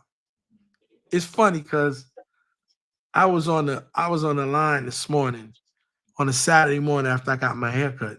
I had to get fresh first. After I got my haircut, I was picking up, some medicine. And so I'm online, man, and there's a sister from the Caribbean online, and she's telling one of her brothers or cousins to talk to her baby father. She got 2 kids by this dude, and I think he's with another woman. And he turns around and she says he's stalking her, calling her up, and she knows that, he's with another woman. She done seen him with the woman and the whole 9 yards. And the woman is saying, if he feels that he's got a woman better than her, why is he bothering with her? She's not going to be with him because she's built herself up. She's a registered nurse, so on and so forth. When I tell you certain things, I'm not telling you to say, people don't come from another country to get romantically involved. Their family is going to get on their behind about who they choose. That don't mean they're going to stop dealing with them. They might have some, if it's somebody from their own culture, they might have a leeway, but they certainly don't want to deal with the backlash, of dealing with somebody from another country and they don't know which way that person's going to go. They just don't do it. And so I'm trying to get them to understand. They keep thinking, we think with an American mind of just love. It's not just about love with people from another country. That don't mean they don't But love you saying we, but even there's societies like Jack and Jill, there's African Americans who do the same exact shit. You trying to make it seem like all African Americans there's this thing about love. If certain So, communities within the African American community, of they course, care there are based some on people, education, but I'm based talking on for who the your most family is, part. just like the Caribbean, just like Africans. But for the No most different.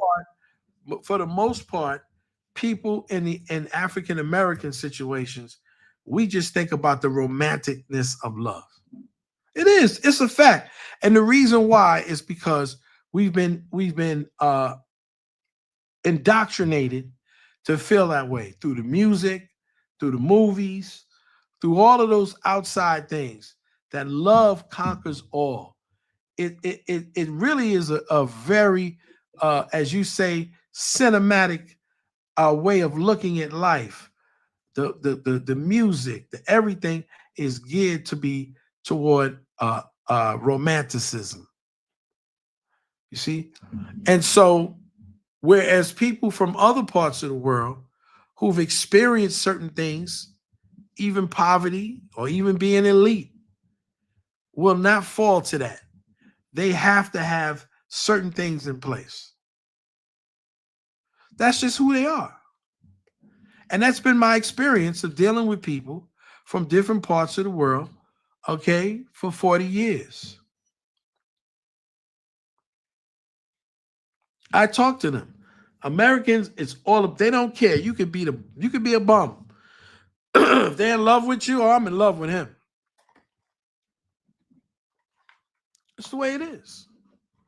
That's true, but I see that as an element of also the issue with you guys going back and forth is that sometimes you pick a person, you bank on a person who doesn't hold up their end of the bargain, and it creates bitter women. So they say a woman choose a man who Absolutely. was, you know what I mean. So again, some of the things that we all are preaching to a certain degree is to promote a balanced person that can actually take care of the kids, take care of the family. Yes, you love him. Yes, she's beautiful. Yes, he's handsome. But yeah, he got to be able to make sure everything is all right. Even if he chooses to leave, he's going to take care of his kids. That's why a lot of them want to know who your family is. Again, a lot of the things that the African American used to do, such as um, um, courting, and then after you court, meet the people's family. Some people they don't even want to meet the people's family. Some people have beef with the person's mother and have a beef with the person's father, but they want to marry into that family. That's a conflict. You see what I'm saying? So certain things that of old that the African Americans used to do. They're not doing it today. And you're trying to say, I think college trying to say, yes, it is. It's still conservative. No, not like they used to be.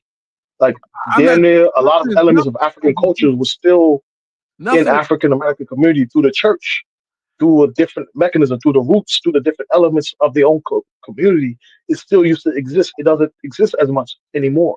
Well, You see what I'm listen. saying? I'm saying to you, I understand what you're saying. It still exists, but what I'm trying to tell you is that sometimes, even when things exist, people prefer love over everything because people have been indoctrinated into believing that love is the most important thing.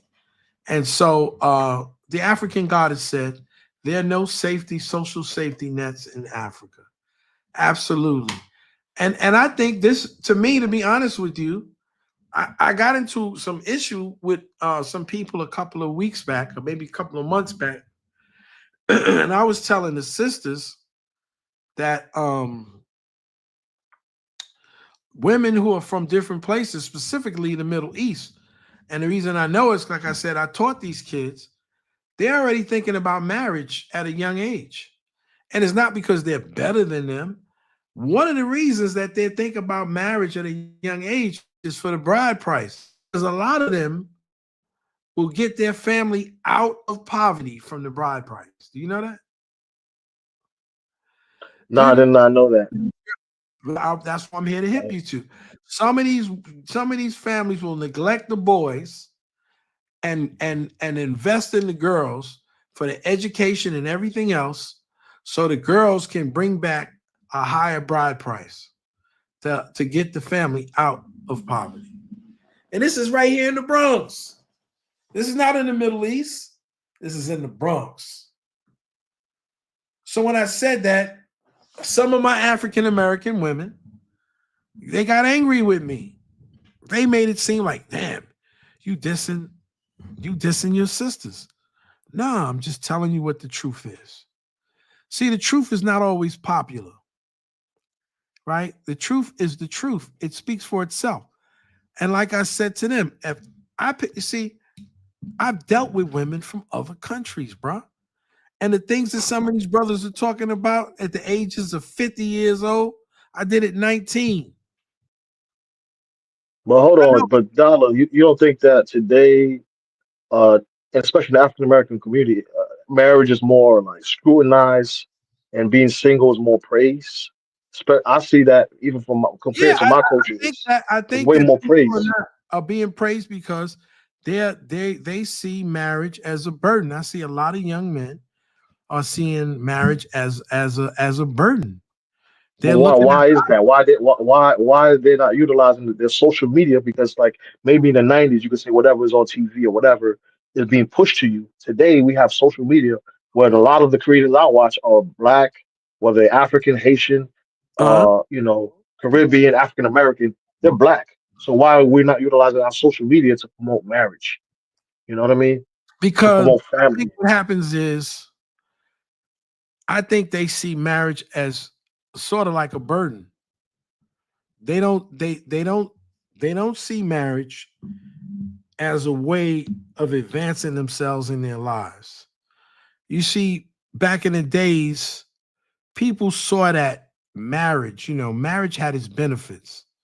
And one of the benefits of being even married was that people would take you serious if you were married. They would, you could get to people don't realize, man, this is why I gotta teach, brother, to preach. Do you know, see, my father worked for a corporation. And one of the reasons that they hired him was because he was a family man, because he had a family. So companies would look at people with families, with a wife and a kid, as responsible persons, people that are going to come to work every day, people that are going to believe in the family because they had something to lose. So part of your socialization, That's true. That's very, very true. the parties, the get-togethers, all of that was to create a corporate family cultural value. That's when you go to the family picnics, you you got to have your children when you go to the family. In fact, one of my first jobs, real jobs I had, working in the mailroom, my father was working for an engineering firm. I worked in the mailroom. And I often tell people that I work with rich people's children.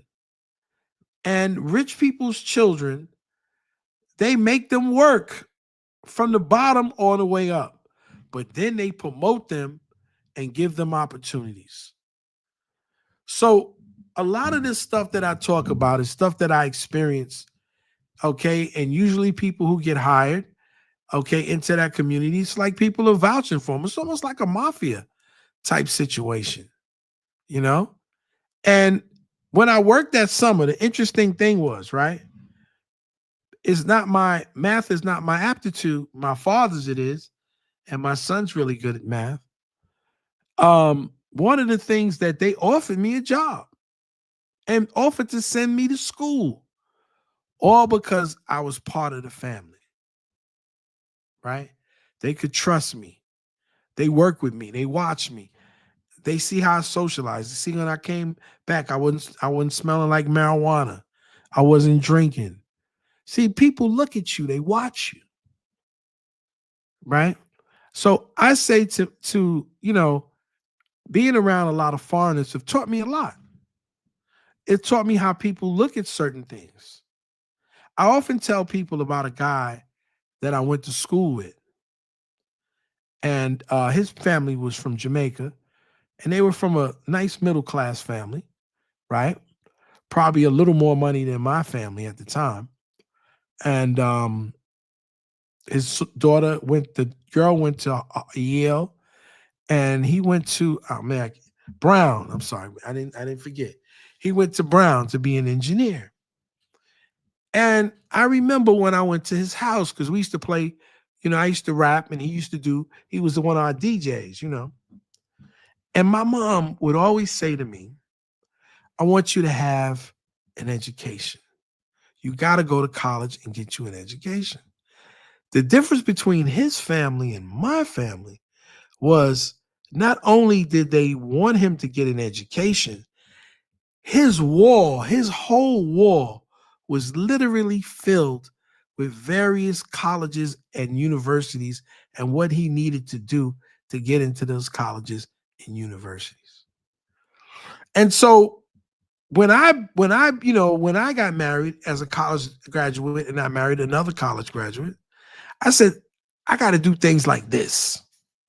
I put up my degrees and she put up her degrees. You understand? And when we had our two children, the things that I was explaining to them about college every morning when they went to go to the bathroom, to urinate or to take a bath, they had to pass my degrees every morning. Right? So it's creating an environment for your children. And I learned that from dealing with them. I said, oh, okay. So when it was time, I said, on your wall, we're going to put up these things with colleges, universities. You're going to go visit this one. You're going to go do that. You're going to do this. So they had an understanding. You know what? It was always in their mind that this was a prerequisite that they're going to get at least their first degree. And what they do after that is up to them, right? They make that decision. I began to understand certain things that you have to learn to perpetuate if you want to get. And so when I say to you, people can like some people, right? But they in the back of this girl's mind, she liked me. Obviously, she liked me, but thought I was attractive. But in the back of her mind, she didn't know if I was a fly-by-night dude, just taking a couple of courses, and I was BSing. We weren't in the same, discipline. We would just see each other in the cafeteria or in the library. And we got to rapping and found out we lived close to each other. She gave me a ride. You understand? And I dug on her. She was a beautiful girl, attractive girl. But the fact that she didn't look at me like that until I got a degree made me feel some type of way. That's just the American in me, right? My whole thing is, if you dug me, you dug me, you dug me. You didn't have to have my baby, but you could have let me know something. You waiting for me to get what I get, and now you want to jump on. Just don't click me right, But when I told it to my That means she ain't loose though. That means she don't mess around. That's hopefully that's a good quality. Listen, it just wasn't for me. I hear you. I don't have nothing against the sister. I didn't dislike her. I didn't curse her out or anything like that. I just felt that, I'm a young cat and you didn't have to fall all over me, but you know what I'm saying? You could have gave me some indication that I had some type of chance. Maybe gave me something to work with. But you completely deaded me out. And then all of a sudden, out of the blue, now you're calling, you're giving me everything on a silver platter. That didn't suit me. I hear you. Suit me. That's true. I didn't like it. I mean, if you would have gave me something to work for, then maybe I would have been an opportunity. I would have, said, you know what, you give it, at least you're giving me a little something to work with, but you just like, nah, I can't deal with you at all. And then here you pop up when I get my degree, and now you want to, now I can be your man. I just got to say yes. Nah, I'm good. I feel you, man. But I feel you. But overall, like I said, like I don't think it's because most people period. I think want to deal with their own, man. I feel like there's a lot of African Americans who want to deal with their own. There's a lot of Haitians that want to date their own Haitian women. Even in America, Jamaicans, same thing. I wanted when I was a young dude, I just wanted to date beautiful women. I didn't care. Respect that. I didn't particularly care. And to be honest with you, man, you see, where I'm from, there were more women that were foreign than they were domestic women, right? Okay. Yeah. And at the time when I was your age, or even like 10 years younger, I was a little mature than most of my counterparts. Yeah. So the women that I would meet and talk to, they were like advanced, man. And in fact, I remember the young lady. First of all, I would have never even met the Haitian if she wasn't my god brother. We kind of I made him my god brother, man. I loved him, man. God bless. Sam Black. That was his other name, not his family name. God bless and God bless his soul. Yes, I would have never met her if it wasn't for him, because she was his first cousin. And man, what a beautiful experience, because just meeting her and her family, it was like, first of all, she was extremely beautiful, but not even as beautiful as her mom. I met her mother. Her mother was gorgeous. Then they lived out in Teaneck, New Jersey, man. At that time, Teaneck was that's where the Isleys lived. You know what I'm saying? Upper. The Isley brothers? The singers? Yeah. Oh, wow. She was from that neighborhood. She used to see them at the supermarket. You know what I'm saying? So these folks were no slouches, if you understand what I'm talking about. They were upper class people. Yeah. And she ended up marrying one of the former prime ministers. So you know what I'm talking about. And I mean, extremely bright. Everybody in the family spoke 4 languages. You know what I'm saying? That's crazy. Yeah. Everybody was 4 languages, man, at any time, man. From French to Creole to Spanish to Italian. I was like, whoa. I mean, I was just amazed, man. I had never met. That was my introduction, to the family. The whole family embraced me. And my brother, he was how in some Haitian families, when they call a kid the prince of the family. You ever heard that? You Principe. Nah. My name don't mean prince. My name means principal. Principal. Anyway, he was the prince of his family. And the brother, he played classical piano. That's dope. You know, I mean, that's the kind of family he came from, you know. And what's so beautiful about it was meeting the whole family. You know, he had some cousins, man, that used to dance like African dance and stuff like that. So we talking about really high cultured people, you know what I'm saying? And just being around that atmosphere, I always knew that at that particular time, I wasn't even in her league. You understand what I'm saying? You know, I mean, I was young, I was talented, you know, I was handsome, you know, all that stuff. I was all that, but I just wasn't even in her league, man. I knew off the back she gonna end up marrying somebody like, you know, like a diplomat or something like that. Because Well, did you meet her in school? Were you in no, school when you met her? I met her No, I'm because saying, were you in school? no. Not at that I time. don't know if I was in college. I might have been in college, but it didn't matter. She just Nah, that does matter. You see, in I our just culture, that's a big deal. Like if let's say, he I said, probably was in college, man. I've been in school all my life. So I yeah, probably yeah, but I'm saying that's a big deal. If you were not in school, she probably wouldn't. Her family well, I'm probably just wouldn't saying receive you the I same way. probably wouldn't even have met her if it wasn't for my boy, because that was his Yeah, first, that was his cousin. Even if I was in college, it wasn't like I was like, you know, the man. You know what I'm saying?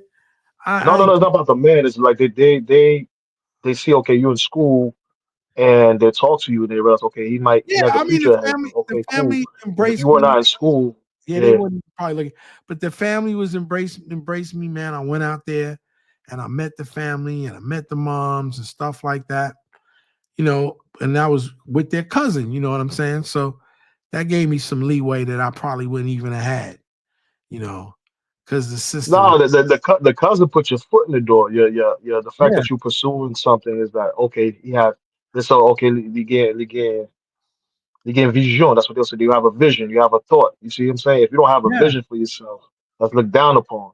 I oh yeah, mean, yeah, in you know, our culture, like, oh, you don't stand for nothing. That's what they'll say. They'll say, "Oh, pas compris sur rien," right? yeah, So a you lot of know, I things had, play a I had role. some, you know, my family had homes and stuff like that. You know, we started out humble, but we, you know, we own some property and stuff like As you that. should. As you should. You That's know, what I'm saying. Like when Tyler talk about that movie, although the people have a lot of culture and everything, a lot of the Black Americans today, education wise, social wise, are their richest dreams. But yeah. we somewhat I mean, lost. I was pretty They cool. lost some of the beauty of the But I'm just culture. saying, still in awe, as smart as I was, right? Yeah. As intelligent as I was, I still was not in her league. And I'm not even going to sit up in front and tell you that I was when I wasn't. I hear You you. I you hear know, you. I'm just being honest with you. Our family had more money probably than my family did, and she was very highly educated, uh, extremely beautiful, and it's just one of those things. But I mean, the time that I get a chance to spend with her was awesome time, man, and that was, I was grateful, man. In life, there's some things that you're not going to keep forever, but you try to appreciate what you can when you can, and Indeed. and Indeed. so that's how I looked at life. And I never get, I've never been that kind of person, that's angry about things, because that's just life, bro. And people have to learn, how to see life in a certain form. And but everybody, my experience with Haitians and the family, man, was a beautiful thing. Not just her, but my boy's pops and his grandmother, who really loved me. Gran used to cook me Haitian food and stuff like that. Just kind of everybody kind of like accepted me in, because of how he felt about me. Everybody accepted me in, man. It was a beautiful, and I mean his cousins and out in Brooklyn and the ones out in the Bronx, and they just, everybody just kind of loved me, man, and gave me nothing but love. So That's good. I'm appreciative of that. So I that's why I tell people I don't get into all of that nonsense that people want to get into, man. It's self-hatred and dislike and denigration. I don't do that. And I don't appreciate people denigrating our sisters no more than I want to denigrate anybody else's sisters. I don't think nobody's better. I don't think that I'm better than anybody. As you shouldn't. Like I said, like I always say that the Caribbean and the African people, they came through to push more like integrity or whatever the levels of that within their own self into you guys. They're not saying nothing that they don't say to their own kids in terms of like pushing you to go harder, pushing you. And I feel like you can't have a pro African state or FBA kind of demeanor if you don't celebrate your own women. That don't even make sense.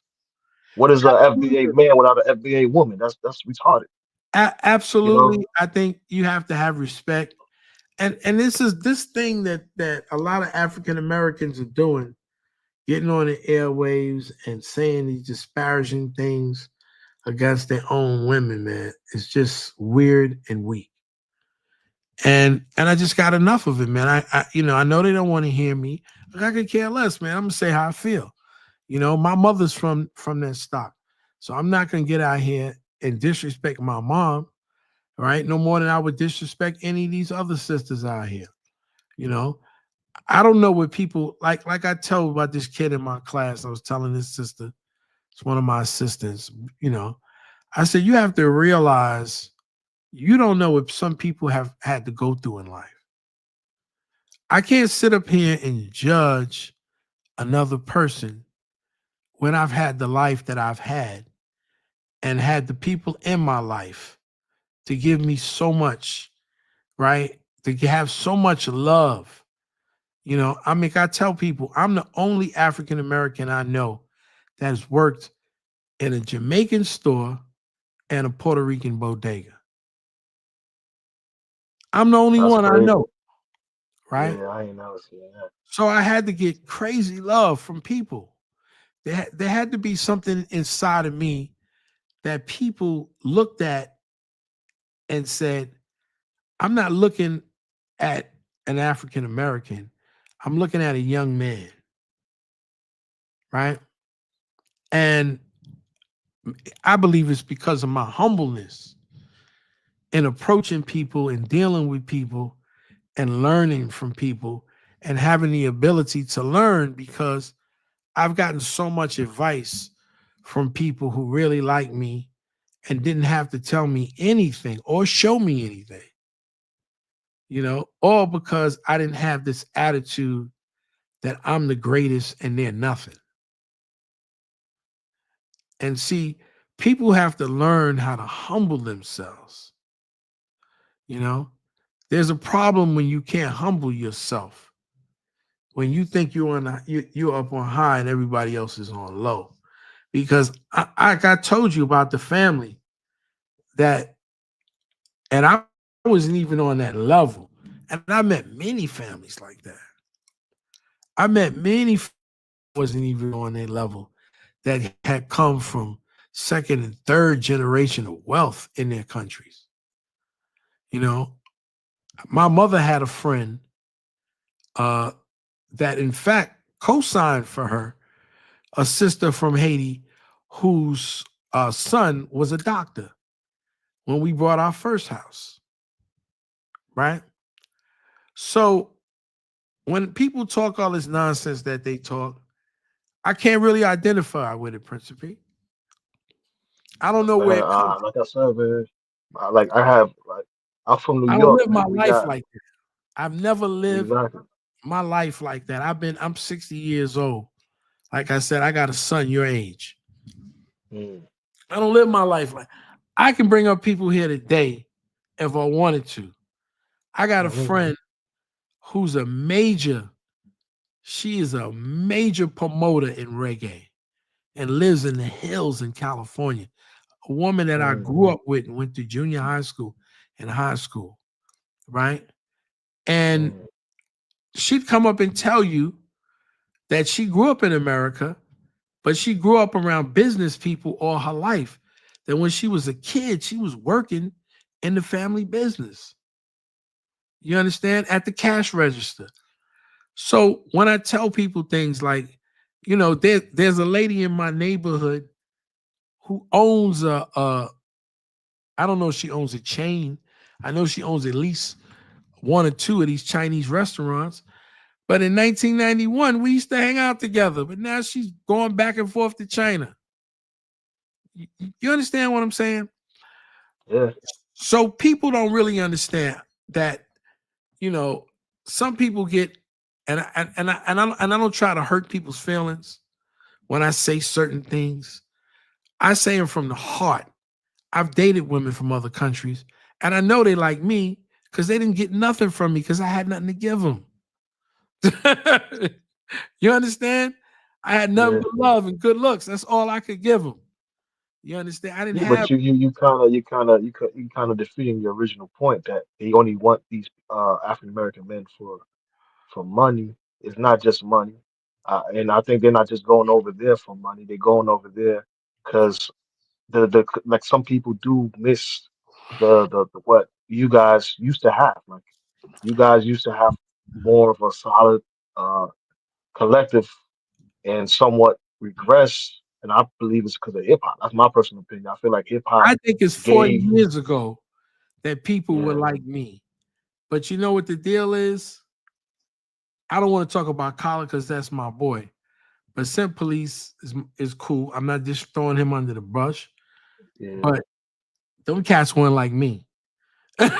You understand? I feel you, but And also when I, and when I say like me, I you also mean found something solid and you locked it down. He kind of he's still out there. like me And when I say my humility. I don't mean that they okay. weren't. Mm, I mean my humility. Like when I say like mm, me, I mean my humility, my way of humbling myself and saying, I'm willing to learn other things. I'm not coming to you and I'm going to tell you I'm going to colonialize you. I'm going to do mm, this and that to you. Or yeah, my spirit was different.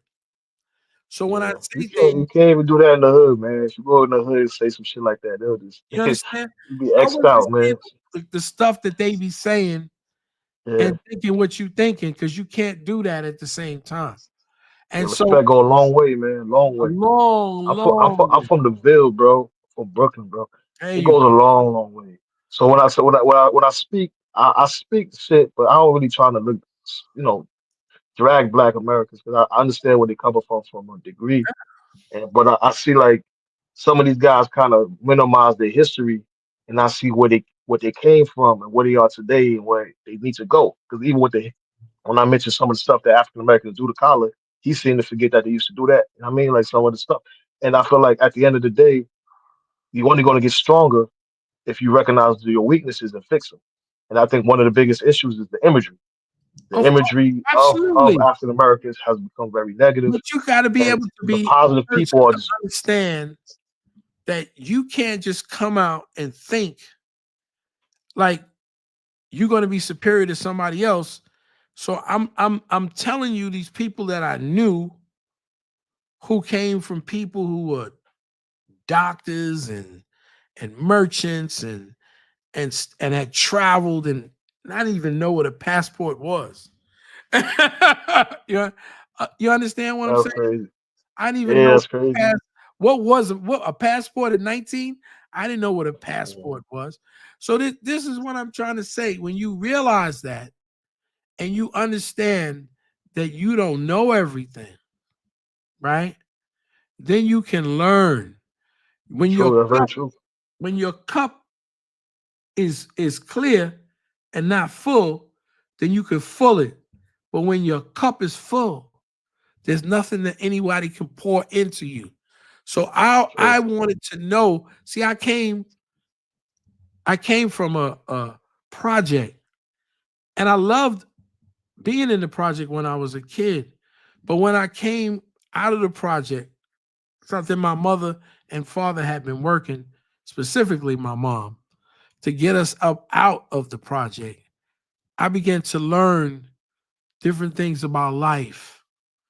And when I got there, and the people that I met who had their own businesses, people who had run businesses in their own country, and when they came here, they did the same thing. They ran businesses. I wanted to know because I didn't see that. See, I didn't see that in the African American community where I was from, because I'm from the Bronx. All I saw was consumers. So when I go over to the other side of the Bronx and I see Black people owning their own businesses, owning their own things, I said, okay, I got to talk to these people and find out how they did that. And the only way I was going to be accepted by being that way was to be a humble person and come out and humbly say, you know, sir, my name is so-and-so. I'm interested in learning about do you mind, giving me a few minutes and, just discussing some things with me? And I've never been turned away because of my approach and my attitude of respect. So when people began to respect me, even if they gave me a job and I did the job, right, I did it respectfully. There was nothing that was beneath me. Oh, I'm not going to do this. No, I'm American. Nah, I pick up a broom, I pick up a mop, and I do it to the best of my ability. And people began to see who you are by your work ethic. And they begin to love you as a person. And then they pour into you. But when you come in, you're a loudmouth and you talking smack and you doing all those type of things, then people not going to respect you. Right? True. And so I learned how to be respectful, to be courteous, how to talk to people with respect. And because I did that, I got a lot of information. I got a lot of knowledge, right? And people began to like me and didn't care about where I was from the project. They didn't care anything about that. They said, okay, this is a good guy. He wants to learn. He wants to work. And that's how I got the love. I did it with respect. And, so people can say, well, oh, that's bull. Think whatever you want to think. I'm telling you about my No, life. that's true. That's true. That's true. One thing Even I what don't Kyle have be to do talking. is Yeah, lie. go ahead, my fault, bro. I'm sorry, I'm just saying this guy are a step of real. One of the things that I don't have to do is that I don't have to lie. You understand? I understand my approach to people and dealing with people in life. When you deal with people respectively, you treat them with respect, you don't have the issues or the problems. But when you think you know everything, you keep effing around, you're gonna find out. Exactly. You understand? Exactly. Even his statement don't even make sense. He said people won't respect you anyway if they don't like you, bro. How you like a person you don't even know? If you come with respect, that's when you receive a respect. If I don't know you, why the hell I'm talking to you and trusting you? It doesn't make sense. So when you come and you present yourself as Dollar Speak, people receive you. And that's one of the elements of Pan-Africanism that people kind of want to minimize. But that's the main thesis of it. It's like you learn to respect the different branches of African people from throughout the world. Like that's the main basis of it. So I see where you're coming from, and it's very much true. And I think, you gotta learn to respect, one another, but you gotta respect yourself first. And I think the Absolutely. movie that movie Kyler was talking about seeing, it reminded him of those elements that used to exist in the African American community that still exist in pockets, but need to be amplified using the social media. Like we need to see more, like similar to in Africa, they have mass marriages where a group of people marry together as a collective. That'll be beautiful to see among African Americans, where a whole crew of people that hang out, 4, 5, 6 people marry at the same time. Very beautiful thing. That imagery is power. The white man image is positive, not because he's such a positive person. They have negative elements as well, but he projects the positive first. The Indian do the same Absolutely. thing, project the positive first. The Arab projects a positive first. There's people getting flown out, shitted on, all that in the Arab place. They don't show that. They show their positivity. You see what I'm saying? So Of African people course. got to do the same. African Americans got to do the same, and we got to highlight those things and make it, marriage, If you want to make family, something better, cool. you make it cool, you make it better. I'm just not gonna get up here every night and say this person is that and that person is that. I'm not doing that, man. I don't listen. Let me tell you something. I don't spend my time dealing Hold on, with. let me say one more thing too. Sip want to minimize the fact that it's a lot of the African American men through the hip hop that made him more of a negative image cool to women. Not all African American men did that, but there's a subsector of African American men who promoted that in their music and made it cool. Because when I was a kid, face tattoos on women wasn't a thing. A lot of women were singing R&B, humming and singing and shit. Now they rapping and gangster and thugging and calling niggas motherfuckers and telling niggas to suck their dick. Where did Yeah. they learn that from? Hip hop. He Yeah. want to minimize the role of certain men that played that and creating a more negative woman because all African American men wasn't doing that. But there is a subsect that he want to minimize, you know, for whatever reason we don't know. But that's he want to minimize. He said the Democratic Party. No, it ain't just the Democratic Party. You know what I mean? But God bless you, bro. I gotta go to sleep. Yeah, You know what I okay. mean? But I gotta go. dope show. I'm gonna have Pop's birthday party tomorrow. Today. God bless your pops, man. Thanks, man. I But he be appreciate it. blessed. And I see that his work, was done well because we see it through you. So God bless you, man. Thank you, young brother. I And appreciate you, man. Ola, Dollar Bill didn't mock the woman. It wasn't Dollar Bill. You can't say Dollar Bill did that. You kind of owe my apology, but I'm out, man. All right, I'll check you soon, brother. Peace. Anybody else coming up? If not, I'm going to end the stream. We appreciate you. Thank you so much, Mr. Collar, for having Collar Nation, man. We couldn't do this without you. We appreciate everything you've done to to help us get these things out. Good night, African goddess. Good night, our people. Peace.